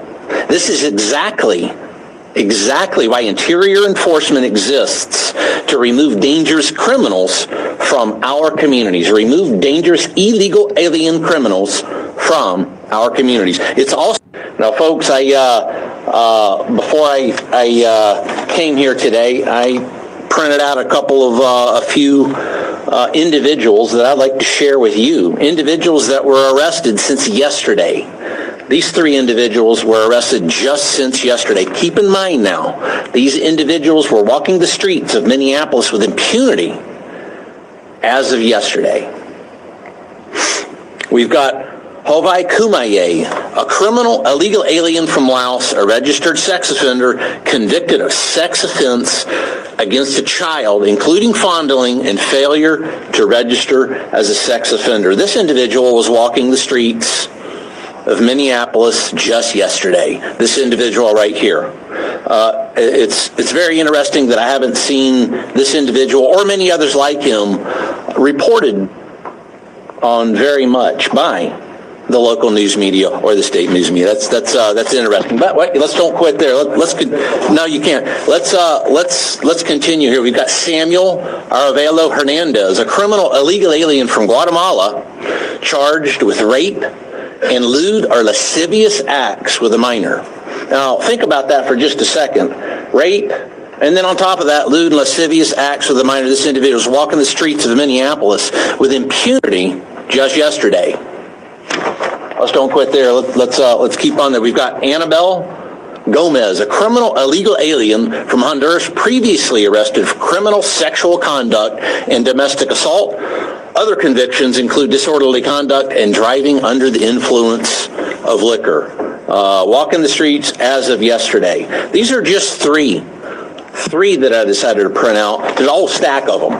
There's a whole stack of these. As a matter of fact, when we look over the past year at the 10,000 that have been arrested here in Minneapolis and Minnesota, that stack is enormous.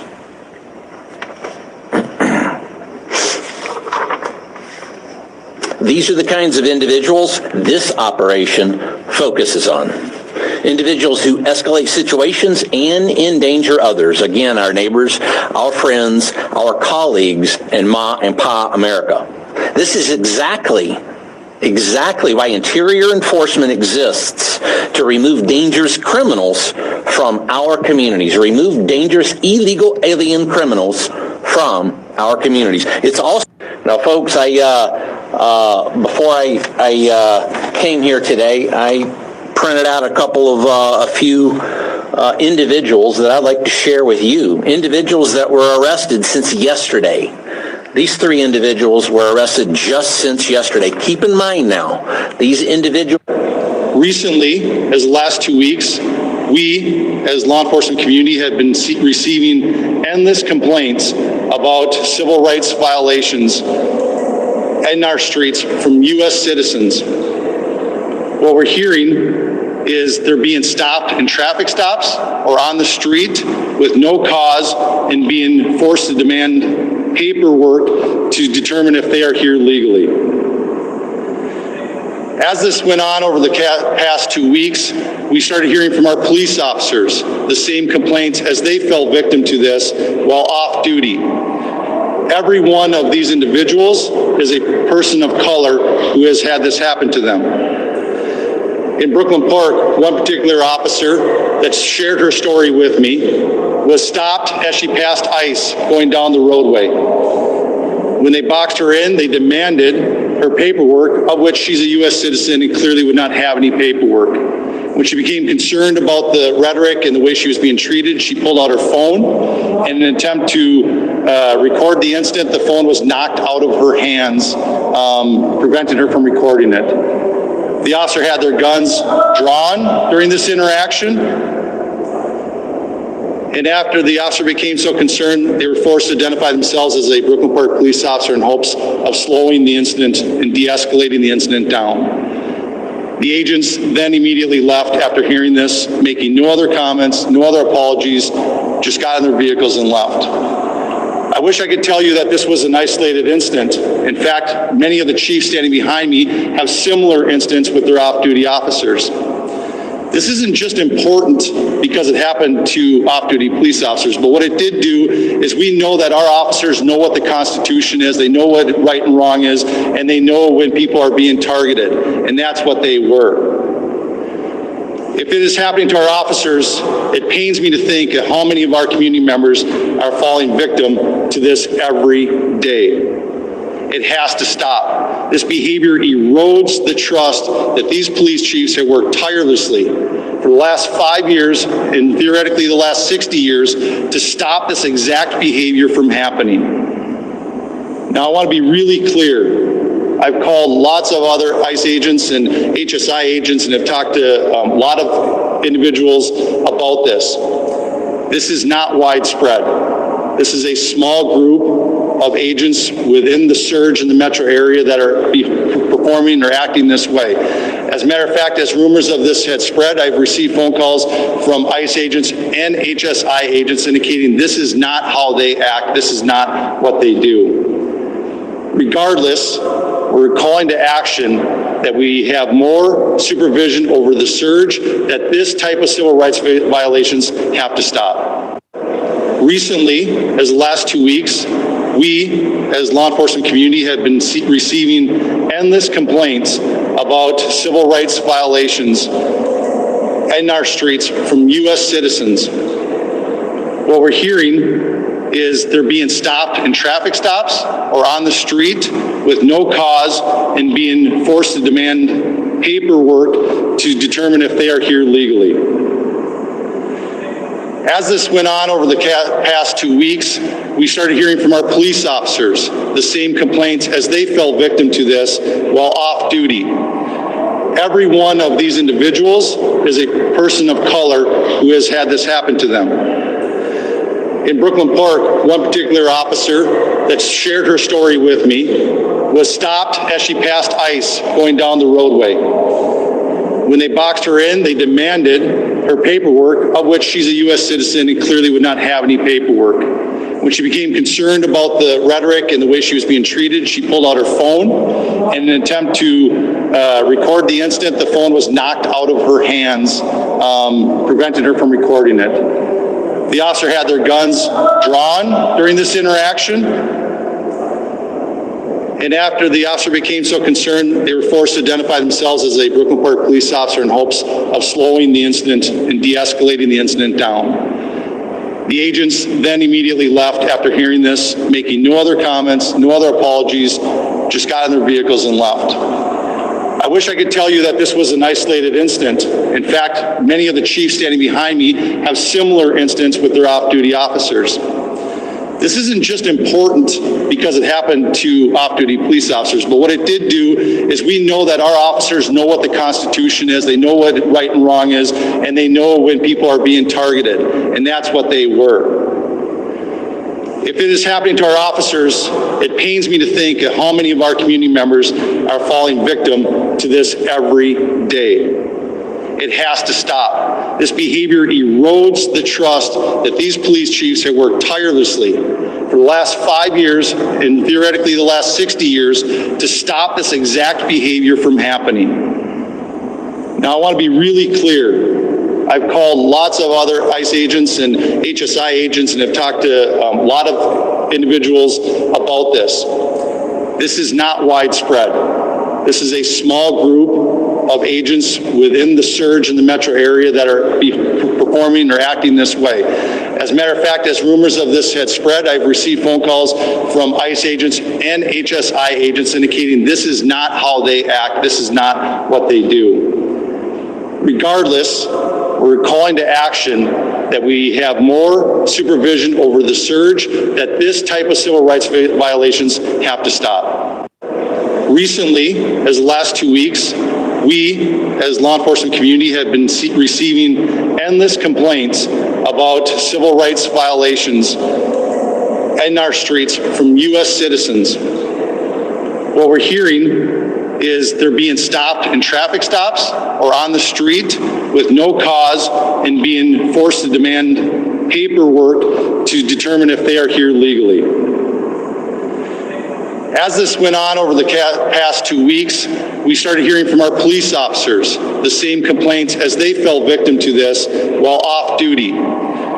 Every one of these individuals is a person of color who has had this happen to them. In Brooklyn Park, one particular officer that shared her story with me was stopped as she passed ICE going down the roadway. When they boxed her in, they demanded her paperwork, of which she's a U.S. citizen and clearly would not have any paperwork. When she became concerned about the rhetoric and the way she was being treated, she pulled out her phone. In an attempt to record the incident, the phone was knocked out of her hands, preventing her from recording it. The officer had their guns drawn during this interaction.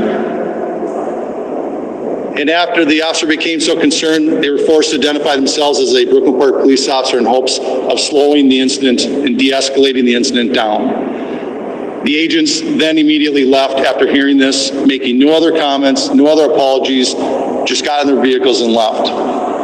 I wish I could tell you that this was an isolated incident. In fact, many of the chiefs standing behind me have similar incidents with their off-duty officers. This isn't just important because it happened to off-duty police officers, but what it did do is we know that our officers know what the Constitution is, they know what right and wrong is, and they know when people are being targeted, and that's what they were. If it is happening to our officers, it pains me to think of how many of our community members are falling victim to this every day. It has to stop. This behavior erodes the trust that these police chiefs have worked tirelessly for the last 5 years and theoretically the last 60 years to stop this exact behavior from happening. Now, I want to be really clear. I've called lots of other ICE agents and HSI agents and have talked to a lot of individuals about this. This is not widespread. This is a small group of agents within the surge in the metro area that are performing or acting this way. As a matter of fact, as rumors of this had spread, I've received phone calls from ICE agents and HSI agents indicating this is not how they act, this is not what they do. Regardless, we're calling to action that we have more supervision over the surge, that this type of civil rights violations have to stop. Recently, as the last 2 weeks, we, as law enforcement community, have been receiving endless complaints about civil rights violations in our streets from U.S. citizens. What we're hearing is they're being stopped in traffic stops or on the street with no cause and being forced to demand paperwork to determine if they are here legally. As this went on over the past 2 weeks, we started hearing from our police officers the same complaints as they fell victim to this while off duty. Every one of these individuals is a person of color who has had this happen to them. In Brooklyn Park, one particular officer that shared her story with me was stopped as she passed ICE going down the roadway. When they boxed her in, they demanded her paperwork, of which she's a U.S. citizen and clearly would not have any paperwork. When she became concerned about the rhetoric and the way she was being treated, she pulled out her phone. In an attempt to record the incident, the phone was knocked out of her hands, preventing her from recording it.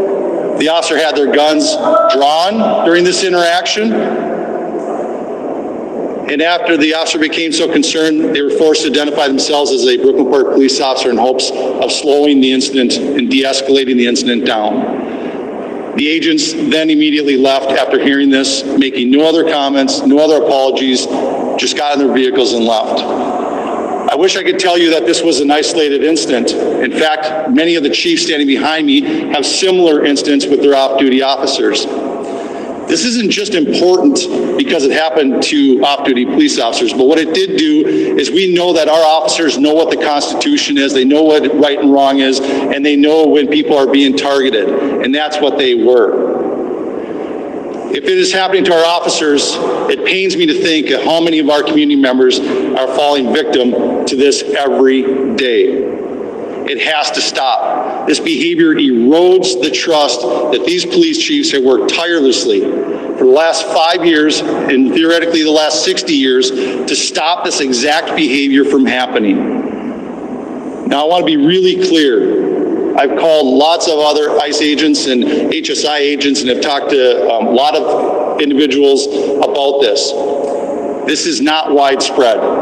This is a small group of agents within the surge in the metro area that are performing or acting this way. As a matter of fact, as rumors of this had spread, I've received phone calls from ICE agents and HSI agents indicating this is not how they act, this is not what they do. Regardless, we're calling to action that we have more supervision over the surge, that this type of civil rights violations have to stop.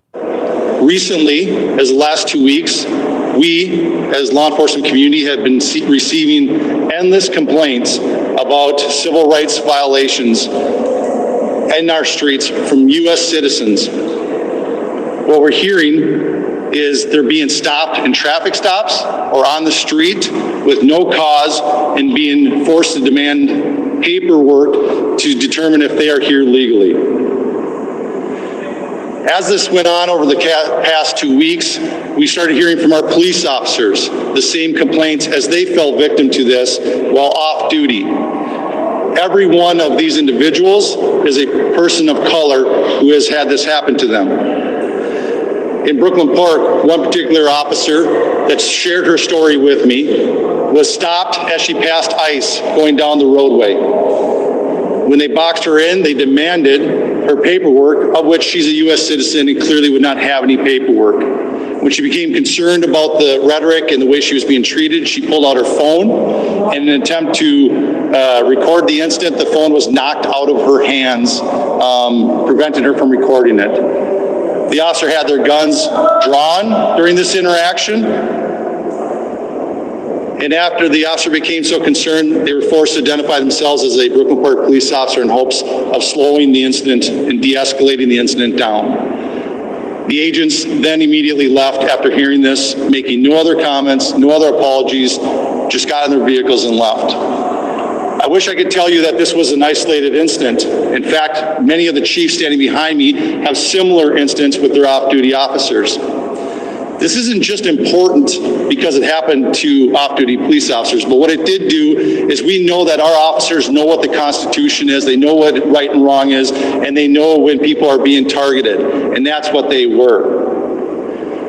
If it is happening to our officers, it pains me to think of how many of our community members are falling victim to this every day.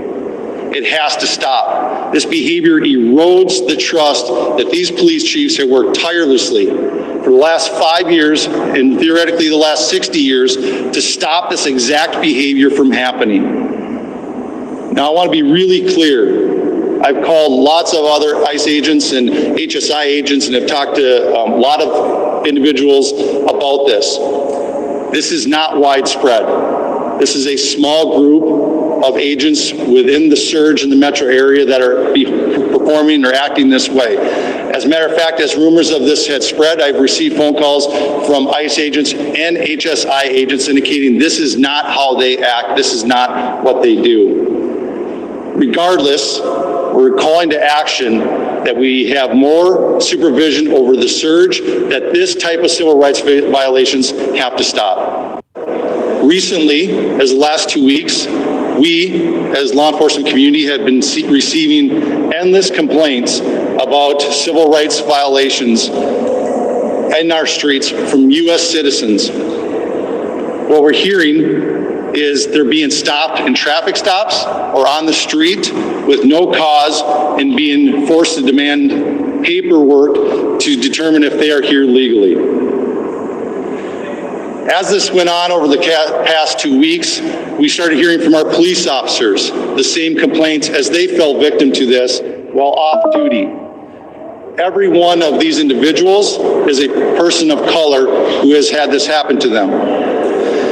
In Brooklyn Park, one particular officer that shared her story with me was stopped as she passed ICE going down the roadway. When they boxed her in, they demanded her paperwork, of which she's a U.S. citizen and clearly would not have any paperwork. When she became concerned about the rhetoric and the way she was being treated, she pulled out her phone. In an attempt to record the incident, the phone was knocked out of her hands, prevented her from recording it. The officer had their guns drawn during this interaction. And after the officer became so concerned, they were forced to identify themselves as a Brooklyn Park police officer in hopes of slowing the incident and de-escalating the incident down. The agents then immediately left after hearing this, making no other comments, no other apologies, just got in their vehicles and left. I wish I could tell you that this was an isolated incident. In fact, many of the chiefs standing behind me have similar incidents with their off-duty officers. This isn't just important because it happened to off-duty police officers, but what it did do is we know that our officers know what the Constitution is, they know what right and wrong is, and they know when people are being targeted, and that's what they were. If it is happening to our officers, it pains me to think of how many of our community members are falling victim to this every day. It has to stop. This behavior erodes the trust that these police chiefs have worked tirelessly for the last 5 years and theoretically the last 60 years to stop this exact behavior from happening. Now, I want to be really clear. I've called lots of other ICE agents and HSI agents and have talked to a lot of individuals about this. This is not widespread. This is a small group of agents within the surge in the metro area that are performing or acting this way. As a matter of fact, as rumors of this had spread, I've received phone calls from ICE agents and HSI agents indicating this is not how they act, this is not what they do. Regardless, we're calling to action that we have more supervision over the surge, that this type of civil rights violations have to stop. Recently, as the last 2 weeks, we, as law enforcement community, have been receiving endless complaints about civil rights violations in our streets from U.S. citizens. What we're hearing is they're being stopped in traffic stops or on the street with no cause and being forced to demand paperwork to determine if they are here legally. As this went on over the past 2 weeks, we started hearing from our police officers the same complaints as they fell victim to this while off duty. Every one of these individuals is a person of color who has had this happen to them. In Brooklyn Park, one particular officer that shared her story with me was stopped as she passed ICE going down the roadway. When they boxed her in, they demanded her paperwork, of which she's a U.S. citizen and clearly would not have any paperwork. When she became concerned about the rhetoric and the way she was being treated, she pulled out her phone. In an attempt to record the incident, the phone was knocked out of her hands, prevented her from recording it. The officer had their guns drawn during this interaction. And after the officer became so concerned, they were forced to identify themselves as a Brooklyn Park police officer in hopes of slowing the incident and de-escalating the incident down. The agents then immediately left after hearing this, making no other comments, no other apologies, just got in their vehicles and left. I wish I could tell you that this was an isolated incident. In fact, many of the chiefs standing behind me have similar incidents with their off-duty officers. This isn't just important because it happened to off-duty police officers, but what it did do is we know that our officers know what the Constitution is, they know what right and wrong is, and they know when people are being targeted, and that's what they were. If it is happening to our officers, it pains me to think of how many of our community members are falling victim to this every day. It has to stop. This behavior erodes the trust that these police chiefs have worked tirelessly for the last 5 years and theoretically the last 60 years to stop this exact behavior from happening. Now, I want to be really clear. I've called lots of other ICE agents and HSI agents and have talked to a lot of individuals about this. This is not widespread. This is a small group of agents within the surge in the metro area that are performing or acting this way. As a matter of fact, as rumors of this had spread, I've received phone calls from ICE agents and HSI agents indicating this is not how they act, this is not what they do. Regardless, we're calling to action that we have more supervision over the surge, that this type of civil rights violations have to stop. Recently, as the last 2 weeks, we, as law enforcement community, have been receiving endless complaints about civil rights violations in our streets from U.S. citizens. What we're hearing is they're being stopped in traffic stops or on the street with no cause and being forced to demand paperwork to determine if they are here legally. As this went on over the past 2 weeks, we started hearing from our police officers the same complaints as they fell victim to this while off duty. Every one of these individuals is a person of color who has had this happen to them. In Brooklyn Park, one particular officer that shared her story with me was stopped as she passed ICE going down the roadway. When they boxed her in, they demanded her paperwork, of which she's a U.S. citizen and clearly would not have any paperwork. When she became concerned about the rhetoric and the way she was being treated, she pulled out her phone. In an attempt to record the incident, the phone was knocked out of her hands, preventing her from recording it. The officer had their guns drawn during this interaction. And after the officer became so concerned, they were forced to identify themselves as a Brooklyn Park police officer in hopes of slowing the incident and de-escalating the incident down. The agents then immediately left after hearing this, making no other comments, no other apologies, just got in their vehicles and left. I wish I could tell you that this was an isolated incident. In fact, many of the chiefs standing behind me have similar incidents with their off-duty officers. This isn't just important because it happened to off-duty police officers, but what it did do is we know that our officers know what the Constitution is, they know what right and wrong is, and they know when people are being targeted, and that's what they were. If it is happening to our officers, it pains me to think of how many of our community members are falling victim to this every day. It has to stop. This behavior erodes the trust that these police chiefs have worked tirelessly for the last 5 years and theoretically the last 60 years to stop this exact behavior from happening. Now, I want to be really clear. I've called lots of other ICE agents and HSI agents and have talked to a lot of individuals about this. This is not widespread. This is a small group of agents within the surge in the metro area that are performing or acting this way. As a matter of fact, as rumors of this had spread, I've received phone calls from ICE agents and HSI agents indicating this is not how they act, this is not what they do. Regardless, we're calling to action that we have more supervision over the surge, that this type of civil rights violations have to stop. Recently, as the last 2 weeks, we, as law enforcement community, have been receiving endless complaints about civil rights violations in our streets from U.S. citizens. What we're hearing is they're being stopped in traffic stops or on the street with no cause and being forced to demand paperwork to determine if they are here legally. As this went on over the past 2 weeks, we started hearing from our police officers the same complaints as they fell victim to this while off duty. Every one of these individuals is a person of color who has had this happen to them.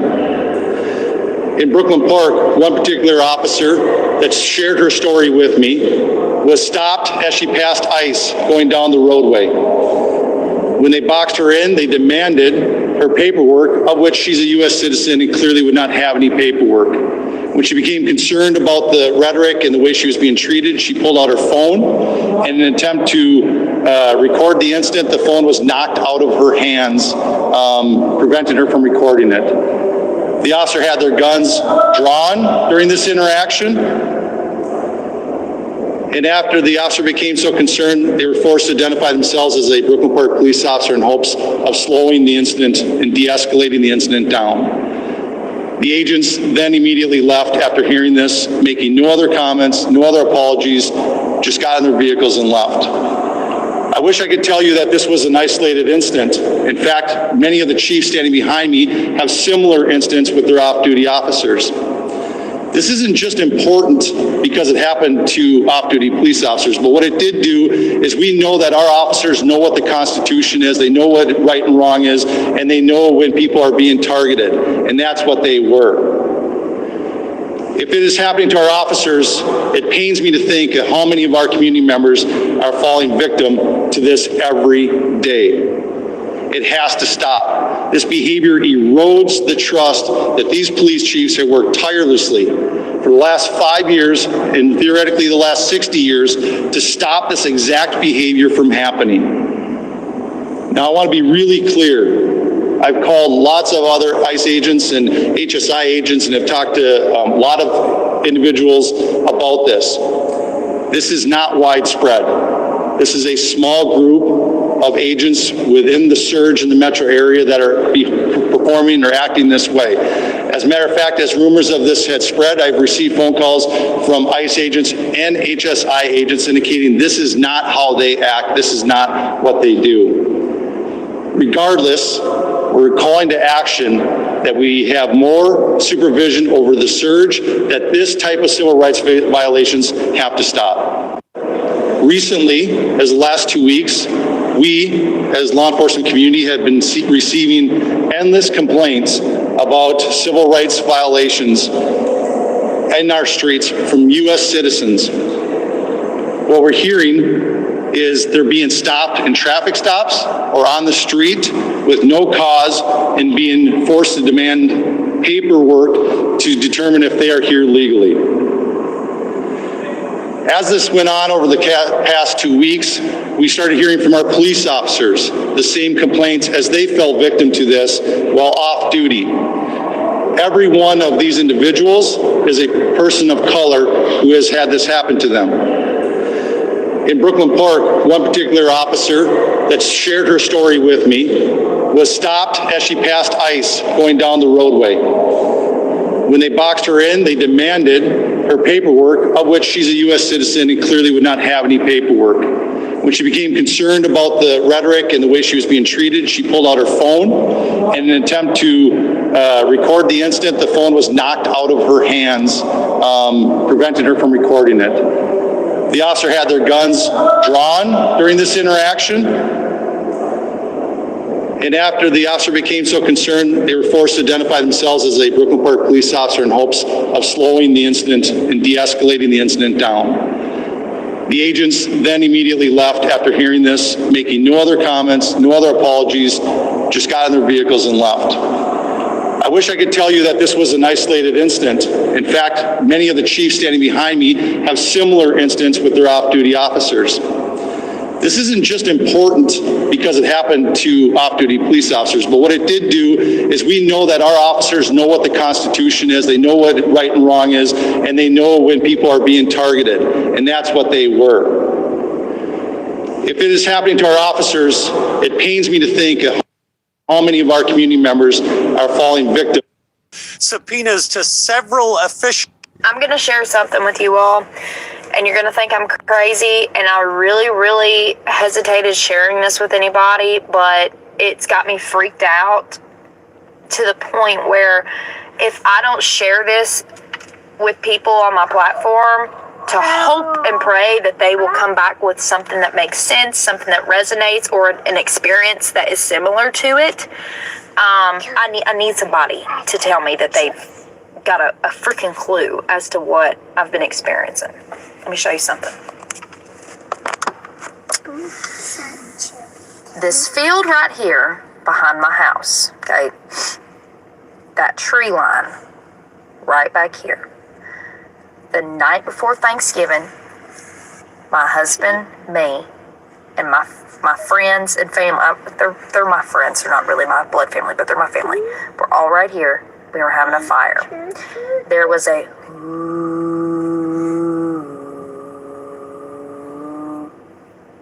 in that tree line, just like that, and it kept repeating and repeating. We look up here. There are orbs flying in a circle, but they're going in and out of each other, disappearing and coming back, disappearing and coming back, disappearing and coming back. We thought it was a shooting star, but it was not a shooting star because they were coming in and going out, coming in and going out. My husband has the video on his phone. I was not fortunate to get the video. I'm going to see if he'll send me the video. Something in my spirit was sickened, okay? This was not some, oh, cool, there's some cool stuff going on in the sky. No, hell no. my spirit, I started praying. I was so freaked out, I was praying. I was like, dear Jesus, if this is not from you right now, I command it in Jesus' name to leave. And then President Trump is acting like an international gangster, threatening to trample over the sovereignty of an ally, threatening the end of NATO altogether, and now threatening to hit our country and 7 European allies with outrageous, damaging tariffs unless he gets his hands on Greenland. This is an incredibly grave moment for the United Kingdom, Europe, and our world. Without provocation or justification, the President of the United States is attacking our economy, our livelihoods, and our national security. Trump has put British businesses and jobs on the front line. President Trump celebrated 1 year back in office with a marathon press conference at the White House today. Now, this press conference clocked in at almost 2 full hours, and an hour and a half of that was just Trump standing at the podium riffing. Now, I watched that entire press conference and I've thought about it all day, and there's really no way to bring you a comprehensive recap of exactly what he talked about. So instead, I think it would be more helpful for you if I just took you in the room so you get an idea of what was on President Trump's mind in the exact order in which he was talking about it. Quick warning, the next 5 minutes or so is a journey. These are the accomplishments of what we've produced, all page after page after page. Vicious, many of them murderers. These are all out of Minnesota, just Minnesota. I say, why don't you talk about that? Somalia is not even a country. They don't have anything that resembles a country. And if it is a country, it's considered just about the worst in the world. Sleepy Joe Biden, crooked Joe Biden, whichever you like. You can call him whatever you like. They're both right. He's sleepy and he's crooked. And we're met with paid agitators and insurrectionists, troublemakers. They're paid. You know, when the woman was shot, I felt terribly about that. And I understand both sides of it. But when she was shot, there was another woman that was screaming shame, shame, shame, shame, right? You saw it so loud. She was like a professional opera singer. She was so loud. I love the Hispanic. And they accuse us of all sorts of things. 60% of the people we're talking about, they're the best people we have, and they're Hispanic. The Border Patrol is largely Hispanic. ICE is largely Hispanic. They're unbelievable people. And this is something, I'm glad my finger wasn't in that sucker. That could have done some damage, but you know what? I wouldn't have shown the pain. I would have gone back. What, did you hear that? That was nasty. And it's big stuff, too. Look, we have the hottest country in the world. We inherited a mess. The numbers that we inherited were way up, and now Ilhan Omar is freaking out because things just got even more worse for Ilhan Omar. The woman seemed like about to be deported back to Somalia, exactly where she needs to be, because like I've mentioned plenty of times, she's on camera saying she don't care about the United States of America. She only using her position to... How do the pattern form? It's formed naturally in our dragon kiln. However, it's designed by our artisan. Can you make the temperature lower? We can do that. However, if the temperature is low, we are not able to create the high grade and the top grade porcelain. Who makes them? It's all made by our artisan, Mr. Ling. President Trump hasn't even arrived in Greenland yet, and already his threats to take over Greenland by potentially using force if necessary, and also with threats of tariffs on European countries if they don't comply with his demands, are roiling the world leaders who are gathered at the Davos summit right now. The president is set to be there in just a few hours. I'm traveling with him on Air Force One. And he's set to address the European leaders who have been scrambling over the president's latest threats to take over Greenland, something that the president has made clear he believes is in the vital interests of the United States. Now, the president again argued that on Monday as he was speaking with reporters, and there are real questions about what it means for the world leaders he's set to meet with.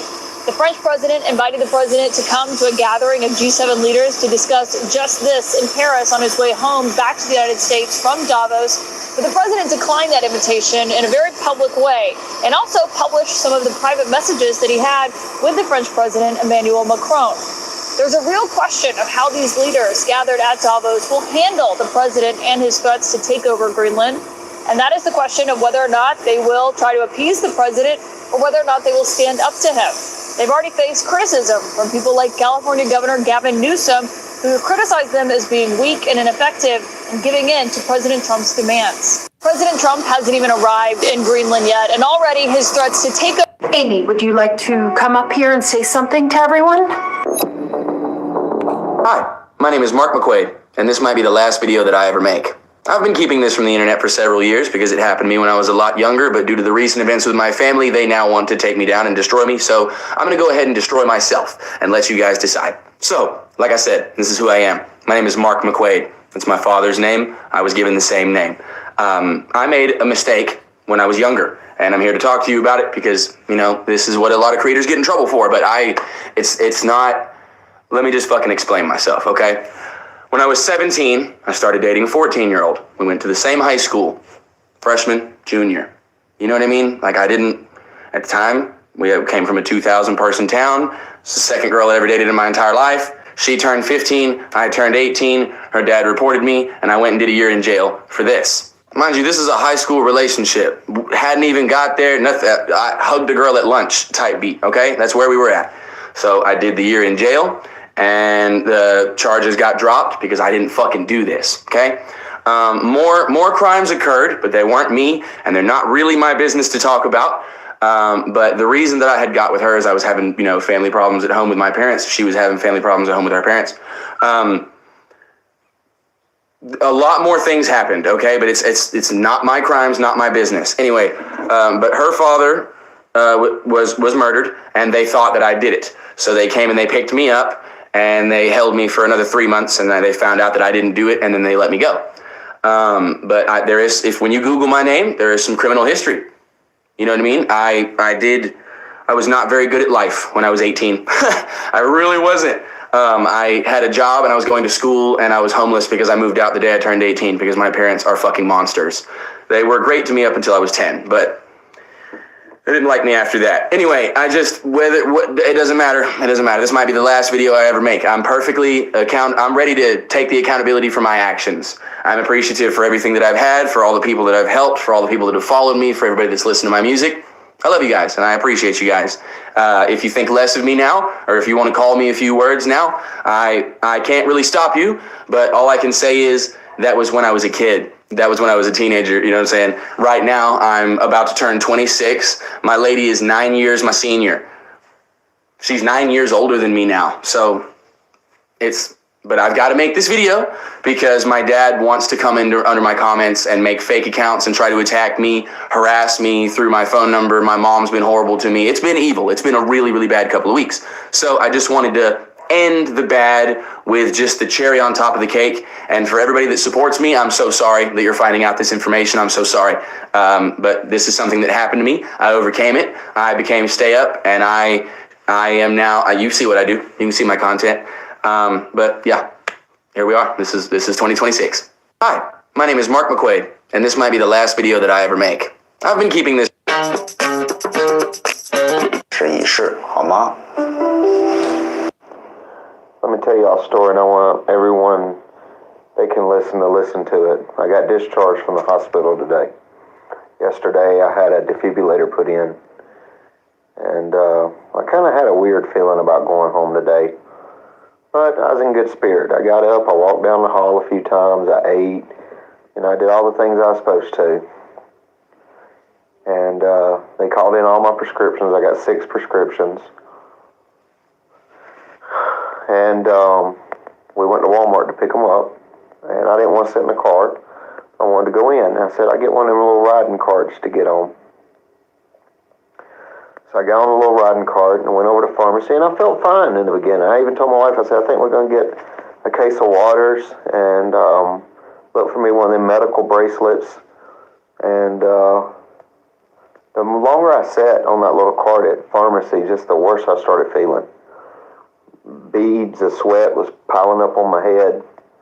I just didn't feel good. I got real tired, real dizzy. So I tell April, she's like, baby, you don't look good. You're starting to get pale. And I said, I just want to go home. So we're leaving Walmart. Before we can even get to the exit of Walmart, I'm already like trying to lay my head on the little steering wheel of the little handicap cart. April keeps saying, you know, raise your head up, baby. And she's telling me where the bumps are in the floor because it's still pretty tender. And when you drive those little carts, they only go so far in the parking lot and then they cut off for security reasons. And it cut off probably, I would say, 2 car lengths from my car. And I told April, I said, I got to get to the car. And I stood up off the little cart. And the next thing I remember is everything was black. And I could hear muffling of like crying and things. I mean, I want to say I could hear like April screaming, call 911. My husband has a defibrillator, please call 911. But as the sounds around me moved away, the dark turned into like a bluish color, like the sky almost. And I seen Larry, my good friend that passed away, he kind of walked by, and my wife told me when I regained consciousness that she heard me say, hey Larry, out loud. And my eyes kind of fluttered open for just a minute. After Larry passed, Jesus, I'm not joking, most beautiful feeling come over me. And Jesus was standing there with both his arms out towards me with his hands open. And then I was hearing all this praying, this loud praying, like, in the name of Jesus, we put a hedge of protection around this man, you know, save him, Lord. And I remember thinking to myself, why is Jesus praying to Jesus? And the more the praying happened, the further Jesus got away from me. And then I slowly regained consciousness, and as I regained consciousness, there were firemen all around me. There were paramedics all around me. They already had the defibrillator pads that stick to you on my chest. And they took like this thing, like a big tarp with handles, and they were putting me on it, and they were putting me on the stretcher. And I remember feeling April's warm tears falling on my face when she was holding me. And when I come back to, I remember hearing April scream, baby, don't leave me. Please don't leave me. Please open your eyes. Please breathe. I remember hearing people say, we can't find a pulse on him. And then I was back on an ambulance, and I could hear the siren, and I fell asleep.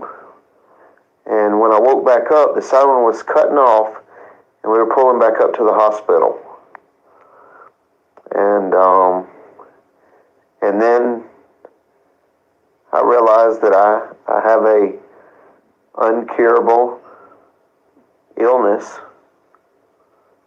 and I'm never going to be the same again. And I don't know if I have one day or 1 week or 1 year or 10 years.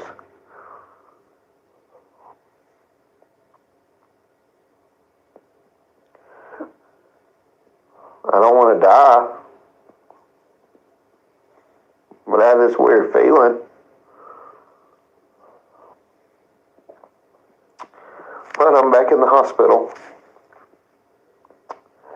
I'm going to document this until my last breath. Brugada syndrome is not something that is well known. And I want people to know about it.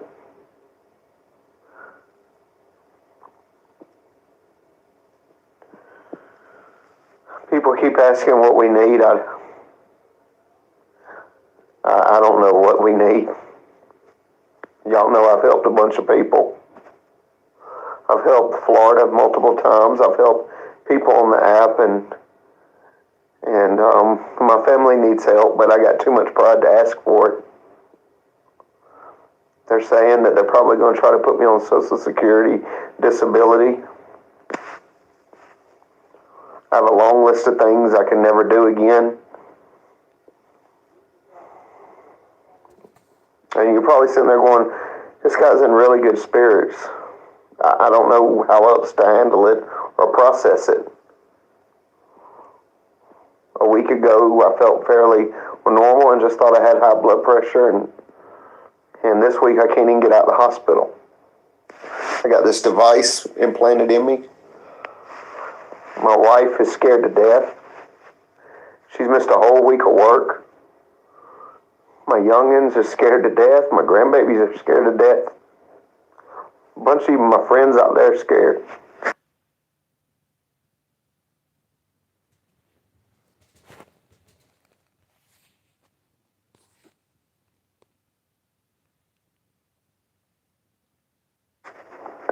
I'm scared.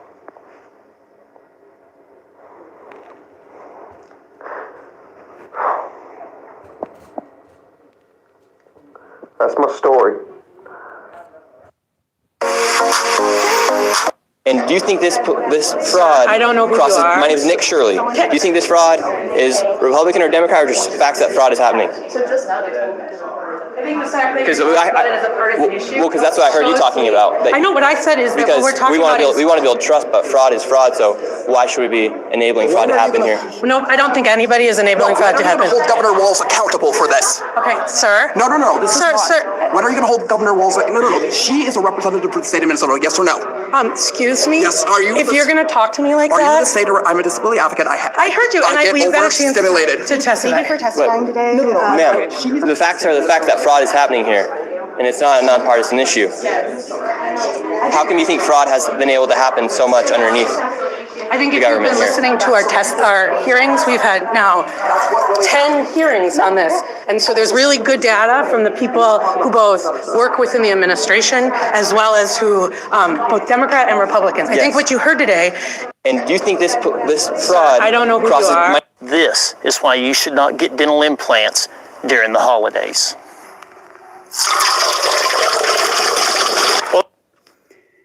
Hey everyone, here's an update about the possible winter storm happening this weekend across... I haven't heard anybody else say this, so I'm going to stick my neck out. It doesn't mean no one else has said it. It just means I haven't heard it. What if taking Greenland wasn't really Trump's idea, but a little bird put it in his ear? What if that little bird thought he would be better served if Greenland was in our hands? And the twofold purpose would be the dissolution of NATO, because he's got sense enough to realize that if we take Greenland, NATO is done. Who stands to benefit the most if NATO's gone? I honestly don't think Donald Trump's ever had an original idea. So, I'm throwing it out there. What do you guys think? I haven't heard anybody else say this. So look at this. Just look. What the hell kind of society we live in? People use a $1,400 phone to check their food stamp balance. Should we invade Greenland or not? Let me know in the comment section. Yes or no? Should we invade Greenland? Yes or no? Should we invade Greenland? What are you watching for tomorrow at Davos? I'm hoping that people will speak rationally about why this is such an idiotic, stupid idea that has nothing to do with American national security, has nothing to do with our prosperity, and has everything to do with the president's personal vanity. And I hope they speak forcefully with them about it. If we want to protect Greenland, we can put bases there. We have bases all over the world protecting our deterrence, including missiles, including radars for missile defense in Poland and Romania.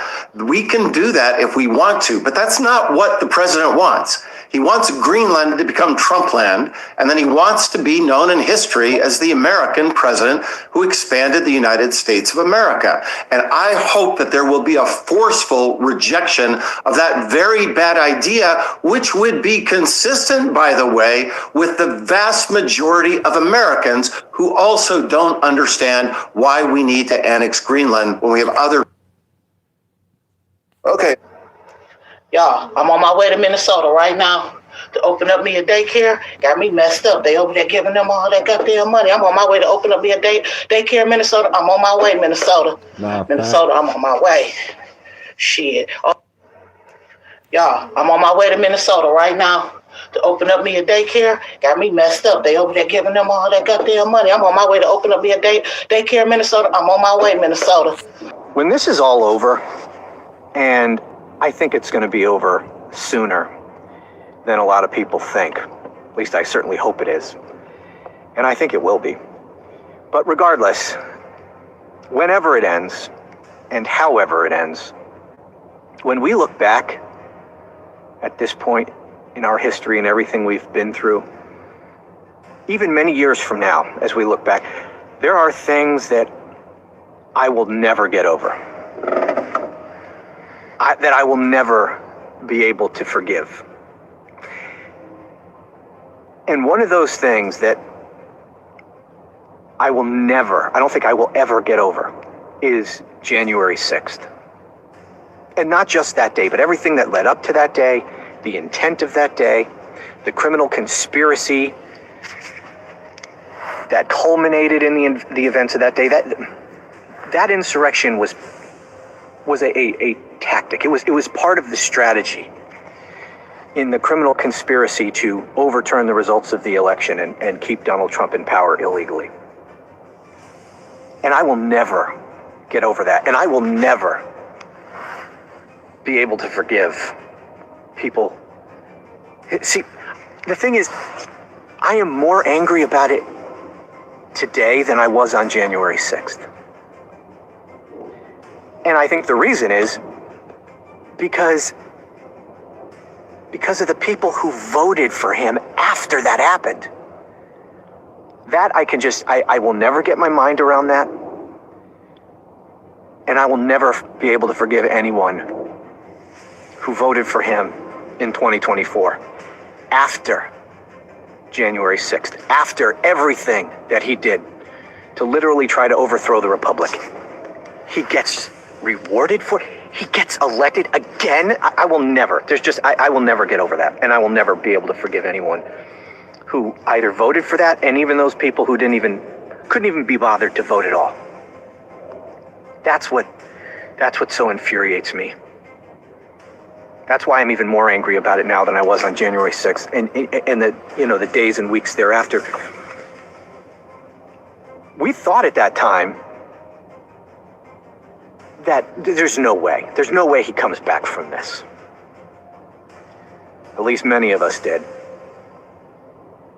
Again, I guess that was one of those times where I gave the American people more credit than they were deserving. I figured there's no way. The guy literally incited a violent insurrection on live fucking television.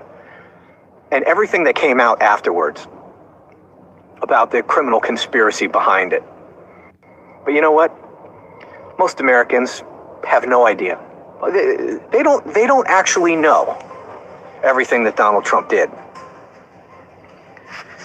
in his attempt to overthrow the republic and stay in power illegally. And many of them just have memory hold the whole damn thing. Or thought, well, you know what?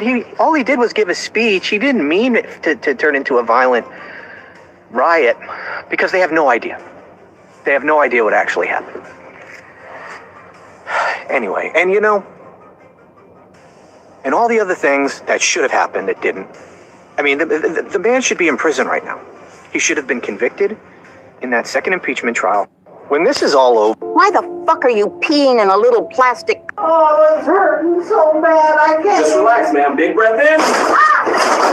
Ouch! That didn't fix anything! I'm not paying for this!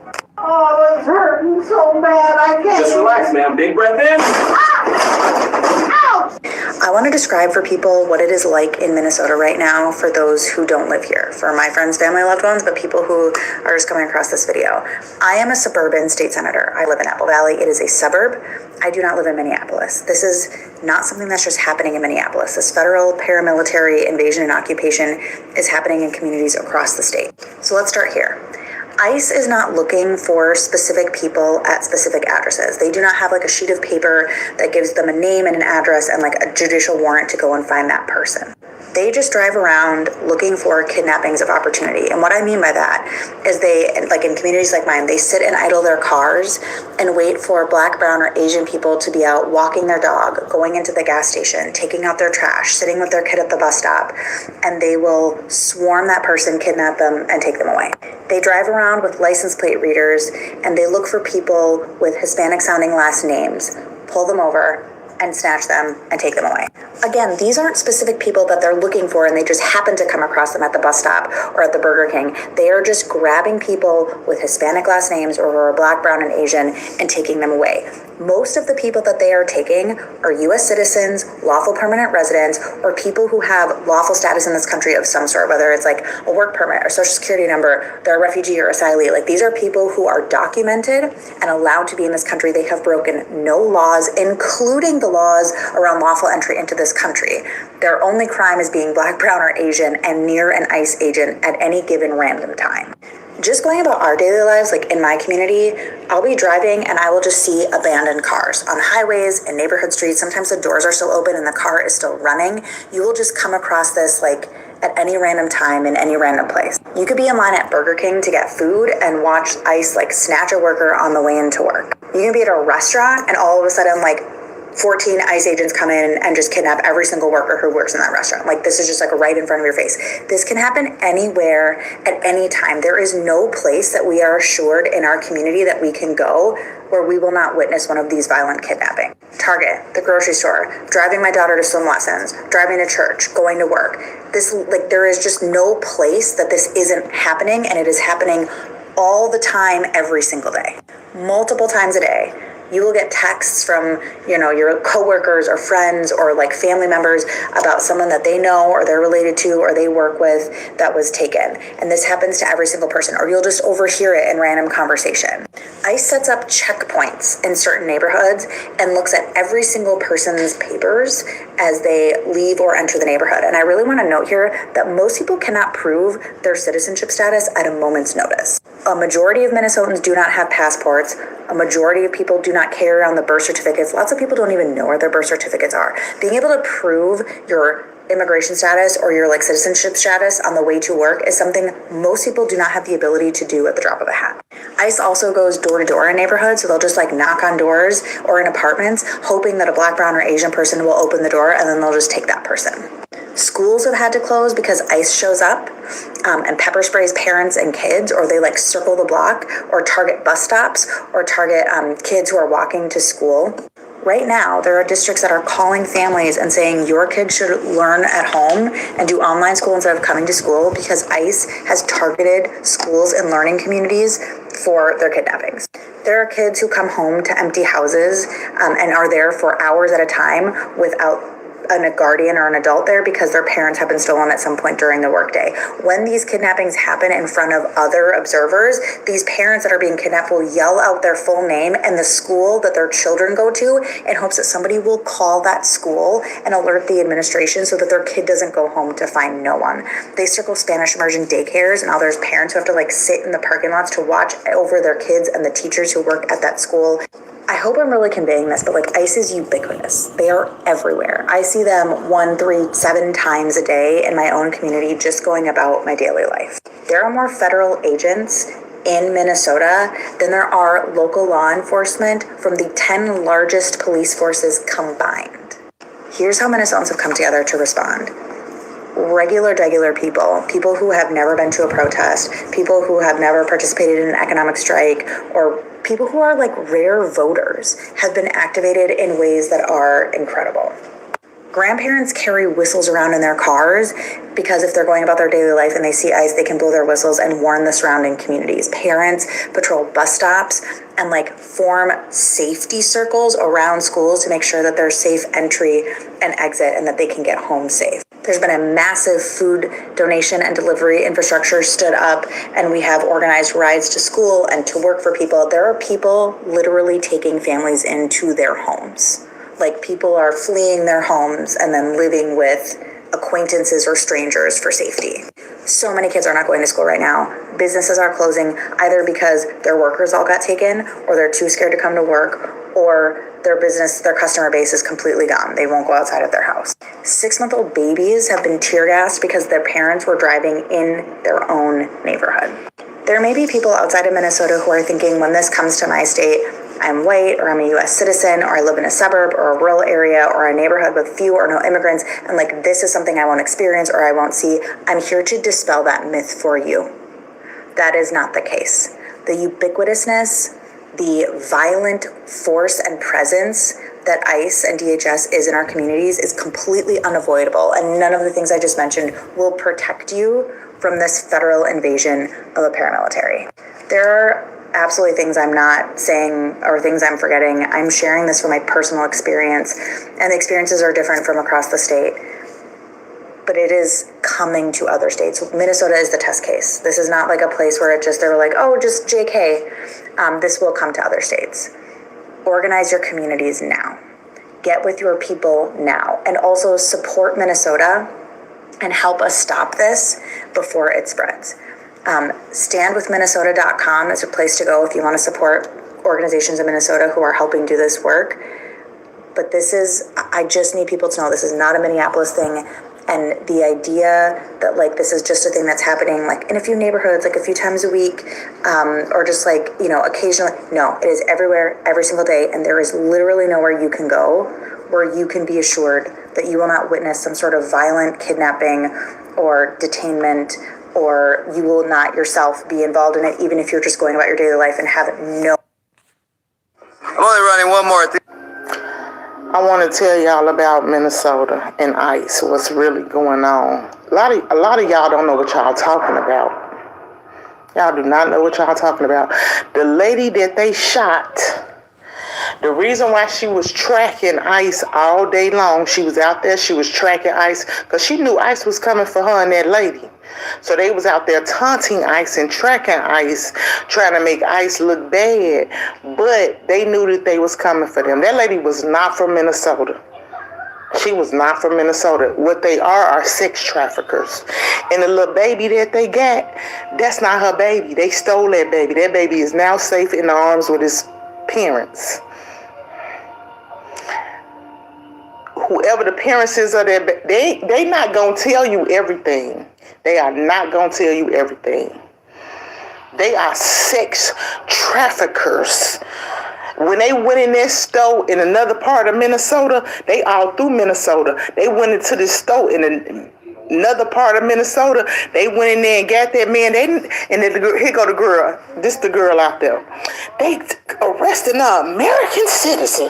They arrested that man. They handcuffed that man. That man walked right out the store with them people with no problem. You want to know why he walked out that store like that with them people? He know what they looking for him for. A sex trafficker. That's one of the stores where they hold the children at and sending them across seas.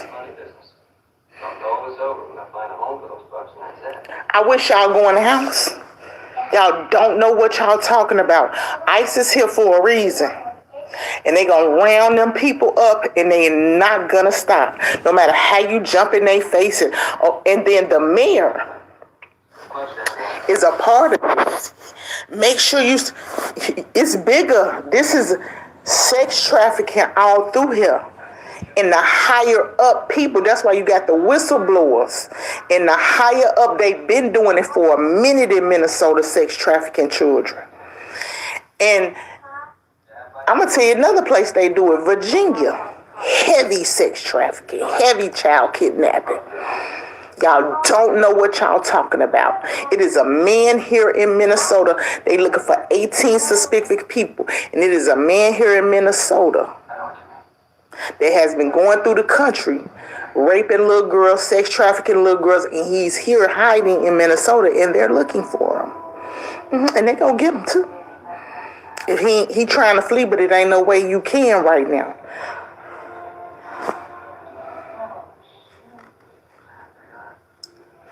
The reason why J.D. Vance say we're going to go to door, they are ending sex trafficking.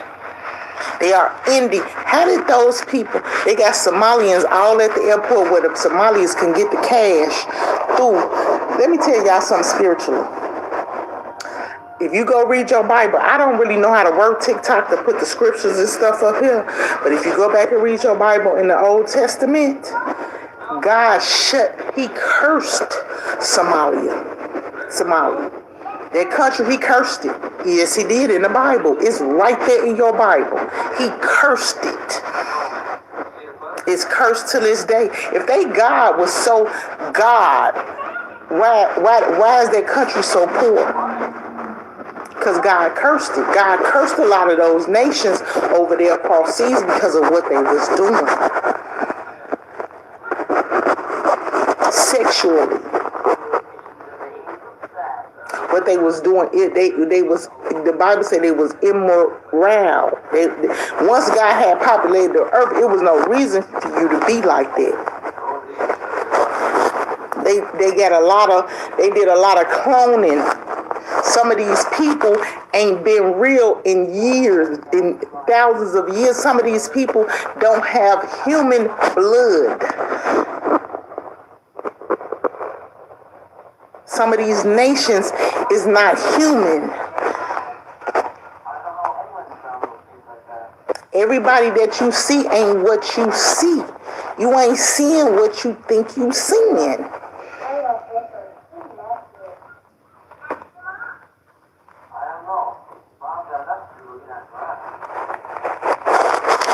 What you think you seeing ain't what you seeing. There's a big sex trafficking ring in all those.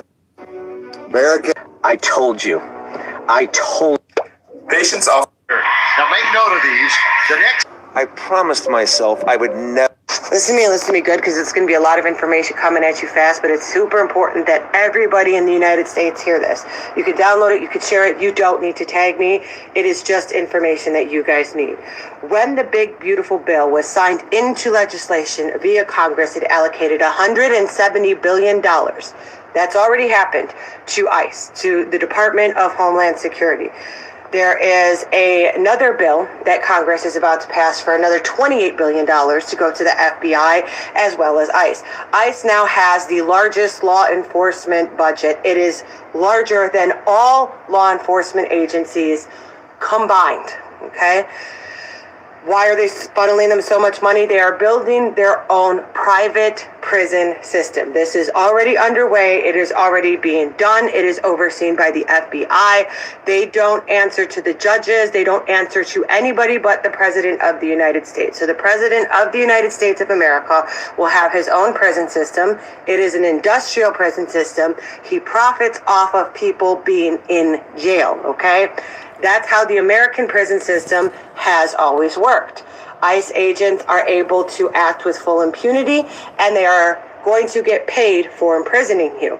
ICE agents are also being trained by the IDF, which is the Israeli Defense Forces.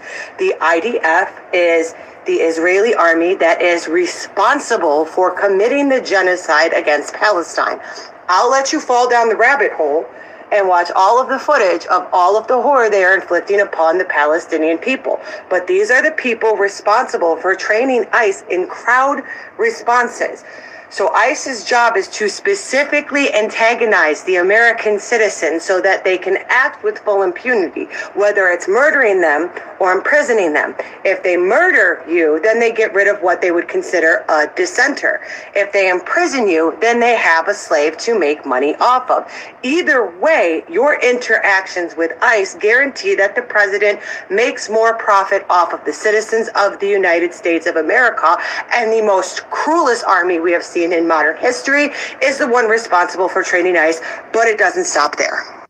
Larry Ellison and Peter Thiel are American billionaires who are Israeli Zionists. They are outwardly donating money to the IDF, the Israeli Defense Forces. They are in support of Israel and the current genocide happening to Palestine. These are American billionaires, and they are billionaires by way of developing AI surveillance software. Currently, Israel and the IDF are using this AI surveillance software to help implement the genocide. It's also used in the United Kingdom for their digital ID, and ICE agents are already illegally using AI surveillance software provided to them by Israeli Zionists. All of this is intertwined.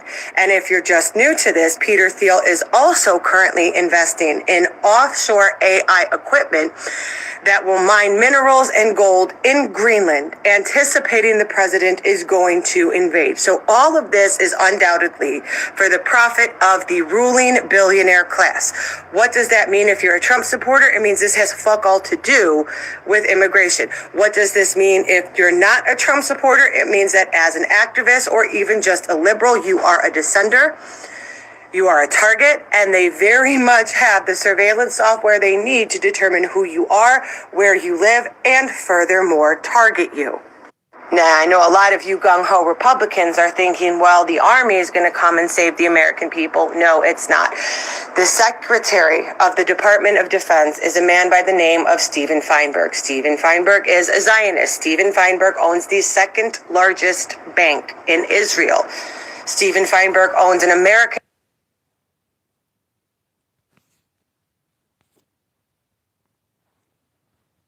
company. He is a billionaire. It is called Capital Management. Capital Management's sole purpose is to provide privatized military contracts to the United States Department of Defense, which he is the secretary of.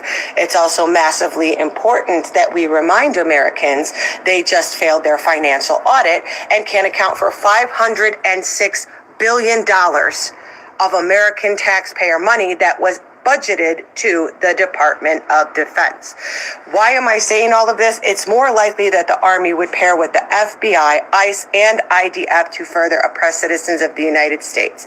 They have made it very well known via Project 25 and Project 26 that they intend on getting rid of 100 million Americans. 100 million Americans is roughly 1/3 of the population in the United States of America.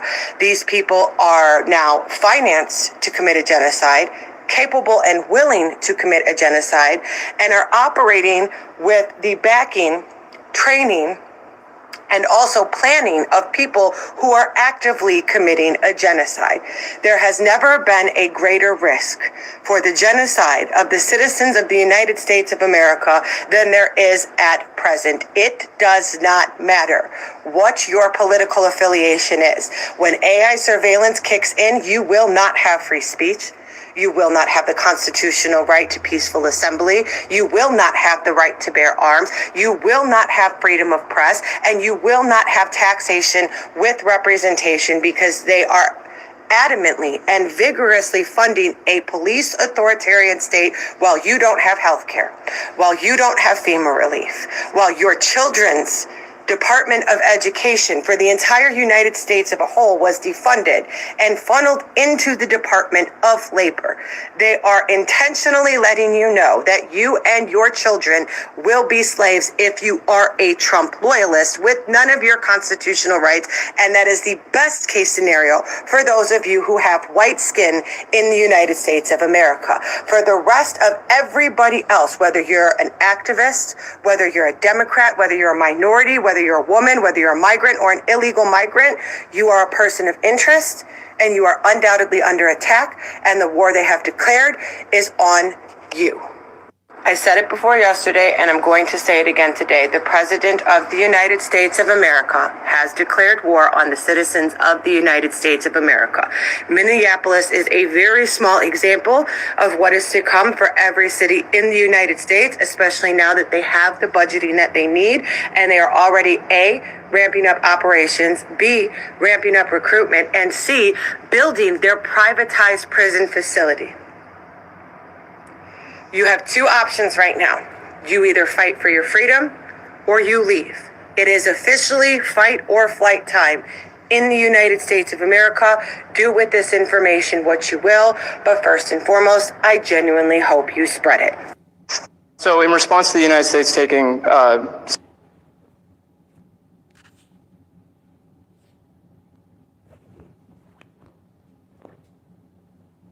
sanctioned oil from Venezuela, Colombian President Gustavo Petro criticized the United States by saying, well, the Southwest is stolen land and that it should be returned to Latin America. I just wanted to know what your response to that is. Well, he has to watch because, you know, he's got drug factories. They make cocaine in Colombia. And he's no friend of the United States. He's very bad guy. And he's got to watch his ass because he makes cocaine and they send it into the United States of America from Colombia. We love the Colombian people. I love the Colombian people. They're great people, energetic, smart, great. But their new leader is a troublemaker.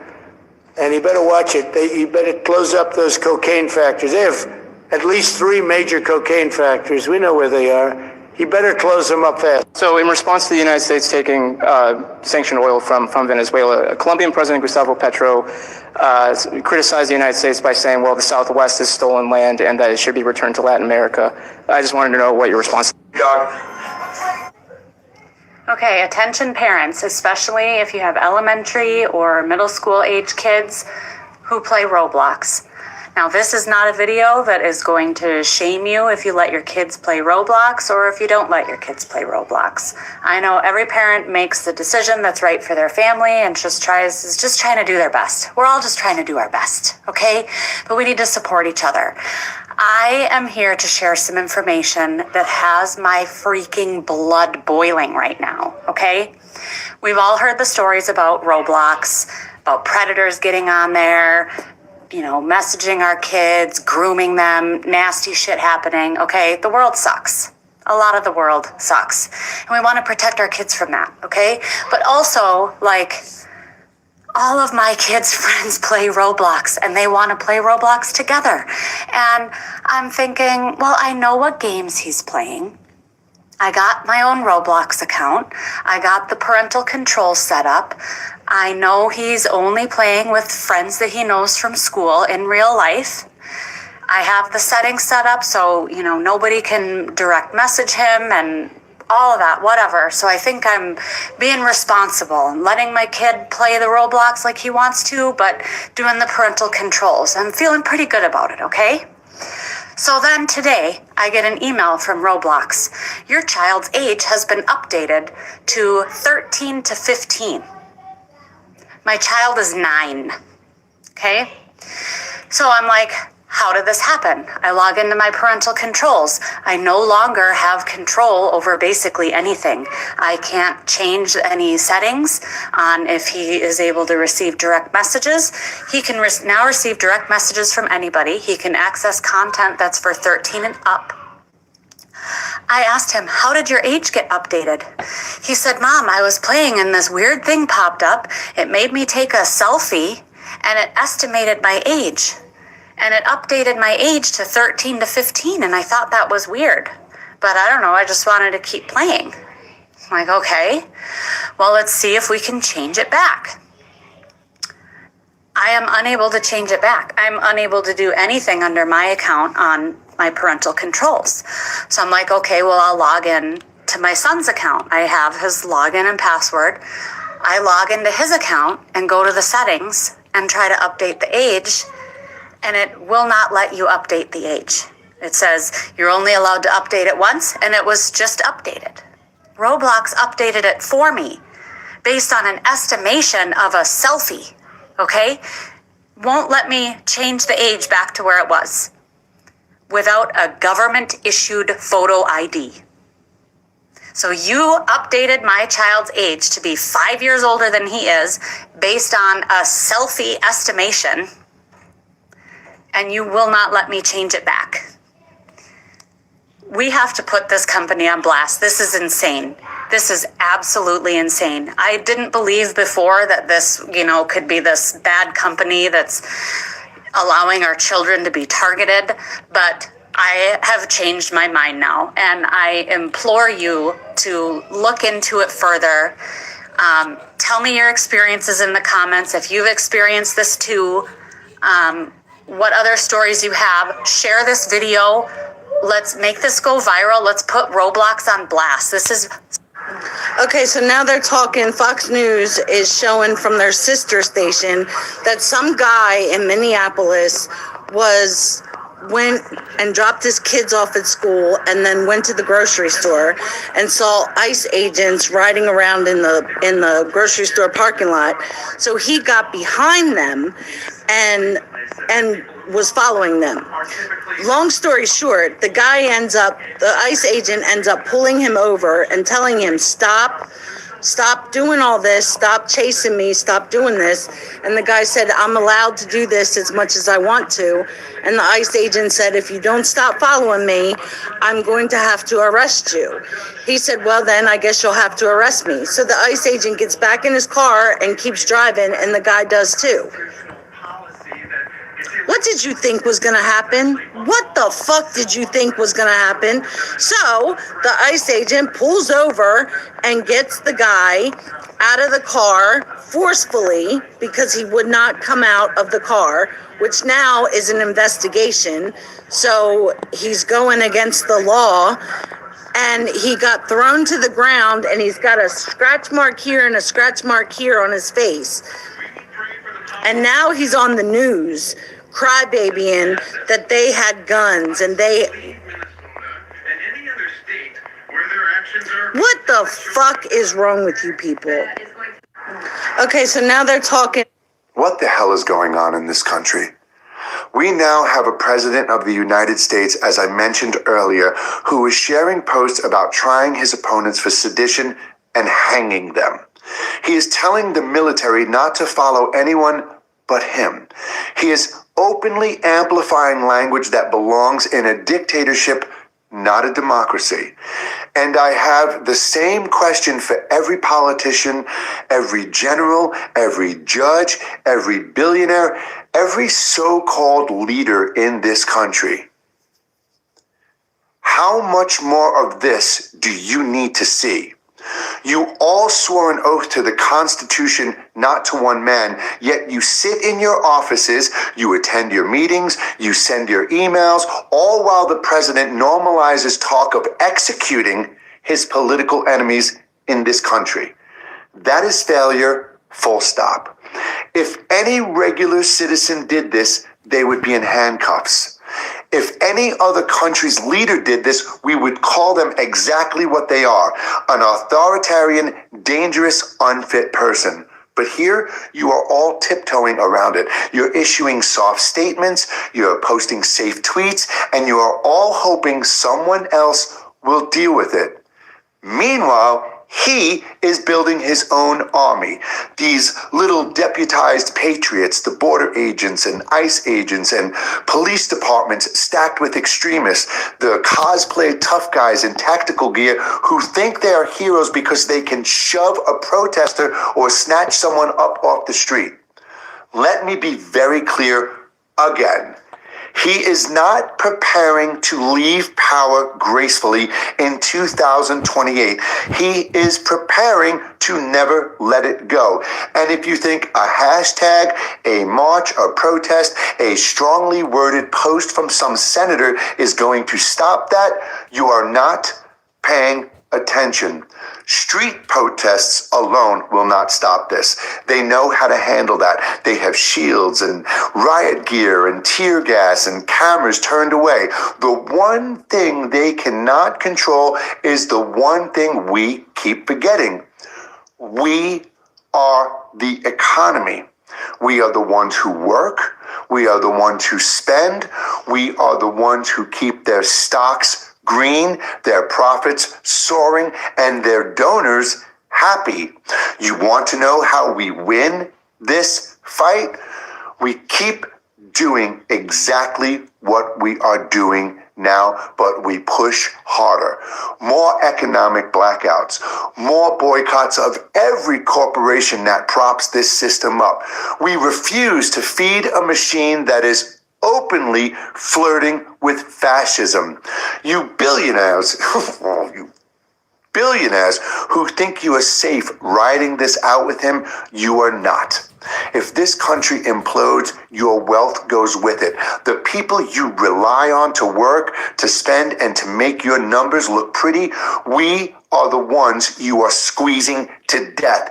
And I promise you this, if the people ever get the chance to create and build a country in our favor, we are going to create the greatest version of this country that has ever existed. One where citizens are free, corporations are capped, and no single man can ever hold this much power over our lives again. So here is my message today. To the politicians, the generals, the judges, the donors, do your job. Enforce the law. Defend the Constitution and stop pretending this is normal. And to the rest of you, as you are, hold the line, stand in solidarity, stop feeding the beast that is trying to rule over you, because if we keep our wallets closed and our eyes open, this corrupt system will feel it. We are the economy, we are the power, and we are done being ruled by cowards and tyrants. 2011. Why you sleeping with them glasses on, boy? So I can see what the fuck I'm dreaming about. Now take your sorry ass to bed before I beat that asshole, bitch! Okay, good night, tough guy. Let's keep it simple this morning. There's a lot of updates about Ashe County, Tennessee, Virginia, West North Carolina, and you need to click on my bio and look at them. Love you in the Lux. Let's keep it simple. I apologize for the quality of this video.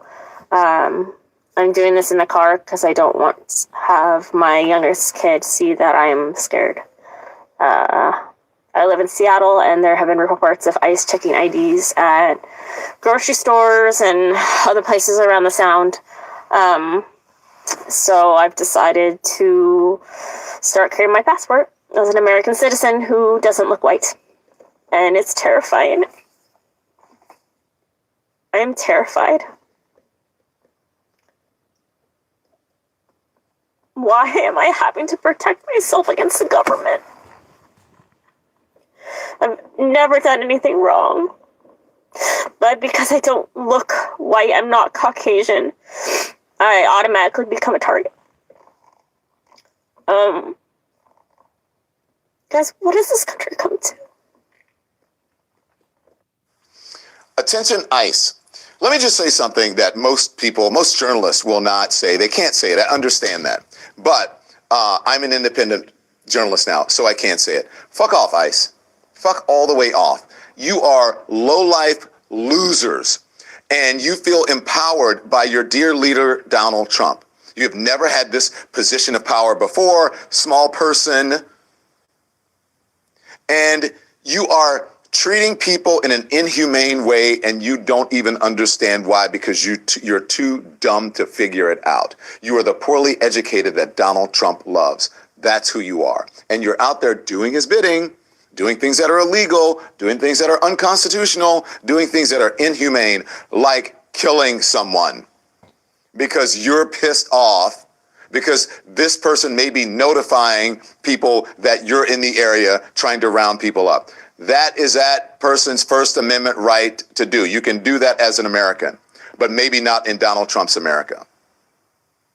You are fat fuck losers who just crawled out of a trailer park from some Proud Boy meeting, or if not worse, some other group that could be worse than him. You are thugs, jack-booted thugs. And now let me just say this. Because you don't understand this, let me make it clear to you, okay? The Democrats are right. You do not have to follow unlawful orders, but perhaps you don't know that, or maybe you just don't care. Maybe you have not been trained. Most of you, I'm sure, have not been trained properly. And so you do things like you did with that young lady who should be alive. And she is not alive today, simply because you're all jacked up on power that's not even really yours. And in the end, you could end up losing your freedom. by going to jail because you did something that you were not empowered to do, that you were not trained for. And you will end up going to jail and losing your freedom. Donald Trump cannot pardon you if this is a state charge. And so you stupid, dumb, ignorant, poorly educated, Proud Boys, Nazis marching through whatever it is you are. And that mask that you're wearing, why won't you identify yourselves? If you're big enough and bold enough to be able to shoot someone and have the power to be able to take their lives, then you should be big enough and bold enough to show your face. You should be transparent. Show people who you are. If you really think you are as big and as powerful as you think you are, you would not be afraid of that. What are you afraid of? You're afraid of losing your life? We all are afraid of losing our lives. Certainly, that young woman lost hers. Her family will never see her again. Her child is never going to see her again. She did not have her face covered when you shot her and killed her. And by all accounts, from anyone who is fair-minded anywhere, if you're looking at that video shows you, I don't care what angle it is from, that there was no justification for that woman losing her life. Because you are ticked off because you think that you should have you should be able to just round people off the streets without any due process, without any training.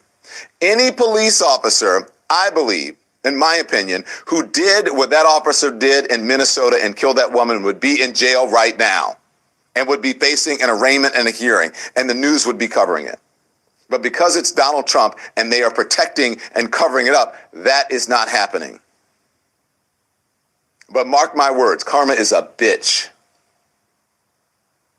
And this administration is going to find out. And guess what? You know who's going to be the first people to fuck around and find out? That's going to be the very same thugs who are out there rounding people up without due process because they're not smart enough to know what they're doing and they have not been trained. They're going to end up losing their freedom because of a cult leader and someone who's just as dumb as them, but maybe just smart enough to co-opt them into becoming subhumans. So ICE, fuck you. TikTok, I promise you. Greenlanders have made it clear they don't want to be part of the U.S. Well, what gives the U.S. the right to take away that self-determination? When I speak to them, I'm sure they'll be thrilled. How far are you willing to go to acquire Greenland? You'll find out. I think that we will work something out where NATO is going to be very happy and where we're going to be very happy. But we need it for security purposes. We need it for national security and even world security. It's very important. Greenlanders have made it clear they don't want to be part of POV, I deliver with... I'm going to say this in the most humblest way. There's nothing to prove when you know who the fuck you are. I'm going to say this in the most humblest way. There's nothing to prove when you know who the fuck you are. All right, so I want to post a video and to explain the seriousness of the situation of what's going on in the United States. As a former fundamentalist churchgoer / white nationalist, I didn't know I was a white nationalist until I left and started deconstructing and healing. I didn't even know that was a thing, but I had been raised in church my whole life, and so the things that we were a part of and our mindsets, the cult behavior was just a part of life, and I didn't know that there was even words for the things that we believed in, what we were doing, etc. The president has their agenda. White nationalists also have their agenda. The end game for both agendas is the same. Now, the agendas may be for different purposes, but they align because the end goal is the same. And I went to, for over 10 years, a church in the DFW Metroplex that was a megachurch. There was multiple campuses across DFW, and we were a part of a weekend training that women would go to one, men would go to another. And the men's was more stringent. My spouse did go to these, and at the very end, like you go through multiple of the trainings and you're leveling up. The last training is like military training. It's outside of DFW on acres of land, and you are learning military operations to basically fight in the holy war or whatever. They, in their brains, Christian white nationalists, think that everything is a spiritual battle, spiritual warfare. If you've ever been to church, fundy churches, non-denominational, whatever, you know that there is a certain language. Like if I say certain terms and languages, other church cult goers will know the languages that I'm speaking because we had a language. I left church in 2019, by the way. So they think that there is a holy war, a spiritual warfare. Now, when you're in it and you're not critically thinking,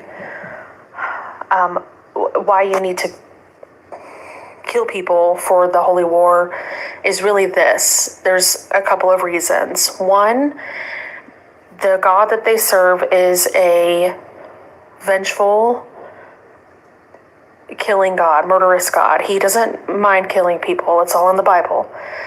They think that if God wants them to further his cause, that's what he's calling them to do. That's what they call it. Like, God's calling them to do this. This is their purpose. It's in the Bible. Some of the greatest stories in the Bible are of God calling people to kill others. Make it make sense. They also, depending on what denomination, sometimes think that God will call you to kill somebody to stop them from continuing living their life in sin, and that you're terminating their life early so that they have a chance of going to heaven, that God would redeem them because they're not living the rest of their life in sin, only a partial sinful life, and that you're helping them again. So there's a lot of different ways that they justify violence. They will always find a way to justify the violence. Just know that. The goalpost will move a million times, but they will fit it in to whatever narrative. And they are laying the groundwork. All of the things that have been happening over the past year and more, I know the end game because this is what they would say would happen to us, but we know that they project, and everything that was said would happen to us, they've been doing. So I know the end game, and they are laying the groundwork for it. And I think people need to understand that and be more prepared than they are. People are being labeled now. People are going to be taken from their homes. And if you don't serve their agenda, either of them, the end result is the same. And I don't think people are taking that seriously enough. They've been training for this. They're not scared, and this is their mission, and this is what they think they were put here for. Such as a time as this, I promise you. And I think people need to pay attention and act and know that people who have been trained psychologically and also physically trained, again, all over the United States and world, people were coming to this training facility to take this back home to teach others this military-esque training. It's not a joke. I will answer questions. I'm trying to be as vague as I can because I don't want this to be taken down or be misconstrued. But again, I lived it. I was in it. We're not in it anymore. and I can answer any questions that others may have. But this is a time to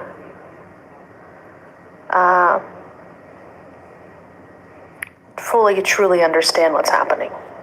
We making money right now, bucko. So every day,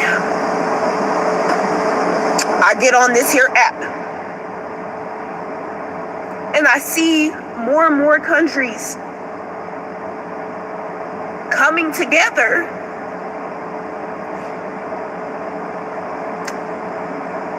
not out of love for one another, right? Not out of world peace. They're coming together because our government is trying to hurt people for fun, because that's the stock that they come from. That's the history that they come from. They hurt people for fun. And now they've made it to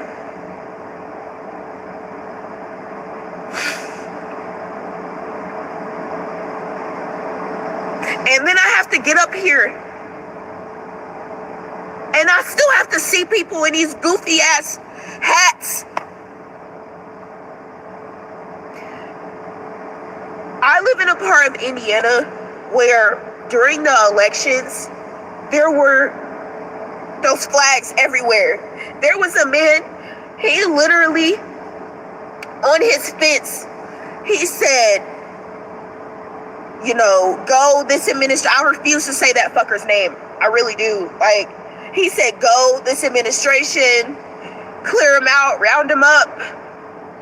He was like, Jesus Christ is king and dump truck is his leader or something. Like, it was some bullshit. And now silence. Silence. Nobody has that rhetoric up anymore. Nobody has that foolishness up anymore.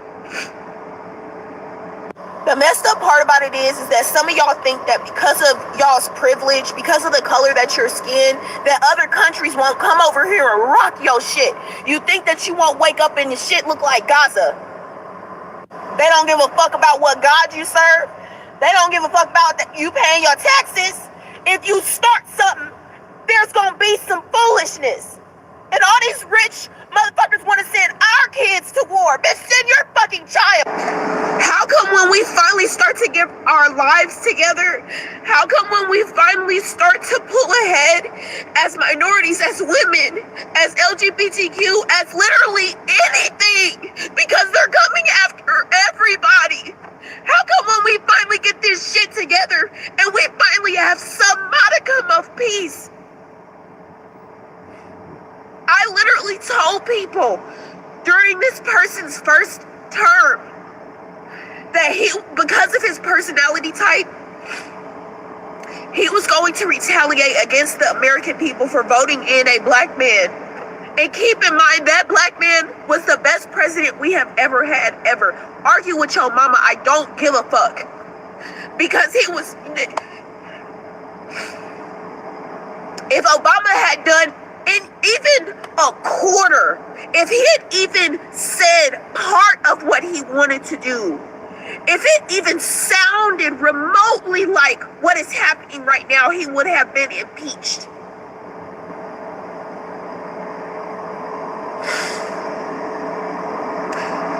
This administration, when they had their first term, they weren't able to do all of what they wanted to do because of COVID. And I thank God for COVID, which is awful to say because there's so many people that passed. And I'm so sorry for those people. I had people that passed. I had multiple people that fucking passed.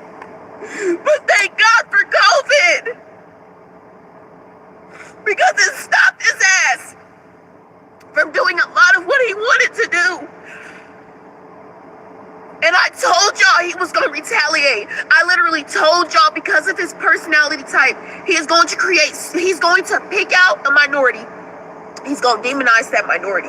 That's what he's doing. I said he's going to make all these goofy ass laws to benefit him and his friends, and he's going to take all of our money. That's what he's doing. I said he's going to literally destroy America. he's doing.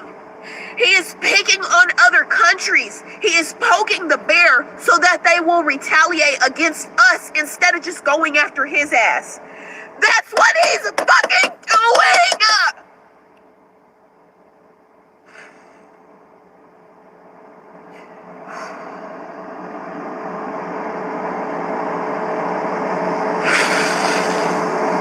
And I know a lot of y'all are gonna get on here and call me a liberal bitch. I don't care. Everybody deserves to eat.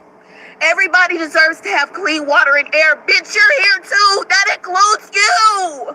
You fucking dumbass. That includes you. Unlike y'all, we're not trying to leave y'all out of the equation. We want that shit for everybody. Everybody. You fucking dumbass. And now you've doomed us all! Bro, what the fuck, bro? I'm just going to tell y'all something as a Marine Corps veteran that served during the time of Operation Iraqi Freedom and Enduring Freedom.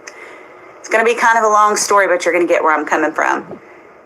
So I remember on 9/11 laying on the rifle range, the 500-yard prone, and the kid next to me came up and he said, hey, the Pentagon got hit with a plane. My mother was in the Pentagon.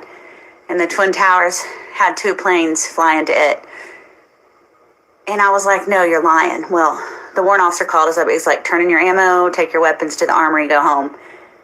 And I remember driving in my car that day, and I thought, is this the rapture? Is this the end of the world? Like, what's going on? And we were basically told to sit home and wait because we were probably going to war right here on our soil. And we sat in our camis for 3 days. We didn't even shower. We just kept watching the footage over and over and over of the planes hitting the Twin Towers. And when they finally went into Iraq, their big thing was, we have to beat it there, because if we don't beat it there, it'll be here on our doorstep. So every day, I get on this here app, and I see more and more countries coming together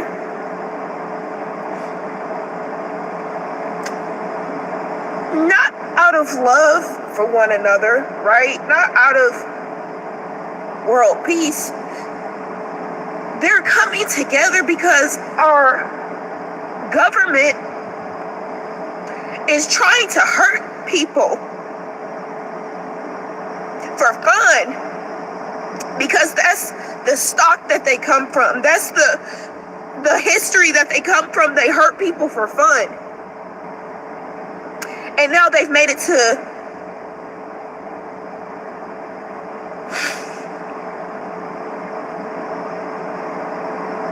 and then I have to get up here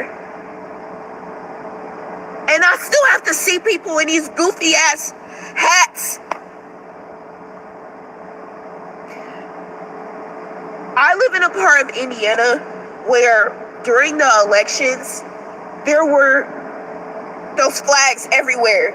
There was a man, he literally, on his fence, he said, you know, go this administration. I refuse to say that fucker's name. I really do. Like, he said, go this administration, clear him out, round him up.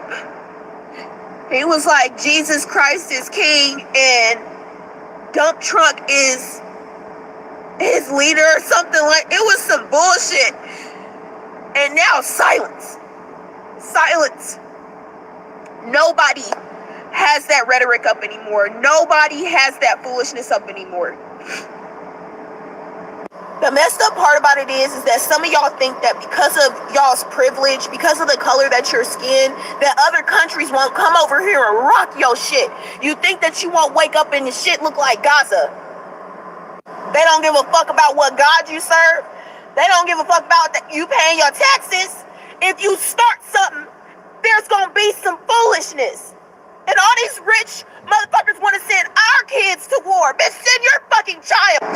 How come when we finally start to get our lives together, how come when we finally start to pull ahead as minorities, as women, as LGBTQ, as literally anything, because they're coming after everybody.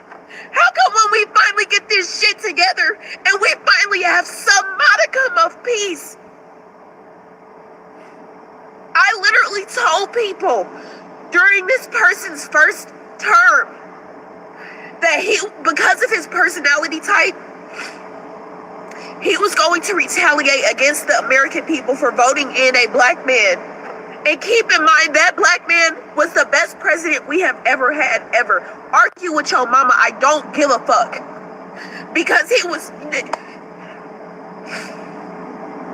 If Obama had done even a quarter, if he had even said part of what he wanted to do, if it even sounded remotely like what is happening right now, he would have been impeached.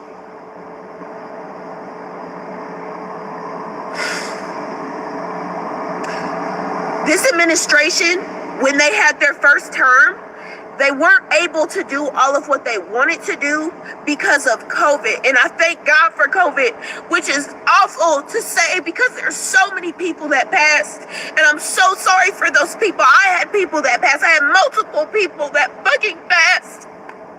But thank God for COVID. Because it stopped his ass from doing a lot of what he wanted to do. And I told y'all he was going to retaliate. I literally told y'all because of his personality type, he's going to pick out a minority. He's going to demonize that minority. That's what he's doing. I said he's going to make all these goofy ass laws to benefit him and his friends, and he's going to take all of our money. That's what he's doing. I said he's going to literally destroy America. That's what he's doing. He is picking on other countries. He is poking the bear so that they will retaliate against us instead of just going after his ass. That's what he's fucking doing!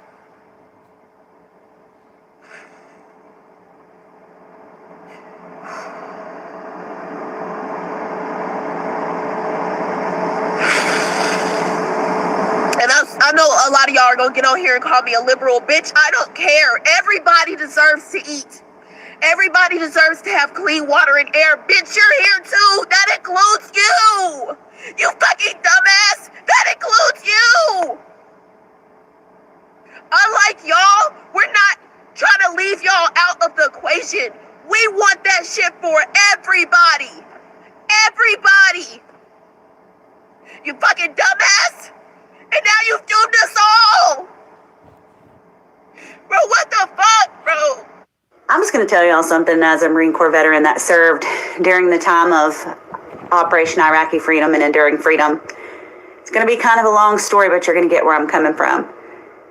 So I remember on 9/11 laying on the rifle range, the 500-yard prone, and the kid next to me came up and he said, hey, the Pentagon got hit with a plane. My mother was in the Pentagon, and the Twin Towers had 2 planes fly into it. And I was like, no, you're lying. Well, the warrant officer called us up. He's like, turn in your ammo, take your weapons to the armory, go home.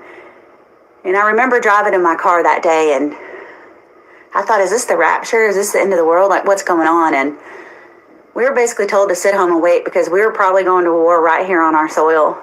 And we sat in our camis for 3 days. We didn't even shower. We just kept watching the footage over and over and over of the planes hitting the Twin Towers. And when they finally went into Iraq, their big thing was, we have to beat it there, because if we don't beat it there, it'll be here on our doorstep. And one of my friends, a fellow radio operator named Jeanette Winters, had transferred to California, and they said they needed a good man for the job, and she said, I'm the man for the job. And she ended up being the first female to die in the War on Terror and the first female Marine. And so I saw my friends, including my ex-husband. He went to Iraq when our baby was 6 weeks old, and he came back not the same person. I slept in the living room floor with him for 6 months because he wouldn't sleep near the window. And his plane had taken enemy fire on his way to, they were taking off on the runway to come home. And I saw my friends lose their sanity, their marriages, their legs, their limbs, parts of who they were. And it took a long time to adjust to civilian life. And one of my friends lost her husband, her love of her life. They knew each other since elementary school. She was an Air Force surgeon and he was a pilot in the Marine Corps. He had led troops on a ground mission and he got shot. And so when I see people like Ilhan Omar talking about how great their Somalian president is, and I see people burning the American flag, yelling death to America, saying we belong here, we're not going anywhere, and all the things that they do, and we've given them such a great opportunity, it makes me feel a lot of hate. And because of that, I'll never stop fighting. I'll never want Muslims in this country. And as far as I'm concerned, if they have 2 legs to walk out of here, it's time for them to go. Their religion, it's not even a religion, it's a regime. We'll never allow them to conform to our country. They've disrespected us so much, so much. I see a lot of immigrants that haven't. They can't. And I'm going to tell you, yesterday, when that female soldier passed, that was the nail in the coffin for me. That was the final straw. An Afghan national killed her, and that was it for me. There's no coming back from that. And we need to get them out of here. If they can't walk, carry them out. Get them out. We're done. All right. Let's hit the road. It's going to be a good day. Executed literally. Advice from a U.S. Army retired soldier. If you don't already own one of them things, go on ahead and get you one of them things. Get training on it, please. And if your state requires a license to carry or to open carry, get that license. If you don't already have your passport, get your passport. Get your kids' passport. Get your parents' passport. Everybody in your family should have a passport. I know it's not cheap. Crowdsource it. Y'all pull your money together, figure out how you can do it, what you can offset for the next month and a half to get everybody's passports. This country doesn't give a fuck about us, so stop giving a fuck about it. Stop playing by the rules. They're not playing by the rules. Why should we keep playing by the rules when they're not playing by the rules? You know, as happy as I am to have my grandbaby, she is literally the light of my life. I am so sad to think of the world that she's going to grow up in.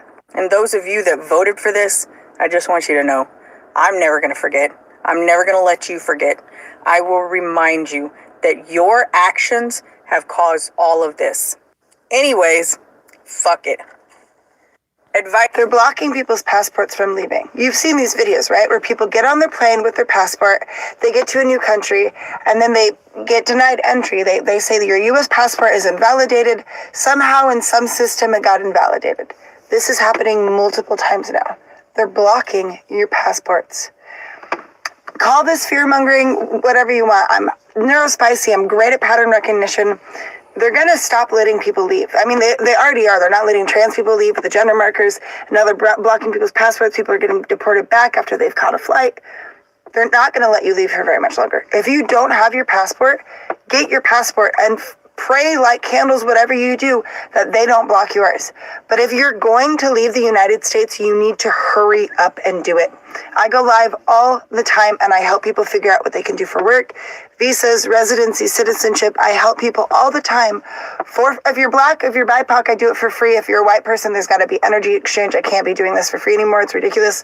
Give me 10 cents, give me $1, whatever it is, but some energy exchange. If you're black, if you're BIPOC, I've got all the time for free labor for you. But individually on a live stream, almost every single night, my voice is messed up because I had a 14-hour long fest helping a bunch of people. But anyways, get on a live stream with me. I help people individually come up with a plan to figure out how to leave. Don't DM me. I'm never going to respond. I don't see them. I can't respond. But get on a live with me. Let me help you figure out a plan. You've got to get out. They're blocked. I'm going to be really raw here. Something that I normally don't do, but I'm just compelled to talk about this for a minute. My mother was born in 1925 in Germany. She went through the war. She was there in 1933 in the Reichskristallnacht. And what is happening right now in America is exactly what my mother would talk about, what she observed in Germany. What is happening with ICE is literally parallel to the Gestapo in Germany. Detaining, arresting, uncalled, unprecedented. It's madness. It's absolute chaos. And some people say it's a distraction. Some people say it's this. Some people say it's that. But what it is really is absolutely wrong on so many levels. And being raised in Germany and listening to the stories from my mother and from my grandparents in a little town called Meisenheim am Glan in Germany, this is literally exactly what is going on. And I can just hear in my mother's, in my ears, I can hear my mother's voice when she said, you know, I hope history doesn't repeat itself. But what I'm seeing right now is history repeating itself. And anybody who is not seeing this is either pretending not to know or, sorry, it's just plain stupid. We humans go through life a lot pretending not to know certain things. I mean, I've certainly done it in instances. But this right now, and the way it's escalating, is just really sad. I feel for all the people who are in the midst of it.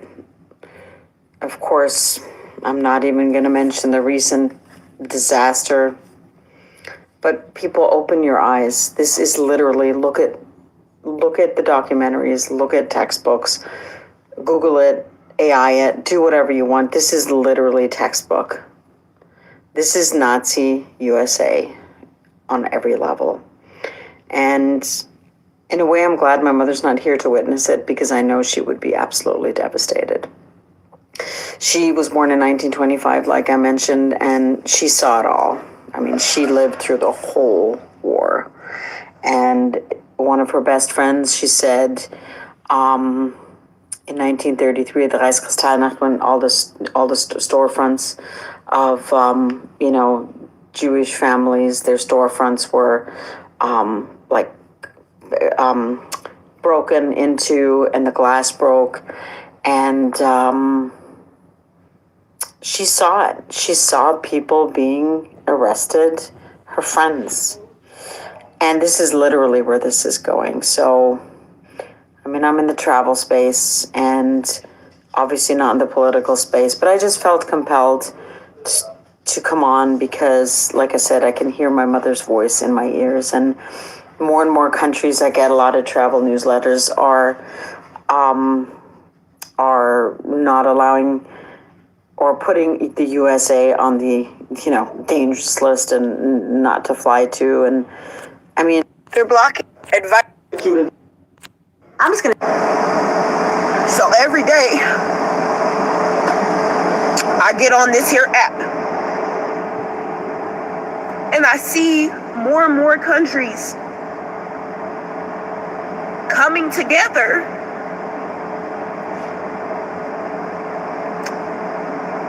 not out of love for one another, right? Not out of world peace. They're coming together because our government is trying to hurt people for fun, because that's the stock that they come from. That's the history that they come from. They hurt people for fun. And now they've made it to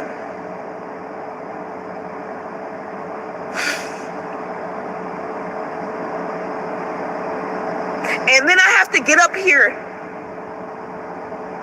and I still have to see people in these goofy ass hats.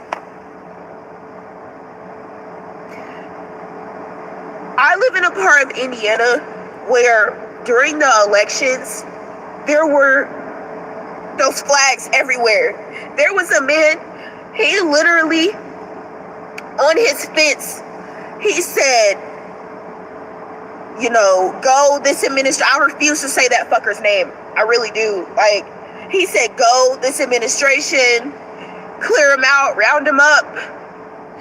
He was like, Jesus Christ is king and dump truck is his leader or something. Like, it was some bullshit. And now silence. Silence. Nobody has that rhetoric up anymore. Nobody has that foolishness up anymore. The messed up part about it is that some of y'all think that because of y'all's privilege, because of the color that your skin, that other countries won't come over here and rock your shit. You think that you won't wake up and the shit look like Gaza. They don't give a fuck about what God you serve. They don't give a fuck about that you paying your taxes. If you start something, there's gonna be some foolishness. And all these rich motherfuckers want to send our kids to war. Bitch, send your fucking child. How come when we finally start to get our lives together, how come when we finally start to pull ahead as minorities, as women, as LGBTQ, as literally anything, because they're coming after everybody? How come when we finally get this shit together and we finally have some modicum of peace? I literally told people during this person's first term that he, because of his personality type, he was going to retaliate against the American people for voting in a black man. And keep in mind, that black man was the best president we have ever had, ever. Argue with your mama, I don't give a fuck. Because he was... If Obama had done even a quarter, if he had even said part of what he wanted to do, if it even sounded remotely like what is happening right now, he would have been impeached.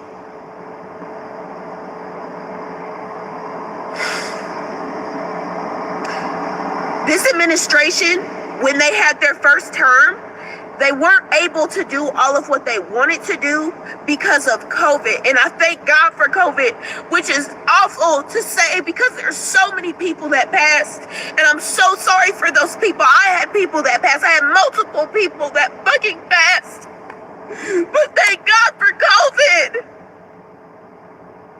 Because it stopped his ass from doing a lot of what he wanted to do.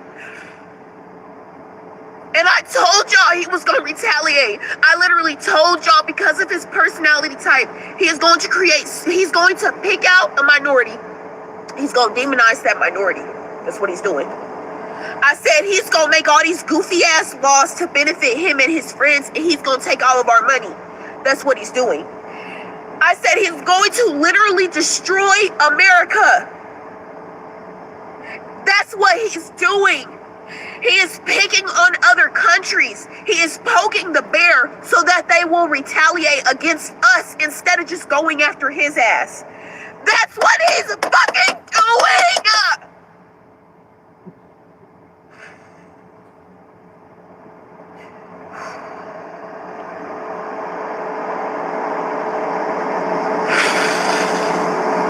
And I know a lot of y'all are going to get on here and call me a liberal. Bitch, I don't care. Everybody deserves to eat.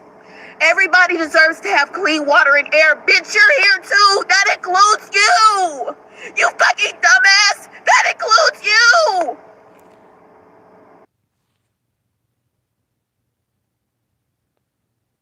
What is FAFO really? As minorities, as women, as LGBTQ, as literally anything, because they're coming after everybody. How come when we finally get this shit together and we finally have some modicum of peace? I literally told people during this person's first term that he, because of his personality type, he was going to retaliate against the American people for voting in a black man. And keep in mind, that black man was the best president we have ever had, ever. Argue with your mama, I don't give a fuck. Because he was... If Obama had done even a quarter, if he had even said part of what he wanted to do, if it even sounded remotely like what is happening right now, he would have been impeached.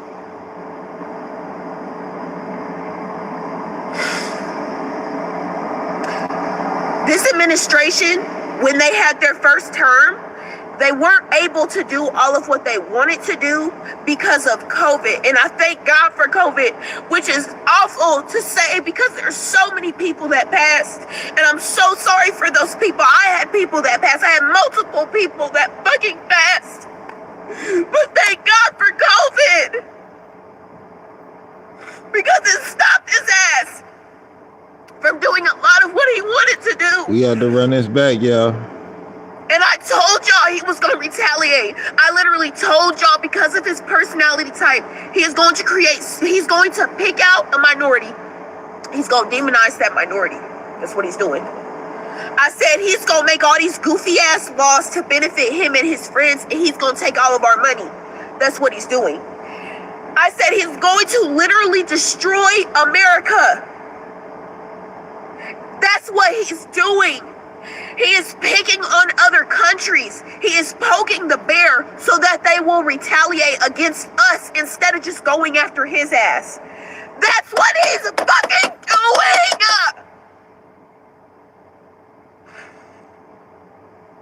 That's what he's doing.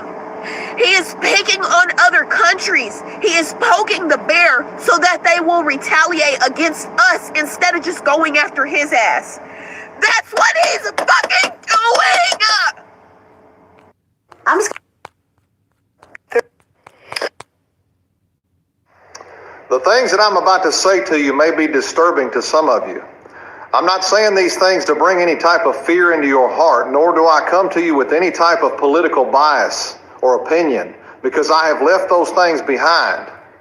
I ask that you would pray for discernment, as the Bible says that the natural man cannot discern the things of the Spirit because they are spiritually discerned. So pray and ask the Lord to give you eyes to see and ears to hear. Now, it's not a secret that recently we saw that there were 2 National Guard members shot in Washington, D.C. And the response to that was more National Guard troops being sent to these areas. And we see all of these rapid response teams and National Guard units being set up all over these major cities. And they talk about how we've got all of these illegal immigrants here, and we're seeing this increase with ICE protests and all of these ICE people riding around in minivans, snatching people up off the street. But what you need to understand is that this influx of immigration that we had, everybody saw the videos in Eagle Pass, Texas, when there were 15,000 people a day coming through the U.S.-Mexico border, and none of them were from Mexico. They were all middle-aged, fighting-aged military men that were coming into this nation, and they all had marching orders, right? They were asking them, where are you from and where are you headed? They were going to major U.S. cities. Some of them said, I'm from China, I'm going to New York, I'm from Somalia, I'm going to Chicago, I'm from the Middle East, I'm going to Portland, Oregon. And all of these things, and a lot of you may have seen this video of this man who was a known terrorist.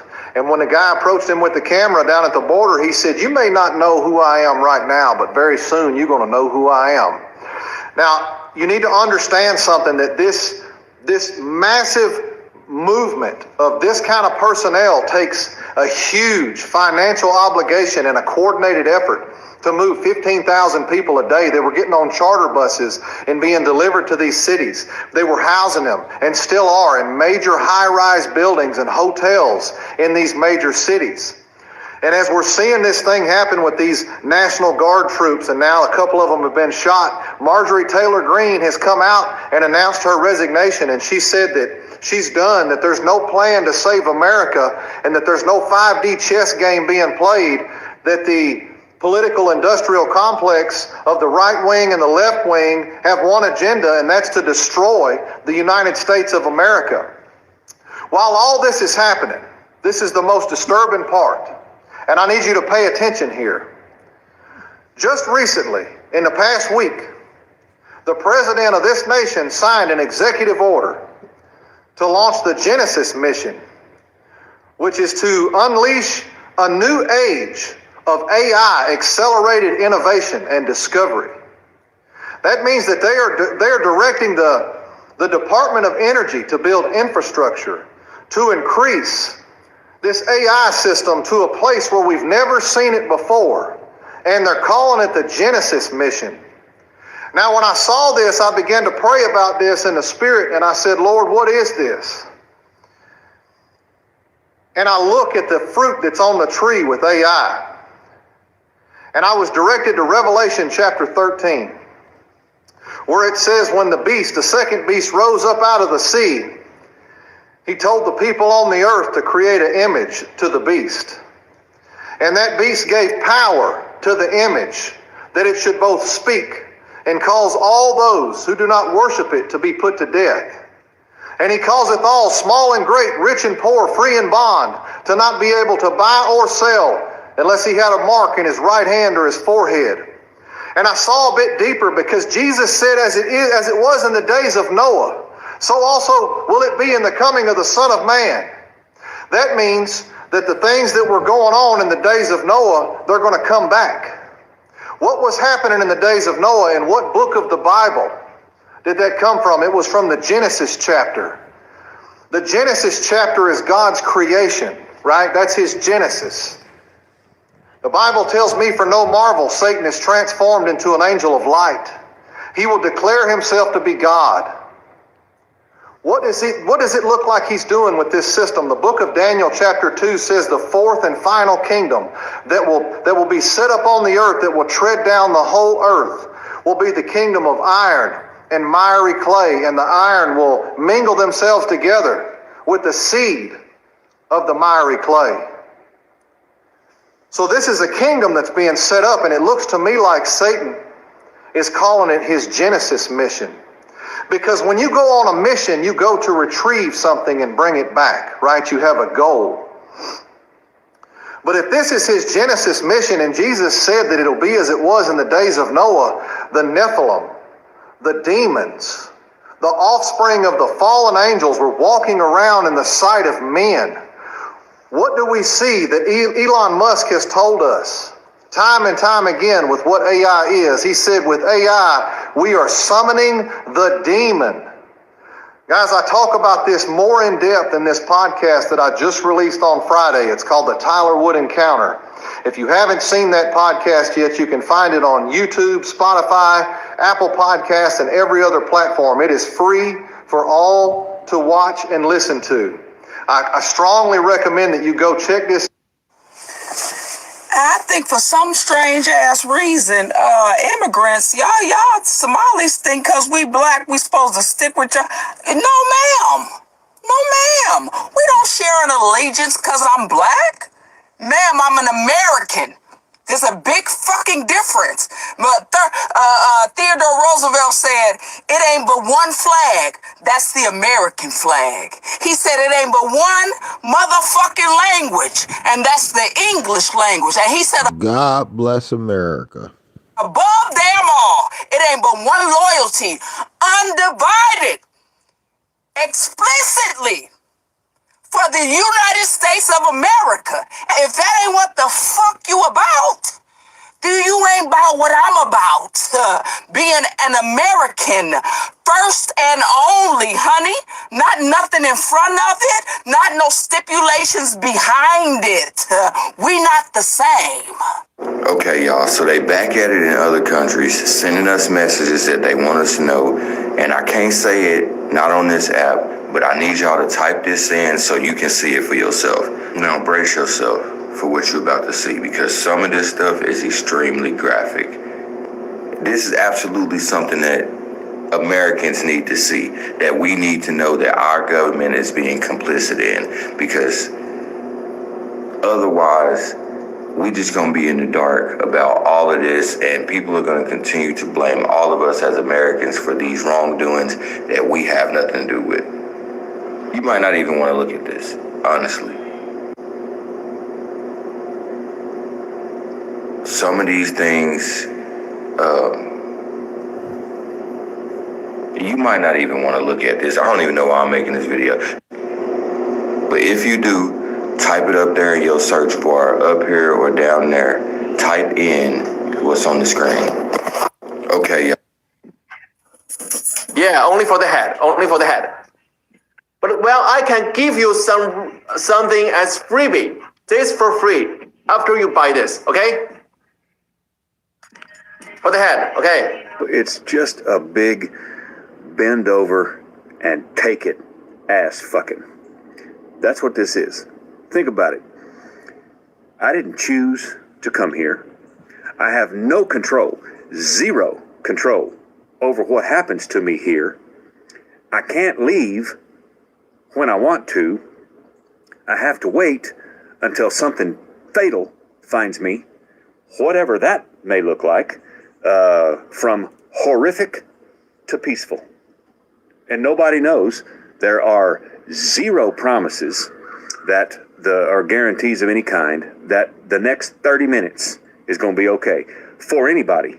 The instant you're born, you begin dying. Then there's the whole psychobabble about, well, there's contracts and agreements, and I say psychobabble, I apologize. There's a theory, because I don't know, I'll be the first to admit, I don't have a fucking clue. I just know I hate it here. But there's the theory that, you know, you made contracts on the other side, your oversoul, the whole you, agreed to come here and do certain things, and you can't fuck that up, and then there's karma and all the rest of it. Maybe, fuck, I don't know, reincarnation, really? We go through all of this shit, and I'm not saying everybody goes through shit, I'm saying I have. Horrible, horrible, horrible, shattering shit. No choices. No choice. There wasn't anything I did or could do to make or not make these things happen. Death, shit like that, disease, shit like that. Stuff I got nothing to do with. We're not talking about bad decisions here. And I've made a fuck ton of those. But there's no sense, no intelligence here. This is abject, utter chaos all the time. Even if you've got it good, you don't know what's going to happen in the next 5 minutes. You don't. And a higher intelligence like the creator. And if you don't believe in a creator, the creator, there's one something that started all of it. And then you can take it from there. If you don't believe in that, like I say every time, go outside. That's where you see it. That's where creator is. And with that level of intelligence and design and function and harmony and obviously, you know, beauty and the unthinkable things that are here and that we're learning about, why the fuck did it devolve into this shitbox, this fucking dumpster fire? And then there's all of those theories. It was a bunch of bad people and the Anunnaki and the giants and the blah, blah, blah and all of that. And maybe, I don't know, but how come there's no choices? And there never have been. Our whole history, real or unreal, talks of men subjugating other men. It's been that way since the beginning, apparently, when Cain killed Abel. Fuck, man. Why? Where did it go off the rails? And how come there's no choices? I don't understand the disconnect between, I don't want to be here anymore, and, well, you can't leave. What? You know, that's stupid. And yet we're all relegated to the same set of rules. You don't get to choose anything. You make choices. You make decisions. And yes, there are results and consequences to those things. But there's more shit that goes on every day, every minute of every day, that you have zero input on, zero control over. Nothing you can do, could do, or ever will do is going to change certain things. And that's the chaos I'm talking about. Because tomorrow, chances are, you're going to wake up again, whether you choose to or not. And that's kind of where it starts. How come we are so smart? Look, I'm not shitting on human beings. I mean, we're fucking brilliant. I'm impressed with us. But we're also very ugly. There's an evil in this world that has permeated all things, including the best hearts. And I'm in that group, of course. And you know, there's those of us that do it right. Lead with love. Do no harm. Be kind. That's me. That's every day that I have to wake up in this fucking shithole again. I tell myself, Mark, you're going to lead with love. You're going to be kind, and you're going to do no harm. And I live it, y'all. I toe that fucking line every day, and I'm proud of it. I'm glad. My husband and I finally made the difficult decision to leave the United States.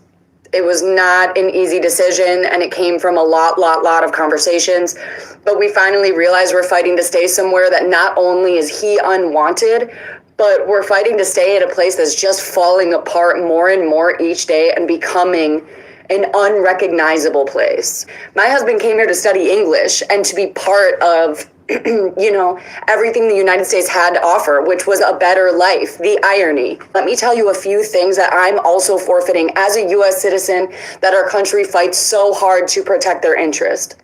I am now forced to go live in another country just to preserve my marriage. This comes with leaving my family behind, leaving my law license behind that took me years and years to get. I'm not licensed, obviously, in another country, so I have to find an entirely new profession and start over entirely. Being a disabled veteran, someone who broke their back and both of their hips in the military, I am now forced to forfeit my personalized care plan that I have worked the last decade to develop with my physicians. I have medications that I take on a daily basis, and the VA does not ship them out of the country. This also just means that our kids will not really have a relationship with my family. How did we get to a place where the destruction, the waterfall of destruction is just so normalized? I can't stress enough how much I'm not trying to make this about me as much as I'm trying to shed light for those who truly don't get it yet. You should care that your fellow citizens are now being forced to leave the country to stay married. That's where we've gotten, and if that's okay with you, what the hell? To stand 10 toes down behind this administration and to support them at the expense of your fellow citizens should cause alarm bells. You should not be able to rationalize that. This is not as simple as some people are making it out to be. This will easily become a channel of watching us start over from scratch. I've got to find a new job in a country where I need to learn how to speak the fluent language and uproot everything I know, just because I fell in love with an immigrant. Stay tuned for our journey and watch me pack up my entire house alone, because I'm also robbed of any help in this process, because my husband will be in ICE detention until the time that they drive him from the facility to the airport. I literally don't care at this point if they ban my account, if I get strikes against my account, if I lose all my followers, if you want to slide into my DMs and be awful to me, or if I lose every friend or family member that I've ever had. I don't care at this point. I am just coming here to say that if you still support this, it is straight up embarrassing. I'm not talking to the boomers or the people my age. I'm talking to you, young people, especially the boys. It's straight up embarrassing to still be supporting this. Do you guys know he poops his pants in meetings? He poops his pants in meetings and crop dusts all of his little lap dogs, and they all sit there and smile while he poops on them. Imagine being a young person and flying a flag and wearing a hat and wearing merch that supports a man that poops his pants in meetings. Imagine putting a flag on your truck and driving around celebrating a man that poops his pants in meetings. Also, he wants to send you to war because he didn't win a Peace Prize. That's all by... I literally don't care at this point. 7, we can do them at a 1. The United States has a lot of problems right now, a lot of problems, and we're currently in a tax boycott where conservatives and liberals alike have just basically up and decided we're filing exempt, we're not filing our income taxes, we don't give a fuck. We're not going to pay any more money to this government so that they can send it halfway across the world. Giving Israel $13 billion in 2025 alone, building golden ballrooms, funding ICE, giving ICE Barbie a private jet, Cash Patel using his private jet to see his girlfriend, Doge just doing the most extra stupid ass shit. Listen, these motherfuckers are just playing in our face, right? And this isn't socialist, this isn't communist, this isn't a matter of even economics, it's just bad fucking budgeting. You don't have to be liberal or conservative to recognize that they're fucking us, right? It's like, imagine you lived in a house, okay, and you're sharing it with somebody, and they're like, I need $2,000 a month for rent and bills, and you're paying them $2,000 a month, but none of the rent and none of the bills are paid. And now you're getting an eviction notice, and the fridge is fucking empty, and your electricity is cut off, and you're sleeping in the cold. At some point, you're like, where the fuck is my money going? And they're driving a brand new Lamborghini, taking their bitch out, doing lines out of a stripper's fucking butthole, and raping children at Epstein Island with it, and you're like, bitch, are you fucking with me?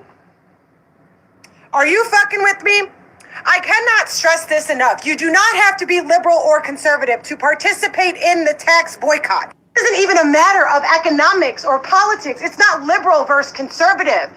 It's not Republican versus Democrat. It's not Muslim versus Christian. I don't know what the fuck you guys are even arguing about anymore. It is quite literally us versus them. Step one is a tax boycott. Yeah, that's all well and good. Fine and fucking dandy. We bleed the oligarchy dry of the funds they need to oppress us. But at the end of the day, what do we do when that's done? We just go back to business as usual? No. They have completely demolished any remnants we had of a motherfucking country. Do you guys understand that because of Donald Trump, his entire administration, and Israel compromising our government via Donald Trump and his entire administration, we gotta go back to the fucking drawing board. We gotta start from scratch. We don't have a country. We don't have a government. We don't have an economy. We don't even have our constitutional rights anymore. They are turning us into the fucking slaves. Just Jesus. You guys understand that we used to be land of the free, home of the brave? Like, this was the land of opportunity. People used to migrate here to live the American dream. The American dream is now a fucking nightmare. And they call it a dream or a nightmare because you got to be asleep to believe it. And they've literally propagated you into believing that being asleep while surviving this nightmare is the idealistic way to believe. Like, you've actually got people who'll be in the comments and be like, you're woke. You're a woke. Like, it's an insult. What is the opposite of awake? Sleep? So you're telling me that because I'm awake, meaning I can see what's happening around me, that I'm somehow intellectually inferior to you? Words have meaning, and you would know that if they weren't intentionally defunding the education system, which leads me to my next point. Can I tell you guys that they have fucked us? Had a big old fucking gangbang, just a circle jerk bukkake over fucking American slavery. Every fucking orifice, even the ones that are non-fuckable, they have just got us. They were able to do so by defunding the United States education system, okay? We can all agree, right, that our basic human rights should be met, that the taxes we pay should go to food and housing and healthcare and infrastructure. But education needs to be priority because right now in the United States, we have political polarity and propaganda dividing us to the point where they're able to conquer us. And the only way you combat that is through education and enlightenment. Education needs to be paramount, not just to save the United States of America, but to put us back at the top of being the country that people migrate to live the fucking American dream. Whether you're capitalist, socialist, Marxist, I don't fucking care, communist. At the end of the day, it's not about economics. It is about being a global competitor again. The only thing we lead the world in is mass shootings.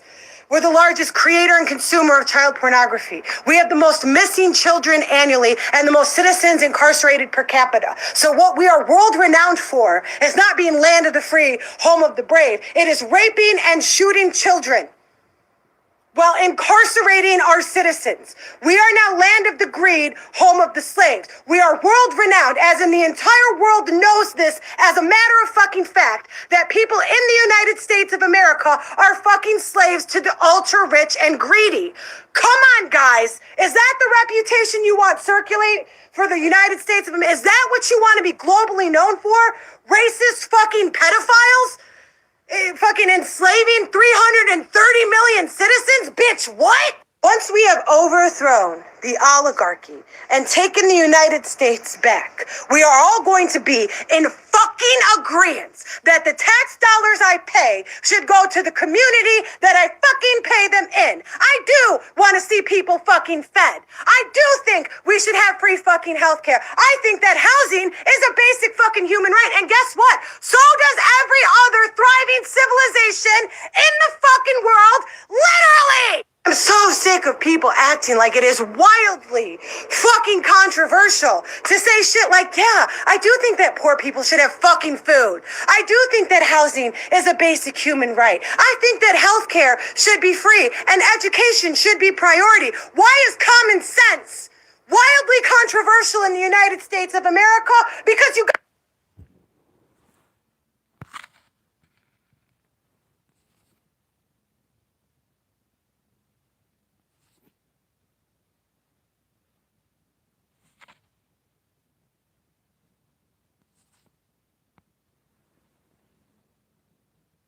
are fucking stupid! And you're stupid because they took your tax dollars and sent them halfway across the world instead of paying for your fucking education! Pop in my fucking comments talking about a libtard or a wokian or a conservative or a liberal or it's two wings of the same bird or two sides of the same fucking coin. Your arguments are fucking tired and you're a pussy. I'm sick of your one-day fucking boycotts. I'm sick of your stupid fucking signs and your peaceful fucking protests, okay? You are not going to overthrow fascism with a cute, catchy fucking sign, a hashtag, or a motherfucking one-day boycott of Target.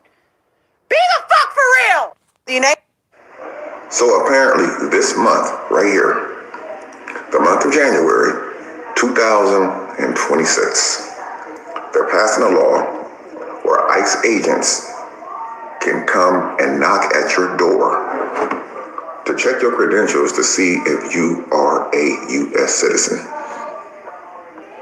Now, I'm gonna say this right here, because I've seen a lot of stories about this. I did a little bit of research on it. And I'm gonna tell you guys right now, if an ICE agent comes to your door, or multiple ICE agents come to your door, demanding your credentials, look at them through your Ring camera. You don't have to say anything. They don't have to know that you're in the house. They come to your door, you do not have to open your door. They're also saying if an ICE agent comes to your house to knock at your door to check your credentials to see if you're a U.S. citizen, that if you do not open the door, that they can stand outside your house and call more ICE agents to stand outside your house. All that is an intimidation tactic, guys. You do not have to open your door for these people, man. They are not city cops. They are border patrols.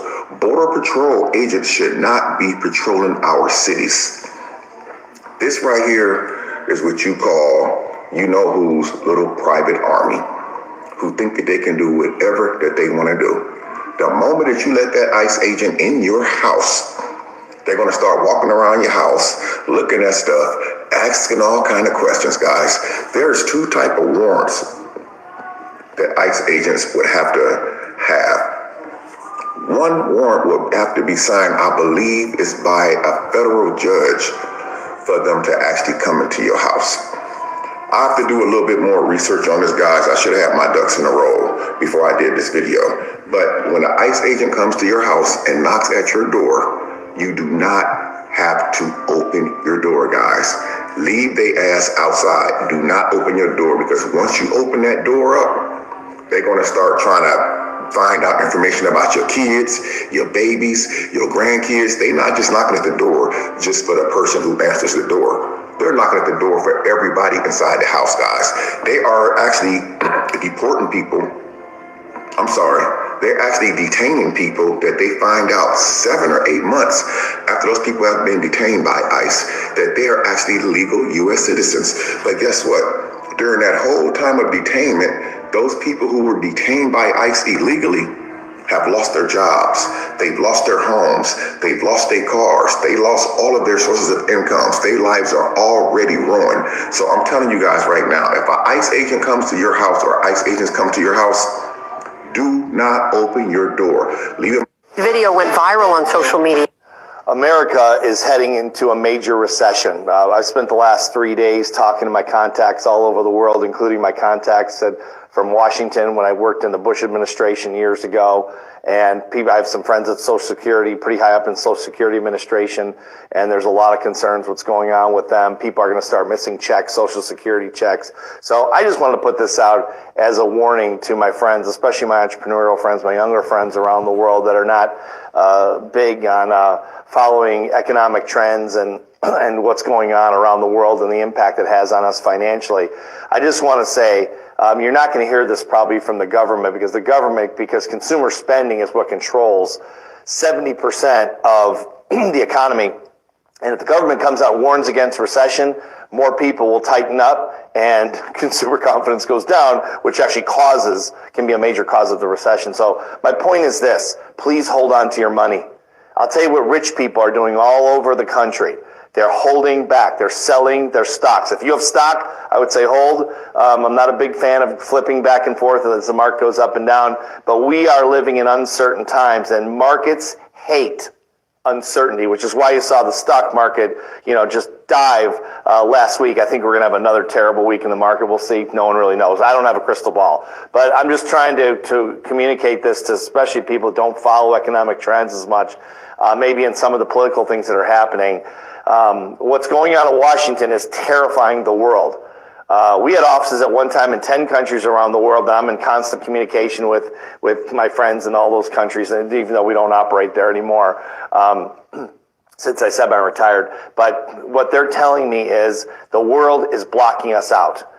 The free world is blocking us out. You can see what's happening with Canada. They're pulling American products. The bottom line, I won't get into a whole discussion about this, but the bottom line is please hold on to your money. This is not a time to buy new cars, buy new anything. Please hold on to your money. Be conservative. It is about to get bumpy in America in terms of economics. Jordan Brooke. It's crazy to me how divided we are on this issue. It's like half of y'all ain't ever seen Star Wars or a Disney movie. How do you not fucking know which side to root on? Look, let's go ahead and take a quiz. Which is more likely to be a domestic terrorist? The woman who's probably got 15 cats and writes poetry on the side and has a puppy dog in the back seat of her car and is just protesting watching families get ripped apart?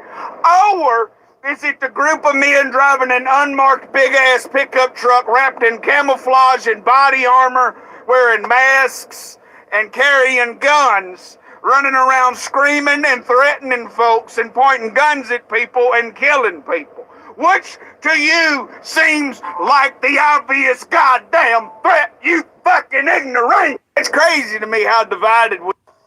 Good morning, everybody. Good afternoon, good evening, whatever time of day it is. Listen, I need you to... I was deported from Thailand, and it's because the American system is failing you in a way that you don't even know about. So on December 28th, me and my girlfriend fly from Miami, Florida, to Doha, Qatar, to Bangkok, Thailand. And upon arrival, I go into immigration, and I'm told that my passport is flagged as lost or stolen by Interpol. So in case you don't know, the only way that it can be marked as lost is if you yourself mark it as lost. You need your social security number, your birth certificate, you need all of your personal information to mark it as lost. I did not do that. So here I am, about as far away from the United States as I could possibly be, with an invalidated passport flagged by Interpol, International Police, to which I did not know about. I'm then told that I am not allowed to enter the country, and I'm detained until I am back on United States soil. So I'm getting deported with an invalidated passport that I used to book 6 international flights, and I got on 2 of those international flights with an invalid passport. And I know for sure that it wasn't a mistake, it's actually invalid, because when we got back to the States, Customs told me that it was lost, and it was marked lost 1 month after I got the passport. So this means I didn't even have the passport in the mail yet, and it was marked as lost. But I got it, and then 6 months later, I used that invalidated passport to book 6 international flights, and I got on 2 of them. So they had no more information for me, so I contacted the Department of the State, like the department of the government that's responsible for this. And they said they have no idea what I'm talking about. They've never heard of this situation before, and they tell me to go to another department. So I called the National Passport Information Center, and in their system, it's not marked as lost. There's no problem with my passport from the National Passport Information Center. They told me that different departments handle the application of your passport, and there's a completely different department that handles whether or not it's lost or stolen. So hours on the phone later, with the only 2 departments of government that are responsible for this, I have no information as to what happened, except I'm told to send a physical letter through snail mail to a random government P.O. box, and maybe they'll know what's happening with me. I spoke to the airlines, I spoke to an immigration lawyer, and what I've realized is that getting on a flight obviously does not do a full check of your passport. Meaning that the only way I could have possibly known that my falsely flagged passport was flagged was to go through international immigration services in a different country. And they let me get on 24 hours of flights to be as far away from home as I possibly could be to find this out. If you're watching this, I sincerely hope you understand just how freaking dangerous that can actually be. To be totally clear, this was one of the most traumatizing things to happen in my and my girlfriend's lives. We are financially damaged. We are emotionally scarred. It was a horrible experience. However, we're back home. We're safe. But my concern is somebody a lot more vulnerable could go somewhere a lot scarier by themselves, and you would be stuck in a situation that you cannot come back from. So just as another reminder, if your passport is flagged by international police, you are still allowed to get on an international flight. This is not okay. We spoke to the airlines. They said it's not their job to check that. Why? Why is that not checked when getting on an international flight? The responsibility of an airline and our government, to an extent, is to ensure the safety of people getting on a flight. And they're not even doing a full check of your passport when you're getting on a flight. So how can they say that we're keeping us safe? So I'm not making this video to complain about what happened to me. I'm at home and I'm safe. I am making this video to spread awareness that this could happen to you, and you could have no idea that it's going to happen to you until you're in a dangerous situation. At this point, I have nobody to contact. I am resorting to emailing and sending letters in the mail to my local representatives, my state representatives, and I'm almost at a dead end and don't know what to do about it. If you or anybody that you know is involved in government or agencies or international affairs or even the airline, please show this to them, because I am literally at a loss at this point. The airline... Chumba Casino gave me...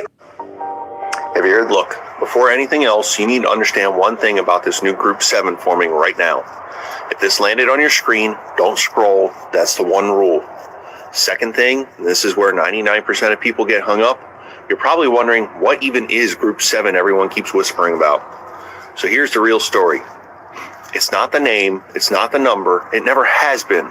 It's about the core wave, the small cluster of people TikTok quietly pulls into a private layer of the algorithm. And if this video found you, you're already in that layer. Most people never realize this part. This window only cracks open every few years. When it does, it stays open for maybe a week, maybe two, then slams shut. So now the real question is, what do you do with it? You signal back. Hit every button you can. Save this, share it, drop a comment.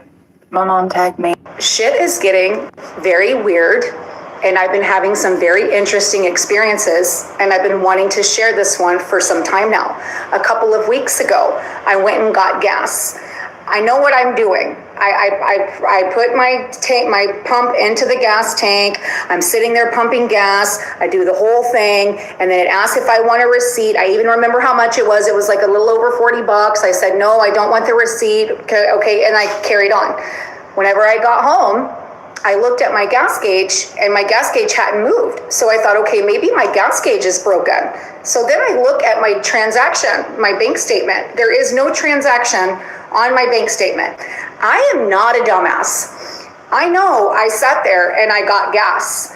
There is something so weird going on, just like the other day whenever I went to sleep. I know I took my earrings out before I went to sleep. I woke up with my earrings on. There is definitely some kind of like timeline wars that's going on. We are shifting. There is a lot of weird things going on. And no, I'm not crazy. Maybe I am a little bit crazy, and I wouldn't have it any other way, but I am aware. I am aware of what is going on, and it's getting really fucking weird. And I encourage you to really pay attention. When you lose something, maybe it fell off into another dimension. You don't know. Who knows, right? What's happening within the Trump administration, which is increasingly on the ropes. And you're going to be shocked perhaps to hear me say that because of, again, they're surging violent troops into places like Minnesota. But why are they doing that? They're doing that because they are not in control of those places. And they are also in real trouble with President Donald Trump, who is increasingly erratic. I don't know if you saw, but today he actually flipped off a worker at a Ford plant. His behavior is increasingly erratic, and he clearly increasingly feels like he is under pressure not only from the popular reaction to the shooting of Renee Good, but also popular pressure from the fact the Epstein files have not come out, and there's more and more news about the Epstein files. Remember that the administration has broken the law. It is in defiance of the law. It's hoping people will forget about that, but I sure haven't. I don't know about you, but it is also under pressure in a really interesting way from the fact that they tried to rewrite the history of January 6th, 2021. They did that on the 5th anniversary of that, which was January 6th of 2026, which we've just gone through. But when they did that, they really seemed, especially coming right after the shooting of Ms. Good, they really seemed to be trying to sort of flaunt their power. And when they did that, first of all, the Senate unanimously agreed to hang a plaque in the Senate, thanking the officers who had protected them during that insurrection, even though Trump had tried a couple of days before, or the day before, to say, no, those people were actually the bad guys. They said, oh, no, we think they're the good guys. They had not done that. That plaque was supposed to go up in 2022. It has been in a no man's land. It's got even its own social media accounts. But now, on the heels of the shooting, the senators unanimously said, we don't believe your version of events. We're hanging reality on the wall. That was a really big deal, but that's not over. I don't know if you're watching, but what you are starting to see, especially with the realization now that thanks to pressure on the chair of the House Judiciary Committee, Jim Jordan, that special counsel Jack Smith, I'm sorry, I'm trying to grab all the nouns and sometimes they elude me. Special counsel Jack Smith, who was the one who looked into Trump's behavior at January 6th and around January 6th in his attempt to overturn the election. Jim Jordan has said, okay, we're going to do what Smith has demanded, and that is we're going to have him testify in public. And that's supposed to happen, I believe, on January 22nd. Well, Jack Smith is very smart. And Jack Smith gave a deposition on December 17th in which he outlined his report of what happened around January 6th and Trump's role in that. That's now going to be front and center. And one of the things that you've started to see today is more and more Republicans starting to leak to newspapers saying, oh, that was all crap that he won the 2020 election. You can start to see his power there starting to erode. What's happening within the Trump administration, which is increasingly... At this point, Congress, Department of Justice, why don't you just get on out of there? We have a king. Your services are no longer necessary in our country. And he has told you that, and you have submitted to that. So why don't you just go the fuck home, stop giving us false hope that you're going to do anything about any of this, and let us figure it out. If it wasn't obvious, I'm being sarcastic. We need Congress to step the fuck up now more than ever, but they're choosing not to, which is why I'm making this video. I am tired of Donald Trump getting away with fucking everything. I'm tired of this man breaking the law and getting away with it every single time. I am tired of Congress lying to our faces and saying that they're doing something about it when they're fucking not. I'm tired of the FBI saying that they're doing something about it when they're fucking not. I'm tired of the Department of Justice saying that they're doing something about it and they're fucking not. Until you are rushing into that man's bedroom with guns pointed at his face, taking him to federal prison, you are not doing what you need to be doing, because at this point, he has done enough to get him multiple life sentences for treason, for lying to the American public, for rigging elections, for social engineering campaigns. He has done enough things to get multiple life sentences if he wasn't a fucking Republican. Don't get me wrong. How about discriminating against black people after segregation had been outlawed? Oh yeah, and let's not forget about all of the rape and trafficking he participated in before he even got involved in politics. If that happened to any other politician other than Donald fucking Trump, he would be in fucking jail. And now we're at the point where he is kidnapping other dictators, and we have the world yelling at Americans, telling us that it's our fault. Here's the thing, it's not our fault. It is the fault of all of the people that had any sort of federal power. It is their fault for not prosecuting this man. The expert politicians, not the undereducated, underfunded, underfed Americans that they put this candidate in front of. Look at how he pulled off January 6th. He appealed to a certain demographic of people with a certain fucked up brain. This man stole federal documents and put them in his bathroom at Mar-a-Lago. Killed multiple people without reason. Starved the American people. He condemned half of the country to poison drinking water because he doesn't like Lauren Boebert. He's broken several derivative classification guidelines because he has kept things classified to avoid embarrassment. At the federal level, that is illegal. And he killed millions of people worldwide through his mishandling of COVID-19. Millions. At this moment in time, he has done more than enough to deserve prosecution. And the only reason we're not seeing this man get prosecuted is because the branches of our government have decided that they're gonna wait for him to die rather than risk ruining their reputations before he dies to hold him accountable. We are watching the ego death of all of our boomer fucking Congress members and our boomer fucking justices because they are too scared of a narcissist to do frankly anything. The members of our federal government have no spine, and they're more concerned with what a narcissist that has no grasp on reality says about them online than they will ever be about you starving, you getting shot in a shooting, or you getting bombed by another country. So let me get this straight. We are worried about Donald Trump starting both World War III as well as Civil War II. Many people are saying that the only way that we can prevent either of those is if Democrats sweep the midterms and then impeach Trump and his cabinet members, et cetera, et cetera. Those same people, though, are saying that we have to wait for the midterms to do any type of formal resistance, because if we do anything to piss Trump off, he's going to invoke the Insurrection Act and martial law and cancel the midterms, and we need the midterms to stop him. Which means the entire idea is based off the idea that Donald Trump understands that the midterms would mean that he'll likely be impeached and imprisoned for the rest of his life. And he will only do anything to meddle in the midterms if we upset him. Kind of feels like the first point is all the reason he needs to meddle in the midterms, huh? Kind of seems like us upsetting him has nothing to do with his plans to overturn or subvert elections, huh? It kind of seems like the midterms themselves are the issue, and sure, he might be trying to manufacture consent for all the bullshit that he's about to do, but do you really think that if we just sit by and do nothing, he'll go, oh, all right, they played fair, that means I'll just fucking go to prison then? Because if you think that, holy fucking shit, think something else. He's gonna try and fuck with the elections. He's gonna try and fuck with the midterms. And if somehow that election happens, he's going to try and fuck with any election that tries to minimize his power. He's going to do that no matter what. Sure.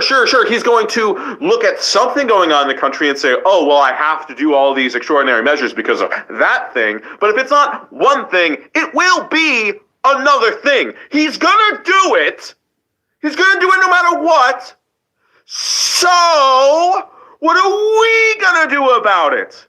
What are we going to do to build power and make sure that his power is mitigated? Because all I am hearing from liberal Democrats is that we have no power to do anything, and the only way we can get power is by doing the thing that we're pretty sure he's not going to allow to happen.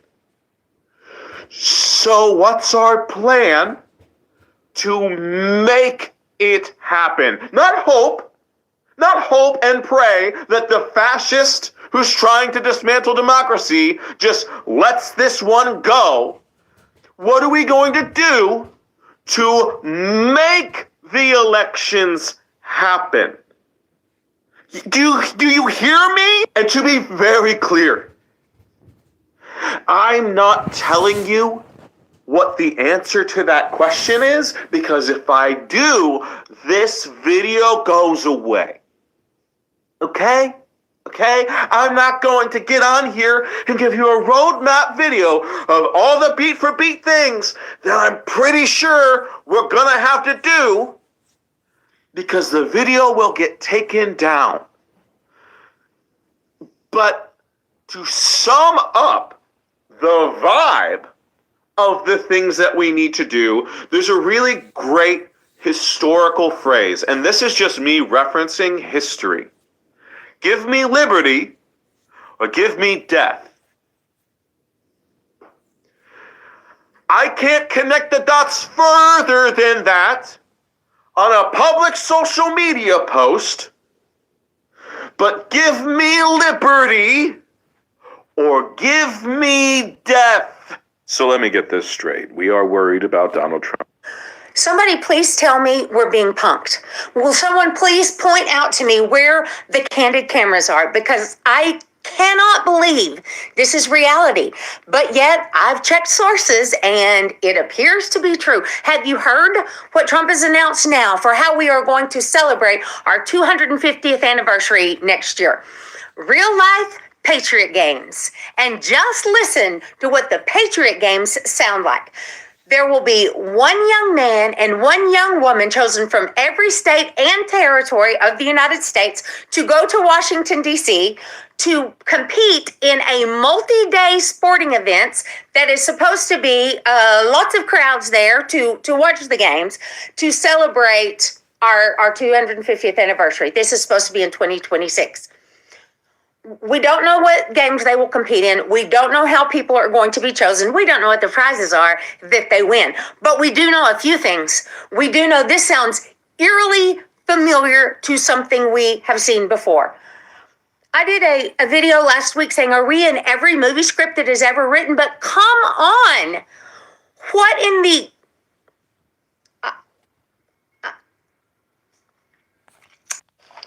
My name is Hazel Gomez. I am an immigration attorney, and here are some hot takes for both sides that people may not want to hear from someone who is directly in the trenches.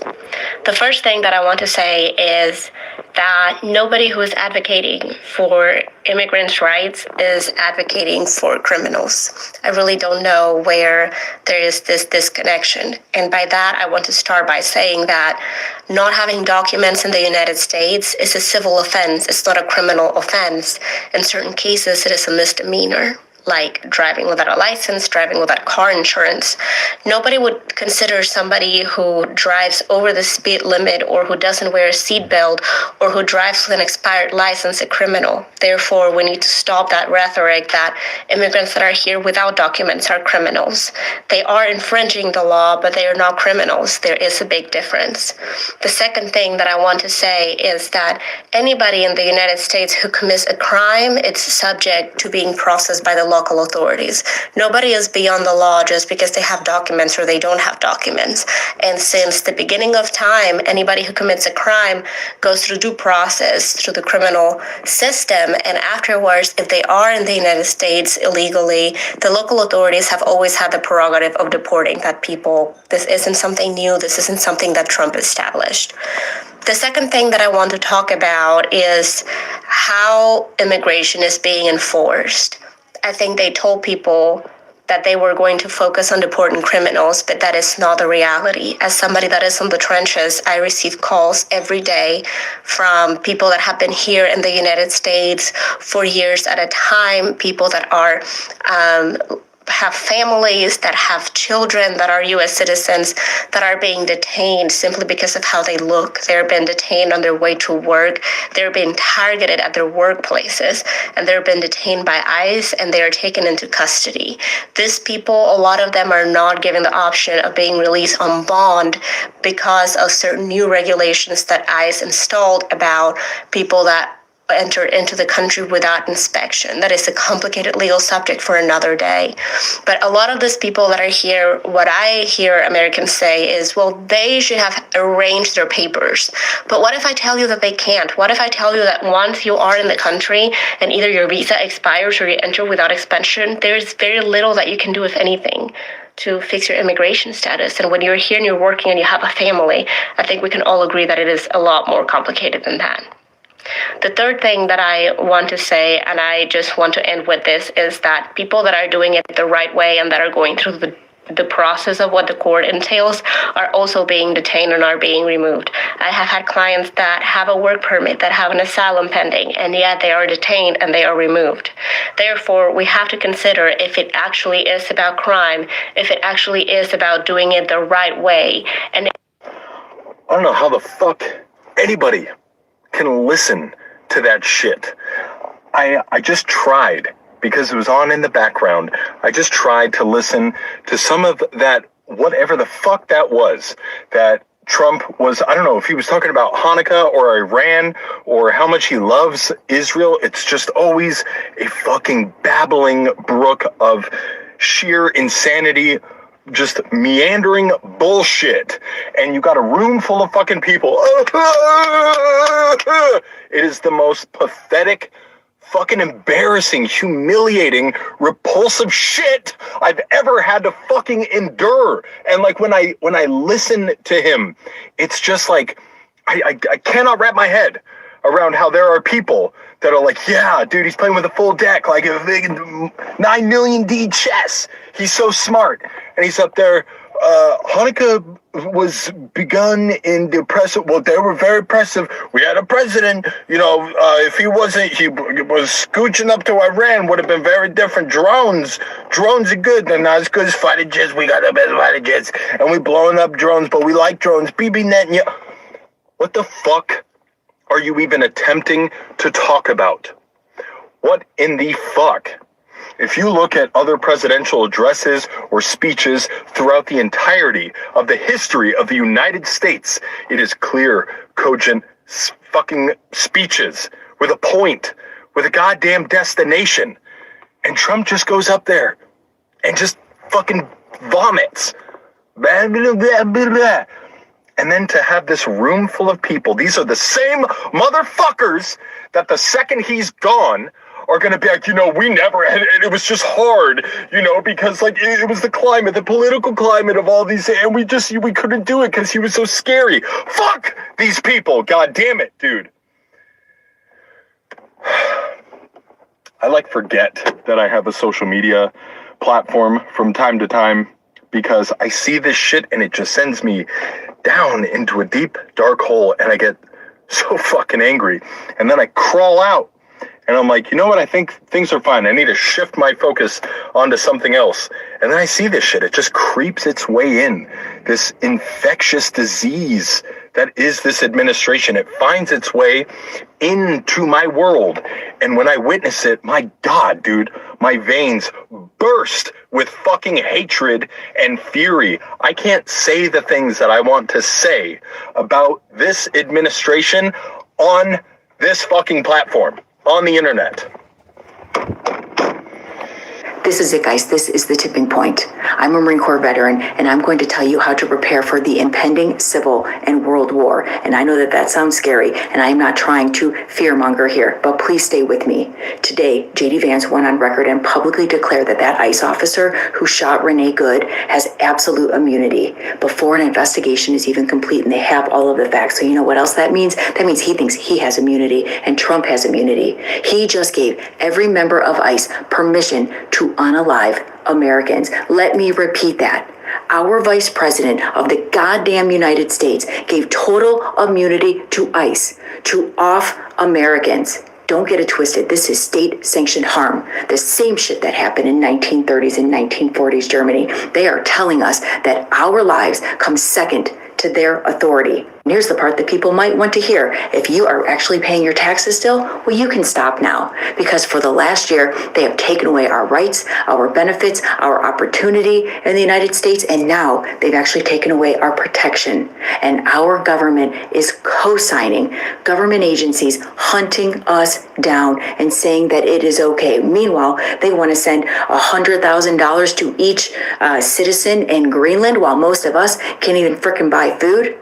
We are being destabilized internally while things are escalating with Russia, with China, with Venezuela, with Europe, and more. We have a fucking target on our backs right now, and we're supposed to pretend like this is all normal? Hell no. This is how societies slide into civil conflict, with erosion, with fear, and with unchecked power. And so this is what I'm going to leave you with. We didn't call World War I and World War II those names when they were happening, okay? Let that sink in. 2, you need to stop paying your taxes, and you need to keep cash on hand, and you need to have things that you can barter. 3, I hate to say it, but you need to be prepared in your homes, and you need to know how to protect yourself. So take that for what it's worth. I know. Just so I'm clear, just so I understand, Trump today, the Fuhrer, announced that America and the American government should support the Iranian people's protests against the Iranian authoritarian regime, while the same American president, authoritarian dictator, who doesn't need any other congressional support or international law to counter his unique supreme morality in decisions about the world around us, he believes American protesters against an American authoritarian regime are domestic terrorists. Okay? Ashley Babbitt, party to hundreds of thugs attempting to overthrow a US election, was a patriot that was martyred by being gunned down by an overly aggressive police officer. But an innocent woman leaving a traffic scene yesterday, shot in the face by one of Trump's brown shirt Gestapo patriots, she was a domestic terrorist. I'm sorry, Republican hypocrisy literally has no fucking boundaries at this point, does it? Just so I'm clear, just so I understand. If you're not working right now because you're sick or hurt, you may qualify for monthly support and All right, check it out. It seems like a lot of people are coming to the idea that they want to move out of the US for whatever reason for the first time. And that is the position that I was in last year. So for context, I moved out of the US 9 months ago. I made the decision that I wanted to do it, my husband and I, with our 2 kids, November 2024, for whatever reason. And we were out of the country the first week of April. And we haven't been back since. And it's been awesome and amazing and better than I could have ever experienced. And if you're wanting to move abroad, here's a little bit of my advice when figuring out where you want to move, when you want to move, etc. So it's not easy. It's not that hard, but it's also not easy to change your entire life to move to another country. So if you're going to do it, I suggest you give yourself the best shot at happiness. And you can only do that if you really know what would make you happy and what you want out of life. So take some time to self-reflect. My husband and I did this where we literally made a list of everything that we would possibly want for our dream life and dream place of living.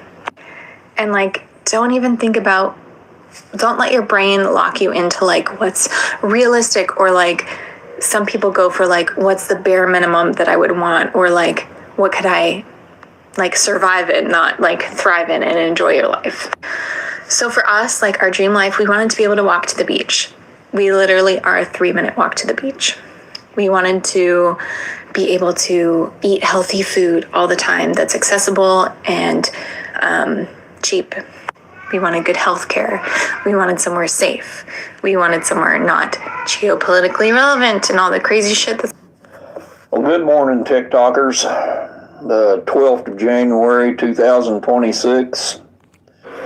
So the United States, with absolute impunity, uses its military to just basically kick the door in of a foreign leader's location, invade it, subdue whatever resistance is there, kidnap the leader and his wife or whoever else is decided, load them onto a helicopter, and take them to a detention facility. How are we not a terrorist nation? No. How are we not terrorists? Because if you think for 1 minute that convict Trump isn't using this to set an example to other nations in the world that the United States now is the most powerful bully on this planet, you're wrong. And nations like China will use this as an excuse to label America as a international terrorist organization run by a terrorist leader. This is where we are now. The President of the United States,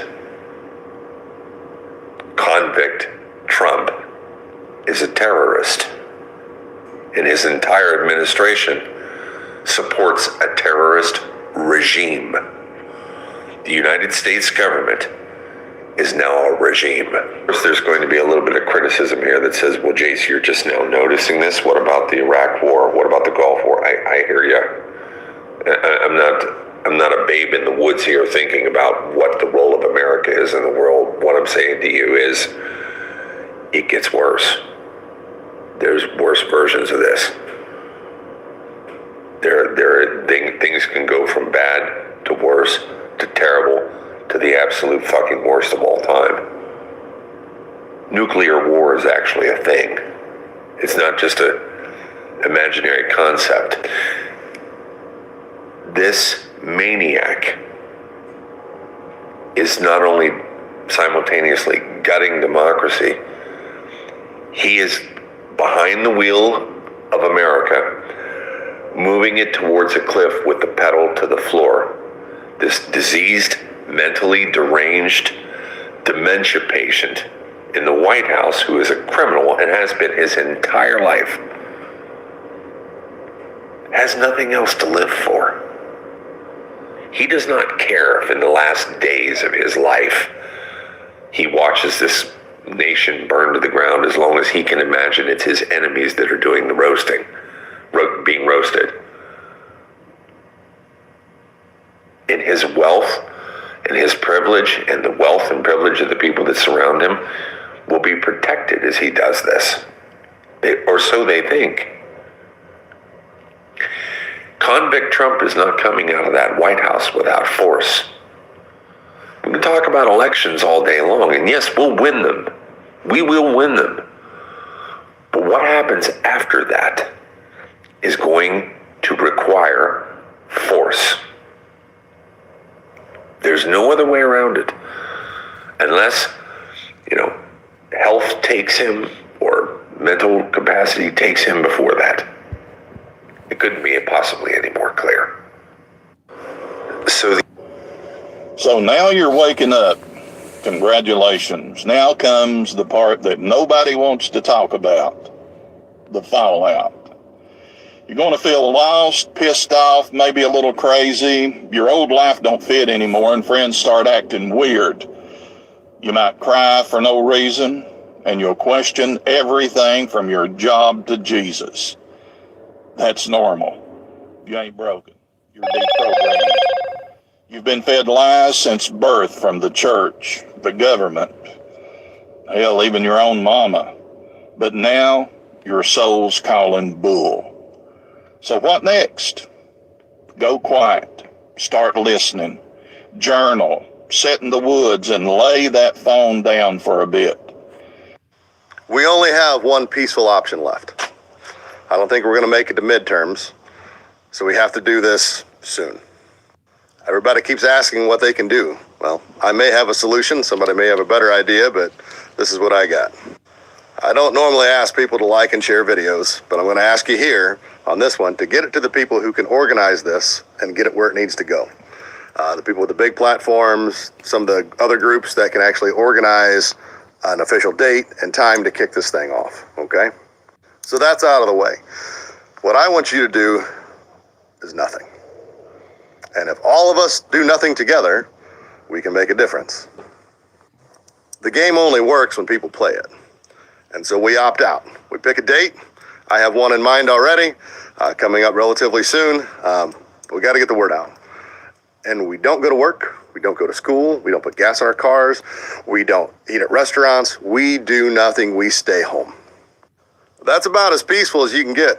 You don't have to do anything, and you can still make a difference. So cops stay home, firefighters stay home, restaurant workers stay home. Everybody stays home that physically can. There's a few jobs that I won't mention here, but they know who they are, that they have to go to work. Like, for everybody, they have to go to work. Everybody else, we're staying home. We're not doing a damn thing. Now, it shouldn't take too long of doing nothing for the whole thing to come grinding to a halt. Will people lose their jobs? Yes. That's going to happen. Are there going to be consequences? Yeah, some foreseen, some unforeseen. But the consequences from this are far less severe than if we allow this to continue the way it's going. So again, like and share, or just share, I don't care about the like part. If you think this is a good idea, get it to the people that can make this happen, right? Good evening. On Friday, the Department of Justice served the Federal Reserve with grand jury subpoenas, threatening a criminal indictment related to my testimony before the Senate Banking Committee last June. That testimony concerned in part a multi-year project to renovate historic Federal Reserve office buildings.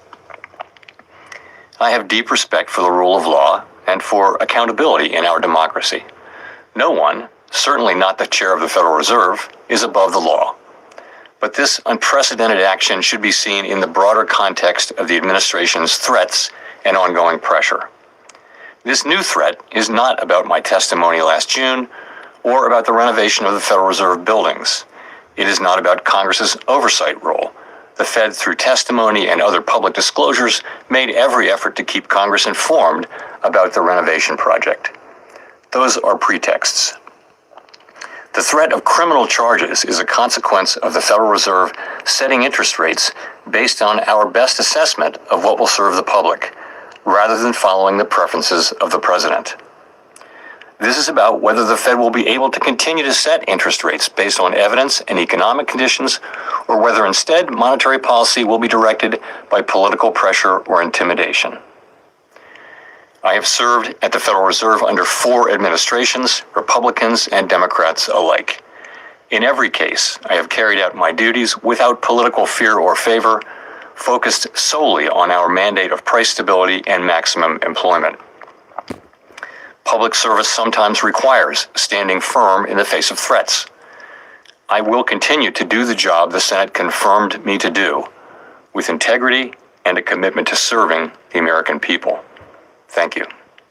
To invade Greenland and attack its sovereignty, a fellow NATO country, would be weapons-grade stupid.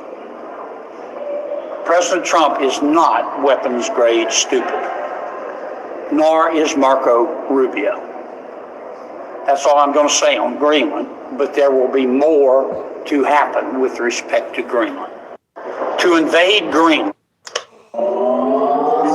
Someone asked me recently, what's the main thing you've learned in your life to this point? And I thought that was such a great question. I think what I've learned is that bitches ain't shit and they ain't saying nothing. 100 motherfuckers can't tell me nothing. Bees in the trap. Bees in the trap. Yeah. Someone asked me. To every single American that keeps saying, by law, they were required. By law, by law, by law. They were supposed to do this by law. They broke the law. Law. The law doesn't fucking exist. The law doesn't fucking exist in America, everybody.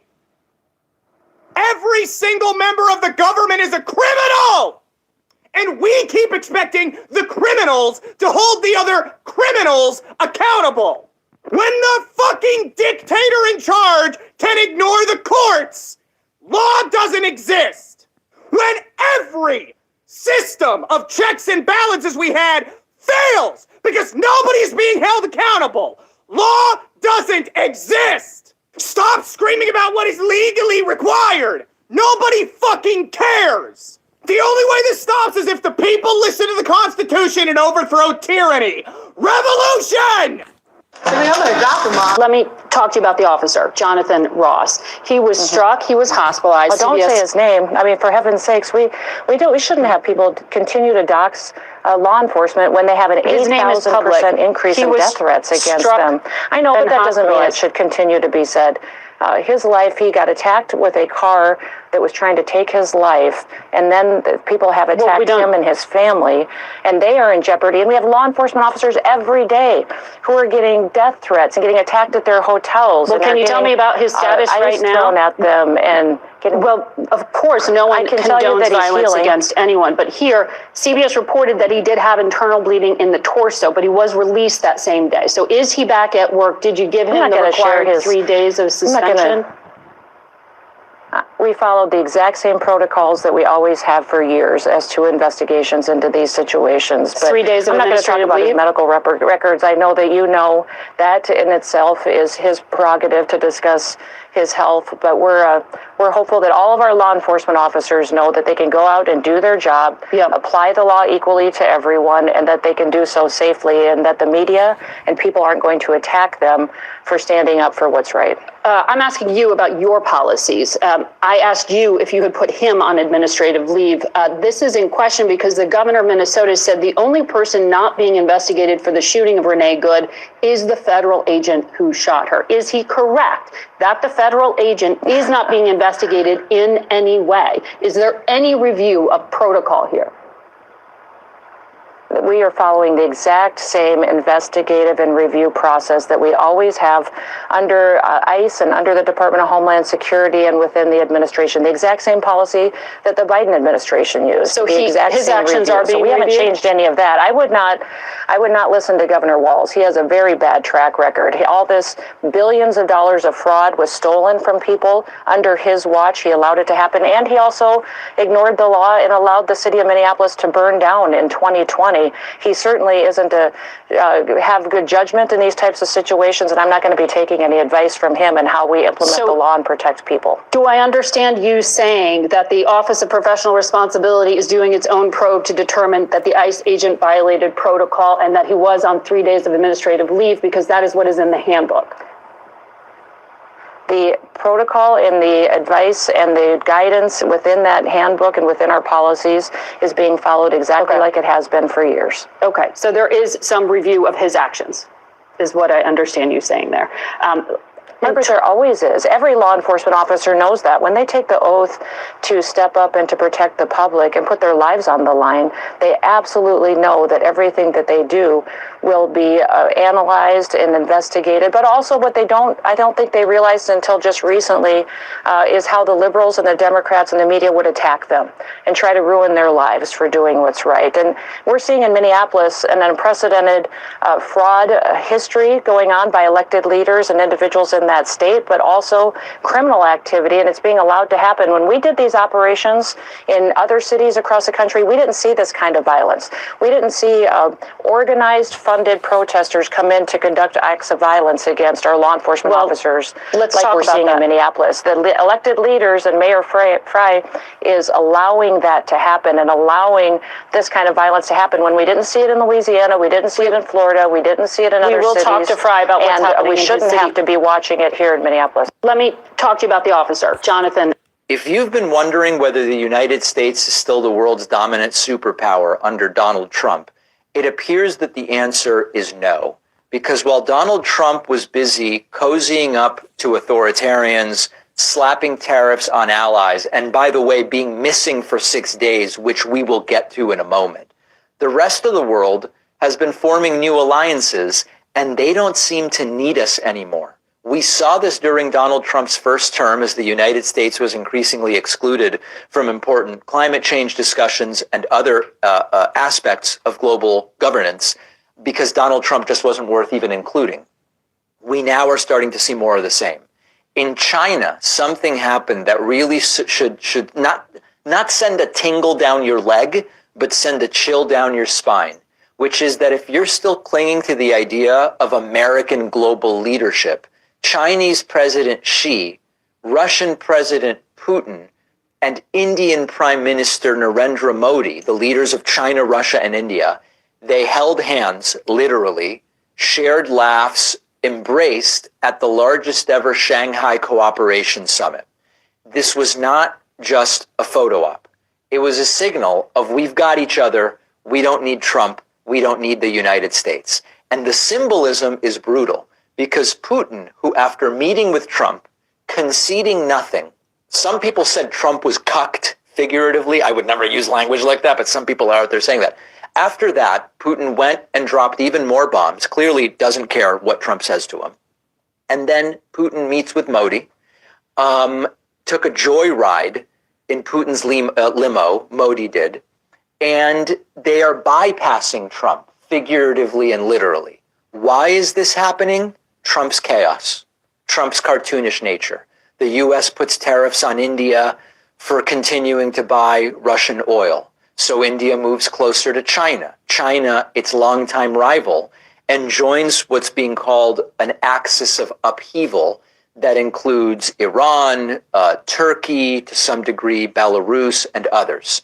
China is filling the power vacuum. Xi has announced a new development bank, a global energy cooperation platform, has opened access to China's GPS alternative. And so they are replacing American systems technologically. They are replacing American leadership ideologically. They are replacing American dominance economically as well. And the biggest blow to the US from all of this is that countries are listening. This alliance now includes 27 countries in Central Asia, Southeast Asia, the Middle East. And the message from Xi is the United States under Trump is more of a relic from the old world, not the Cold World, the Cold War, from the old world. And China says, hey, we're going to offer a more multilateral, fair system. It's not American-led. The U.S. can't come in and just throw its weight around. And for Trump, that may be more literal than figurative. And Trump is saying, oh, this U.S.-India relationship was a one-sided disaster. Okay, well, India has other options. You really can't punch your allies in the face and expect them to stick around. And even Putin's Ukraine summit with Trump, you know, it was supposedly a peace effort. It was immediately debriefed to Xi, and it made clear that the back channels here don't put the United States in the privileged, powerful position. Now you've got China and Russia pushing to reform the IMF and to reform the World Bank. You've got them rejecting Western sanctions and saying this is neo-colonialism. We're going to do our own system of global governance. And they're doing it with momentum. We have Trump missing for 6 days, posting angry rants about handshakes on Truth Central, and the United States is getting boxed out. What's Trump doing? Deploying federal troops to D.C., putting soldiers on our own streets. It's like a collapsing regime trying to keep its grip on power. That's not what stability looks like. If you're in some other country, right, not Russia, China, not the country, India, the countries we're talking about here. If you're just in, France, the UK, Italy, wherever, and you look and you see, okay, on the one hand, you've got Russia, India, China, Turkey to some degree, other countries making their own alliances and getting completely decoupled from the United States. And what's the U.S. doing? They've militarized their streets. Trump, it's not clear what's going on with Trump's health. You don't look at that and go, oh, I really am drawn to what's happening in the United States. You say, at minimum, I'm not drawn to the U.S., and probably you're drawn to this new global alliance that is growing. So, we've got the military parades and the whole thing. It's not impressing global powers. There is the idea of whether we are marching towards a funeral procession for American leadership and seeing a global realignment. And if we keep pretending that this is just about optics, we're going to wake up one day, probably not that long from now, to be frank, and say, what happened? The world has moved on from the United States. And a lot of the problem is Trump and this humiliating regime where people like, take your pick, Robert F. Kennedy Jr. wants to ban vaccines and all of this wacky stuff. This is why, if you've been... I'm also here to talk about what I think is amateurish behavior with respect to the treatment of our NATO allies. And it has to start with an interview that I saw with one of the president's senior policy advisors, Stephen Miller, on CNN a couple of nights ago. Mr. Miller said that the U.S. government, obviously, Greenland should be part of the U.S. That is absurd. We have to go back and take a look at the relationship to Greenland. And why am I coming to the floor, a senator from North Carolina? Because since 2018, I have been the Republican leader for the Senate NATO Observer Group. I've gone to every NATO conference. I've gone to the Munich Security Conference. I've met with almost all of the leaders of the countries who are part of the 32-nation coalition known as NATO, the North Atlantic Treaty Alliance Organization. Now let's talk about why I think it was an amateurish comment and something that a deputy chief of staff and senior policy advisor should not have taken the position on. Number one, he doesn't speak for the U.S. government. He speaks for the President of the United States, and on that basis he can. But when he says that the U.S. government thinks that Greenland should be a part of NATO, he should talk to people like me who have an election certificate and a vote in the U.S. Senate. Because I know what he either doesn't know or he should know, and if he did know, I can't imagine why he'd make the comments that he did the other night in a television interview. Let me give you some facts about Denmark, for example. Denmark, who has responsibility for Greenland, although Greenland is an autonomous territory under NATO, it's a part of the Kingdom of Denmark. But let's talk about Denmark for a minute. Denmark was one of NATO's most disproportionately high contributors in Afghanistan relative to its population size and force structure. What do I mean there? There's been one time in the 75-year history of NATO that the NATO allies responded to the Article 5 commitment, which means when one of our NATO allies are attacked, we go there to defend them. It's been exercised one time in the history of the alliance to come to the aid of the United States in the war on terror in Afghanistan. Since their first mission began, more than 18,000 Danish soldiers have deployed to Afghanistan with American and British forces. Throughout their deployments in Afghanistan, 43 of their soldiers lost their life fighting aside American soldiers defending our freedom and holding the Taliban and Al-Qaeda responsible for the events of September the 11th. 43 soldiers losing their lives. There are only about 5 or 6 NATO countries who lost more. And what's remarkable about this is a country of about 6 million people. On a per capita basis, Denmark suffered over 6 times the fatality rate of Germany and more than 3 times the fatality rate of France, matching or exceeding losses much larger allies with far greater resources. So despite its small military, Denmark has deployed forces to some of the most dangerous kinetic combat zones, particularly Helmand Province, fighting alongside UK units. At the height of the insurgency, Danish forces accepted frontline combat roles. Some lost their lives as a result of it. Not low-risk, symbolic missions. For a small democracy, sustaining this level of risk over more than a decade reflects a serious commitment to NATO and a serious commitment to the safety and security of the United States.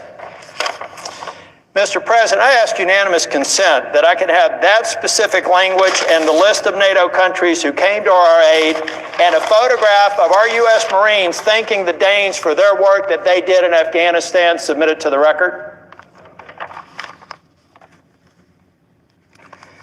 Mr. President, Some people around here call me cranky.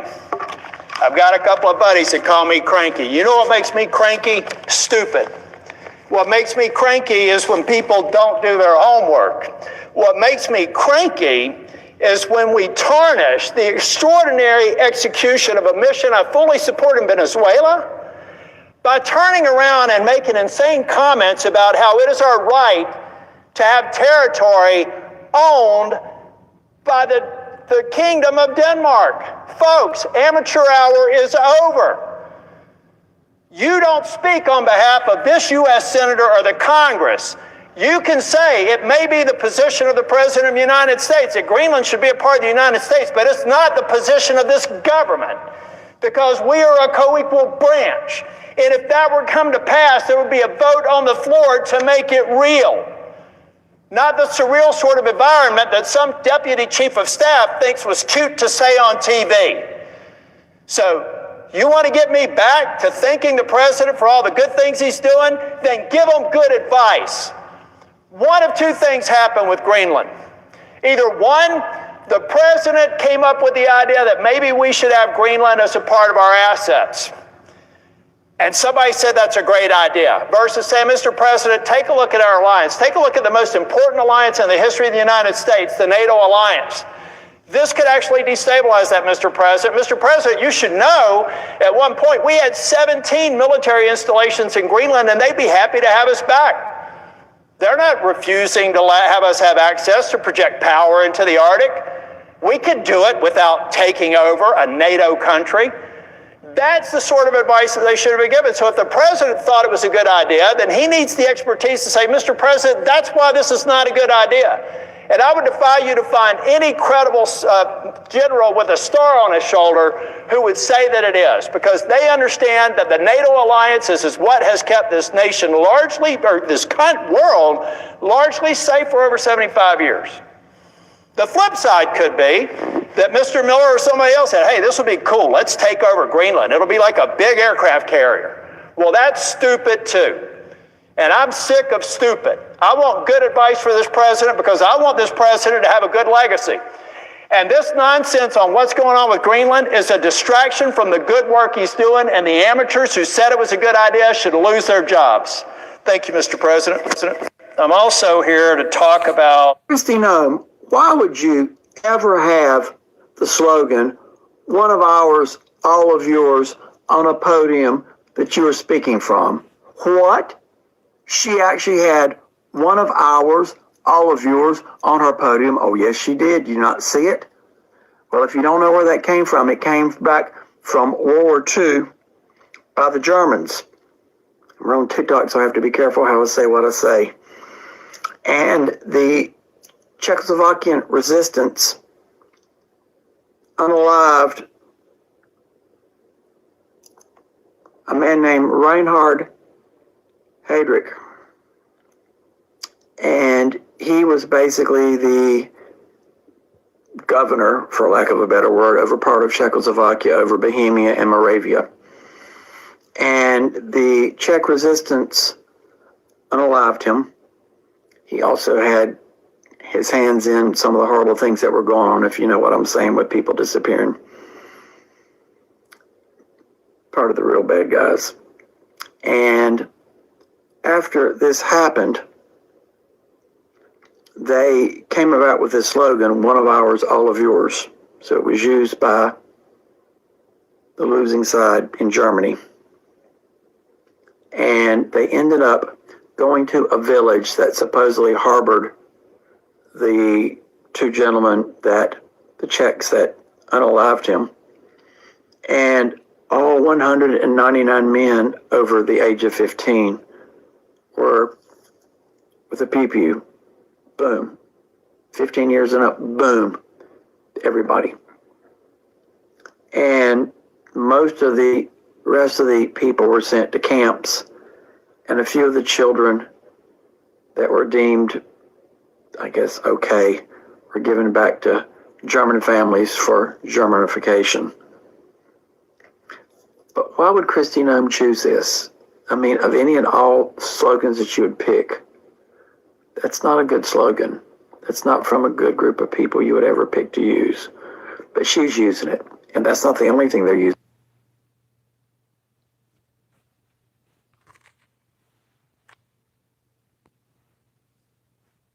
From Germany back in this time frame. A lot of things they're using from then. Why? Why, Christine? Loved you for my Democrats, my MAGAs, my crazies, my cuckoos, and the burner light bulbs. What do you think? Why are they using it? Why is she using it? There's more to come. Christine, So what is the most important story in our news, in our country, in this moment in American history? I mean, there is clearly, I think if we're being honest, we sort of stop beating around the bush about it. There's really no question what the United States is up against right now. I mean, the intentions of this president are not a mystery. There's no suspense. There's no ambiguity, right? We know exactly who he is. We know exactly what he wants to do to the country, right? No question, no mystery. It's as plain as day. The real question we are contending with, the real black box, the real drama, the story that really does need to be dug up and explained and told in our country because it is as yet undecided. The real mystery is not him. We know him. We know what he wants and what he's trying to do. The real mystery is, will he succeed? Will he get what he wants? And the answer to that will not be found by looking at him or by watching his actions. The answer to that question will come from the people of this country. The most important story of our time is this one. So what is the most important story? I was talking to my uncle earlier. He's about 70. We live in Mexico, and we were discussing World War III and the fact that we're currently in it. Because whether you want to admit it or not, it has started.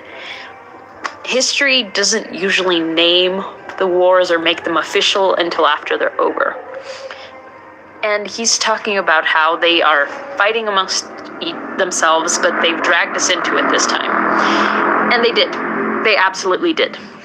Because they started off by going after Mexican immigrants. Yes, they call everyone Mexican because they don't know what they're talking about. They are usually very racist, and they're looking for Native American features, so Mexican is what was easiest for them. But now they plan on attacking us. They do. He's absolutely said it so many times. In this week alone, planes have been spotted by civilians flying over Mexico. They're dragging us into this. For what? You know, they might just want our resources. Or they just want a war. Like, at this point, it seems like that's what they want. They want war. The U.S. needs to get rid of him in any way possible, by any means necessary, before he does something. Everyone wants to think logically, and I've seen so many think pieces about how he wouldn't, how it would not be convenient for him to attack Mexico, how it would be horrible for the US if he did. This man is not logical. And I want this stopped before it gets to the point where he's attacked us. Like, right now, it's talk, it's speculation. But after that, we're not talking numbers, we're talking real people.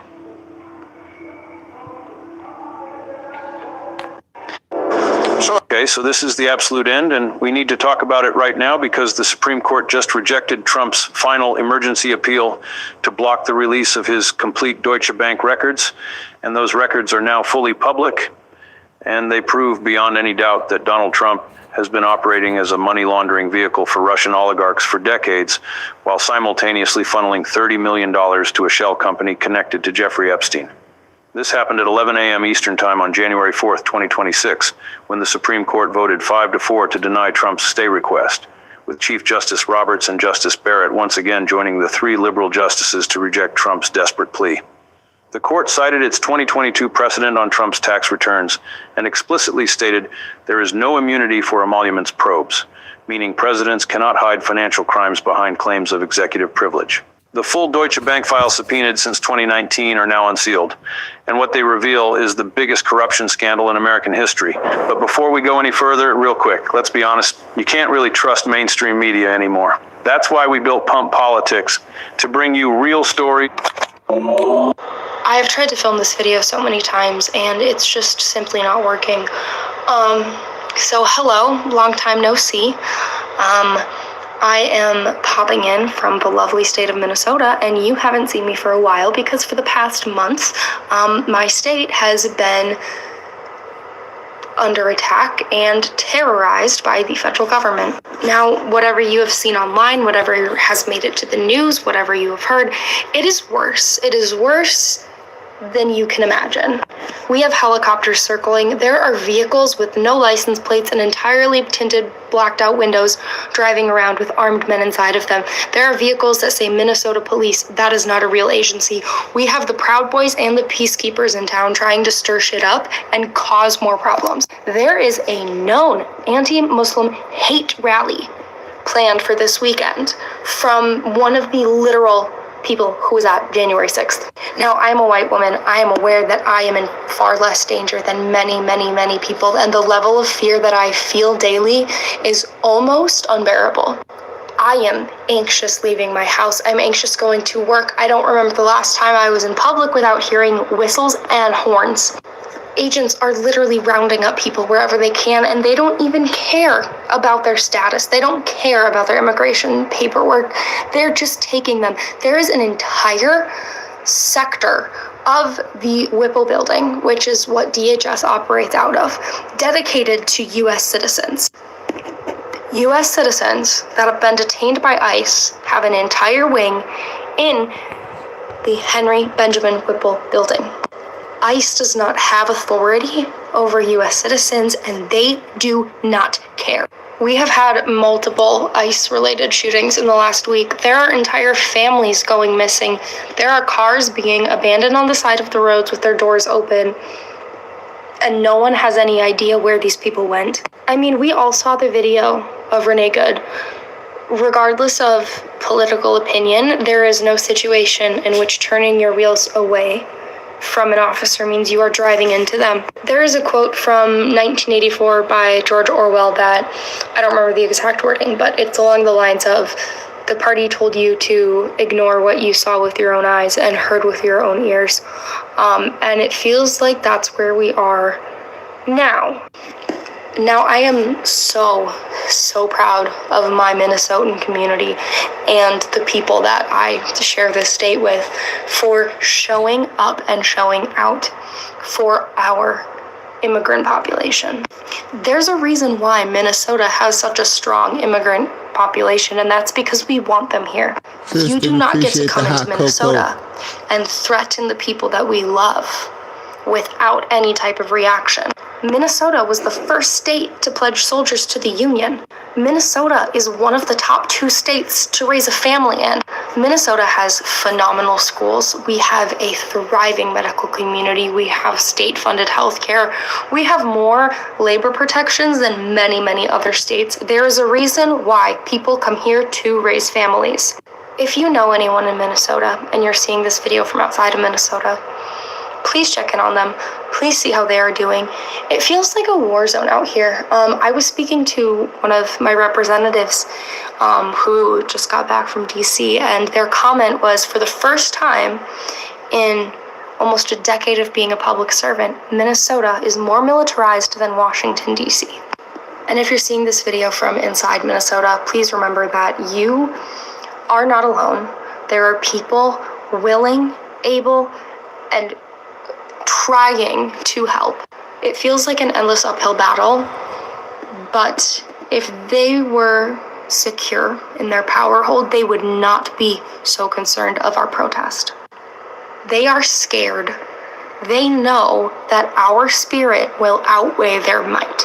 Now, I am not saying that to incite violence, support violence, suggest any type of illegal action in any way, but Minnesotans have time and time again shown that our protest is indeed effective. And that is mostly because we don't stop until our protest is effective. Now, we are in this for the long haul. However, the level of organization and community action that I have seen in the last month gives me hope for our state.